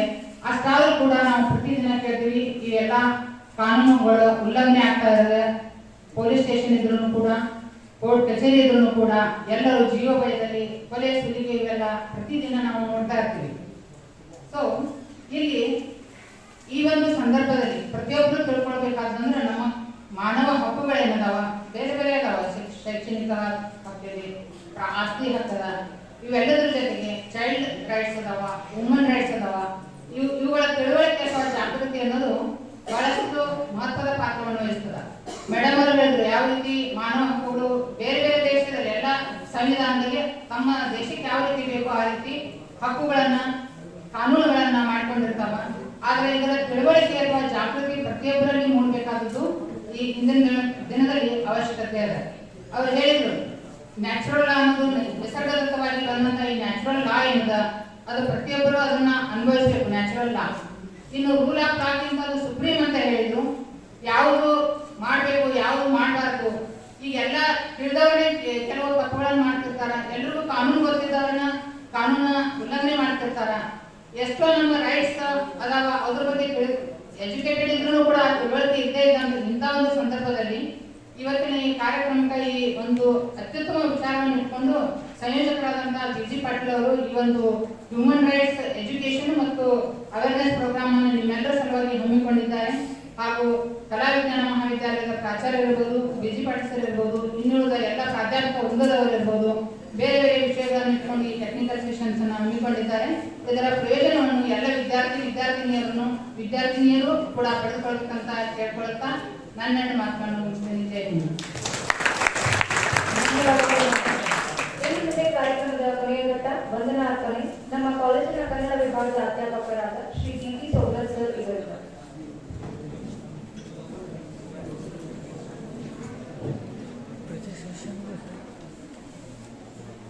ಮಾನವ ಹಕ್ಕುಗಳ ಅರಿವು ಮತ್ತು ಶಿಕ್ಷಣ ಅನ್ನುವಂಥ ಈ ಕಾರ್ಯಕ್ರಮದಲ್ಲಿ ಜಗತ್ತಿನ ಮಾನವ ಹಕ್ಕುಗಳ ಕುರಿತು ಸಾಕಷ್ಟು ಹೋರಾಟಗಳನ್ನ ನಾವು ಕೇಳಿದ್ದೀವಿ. ಆ ಎಲ್ಲ ಹೋರಾಟಗಳಿಗೆ ಕರ್ನಾಟಕದಿಂದ 12ನೇ ಶತಮಾನದಲ್ಲಿ ಬಹಳ ದೊಡ್ಡ ಕೊಡುಗೆಯನ್ನು ಕೊಟ್ಟಿರ್ತಕ್ಕಂತಹ ಬಸವಣ್ಣನವರ ಹೆಸರನ್ನ ನಾವು ಬಹಳಷ್ಟು ಸಾರಿ ಪುರುಷವಾಚಕ ಪದವಾಗಿ ನೋಡಿರ್ತೀವಿ. ಬಸವಲಿಂಗಪ್ಪ, ಬಸವಲಿಂಗಯ್ಯ, ಬಸವರಾಜ, ಬಸವನಗೌಡ, ಪಶ್ಯ, ಈಗ ಪುರುಷವಾಚಕ ಪದವನ್ನಾಗಿ ಬಳಸಿರ್ತೀವಿ. ನಾವು ಮೊಟ್ಟ ಮೊದಲ ಬಾರಿಗೆ ನಾನು ಆ ಬಸವರಾಜ ಅನ್ನೋದಕ್ಕೆ ಸ್ತ್ರೀವಾಚಕವನ್ನ ಸೇರಿಸಿ ಬಸವರಾಜೇಶ್ವರಿ ಮೇಡಮ್ ಅವರು ಇವತ್ತು ಈ ಮಾನವ ಹಕ್ಕುಗಳ ಈ ಕಾರ್ಯಕ್ರಮದಲ್ಲಿ ಬಹಳ ಅರ್ಥಪೂರ್ಣವಾದ ಮಾತುಗಳನ್ನ, ಮಾನವ ಹಕ್ಕುಗಳ ಕುರಿತು ಅವರ ಇತಿಹಾಸ ಮತ್ತು ಪರಿಚಯವನ್ನ ನಮ್ಮ ವಿದ್ಯಾರ್ಥಿಗಳಿಗೆ, ನಮ್ಮ ಮಹಾವಿದ್ಯಾಲಯದ ಪ್ರಾಧ್ಯಾಪಕರಿಗೆ ಮಾಡಿಕೊಟ್ಟಿರುವುದರಿಂದ ಅವರಿಗೆ ತುಂಬ ಹೃದಯದ ಧನ್ಯವಾದಗಳನ್ನ ಅರ್ಪಿಸ್ತೀನಿ. ಇನ್ನು ಈ ಕಾರ್ಯಕ್ರಮದ ಅಧ್ಯಕ್ಷತೆಯನ್ನು ವಹಿಸಿಕೊಂಡಿರ್ತಕ್ಕಂಥ ನಮ್ಮ ವಾಣಿಜ್ಯ ಮಹಾವಿದ್ಯಾಲಯದ ಪ್ರಾಚಾರ್ಯರಾಗಿರುವಂತಹ ಮಡಿವಾಳಪ್ಪ ಮೇಡಮ್ ಅವರಿಗೂ ಹಾಗೂ ಸ್ವಾಗತವನ್ನು ಮಾಡಿರ್ತಕ್ಕಂಥ ನಾಗೂರಿ ಮೇಡಮ್ ಅವರಿಗೂ ಹಾಗೂ ಇದನ್ನು ನಿರೂಪಣೆ ಮಾಡಿರ್ತಕ್ಕಂಥ ಶ್ವೇತಾ ಅವರಿಗೂ ಹಾಗೂ ತಮ್ಮೆಲ್ಲರಿಗೂ ಇವತ್ತಿನ ಈ ಗೋಷ್ಠಿಯನ್ನು ಯಶಸ್ವಿಗೊಳಿಸಿದ್ದಕ್ಕಾಗಿ ತುಂಬ ಹೃದಯದ ಧನ್ಯವಾದಗಳು. ಎಲ್ಲರಿಗೂ ಮತ್ತೊಮ್ಮೆ ಧನ್ಯವಾದಗಳು.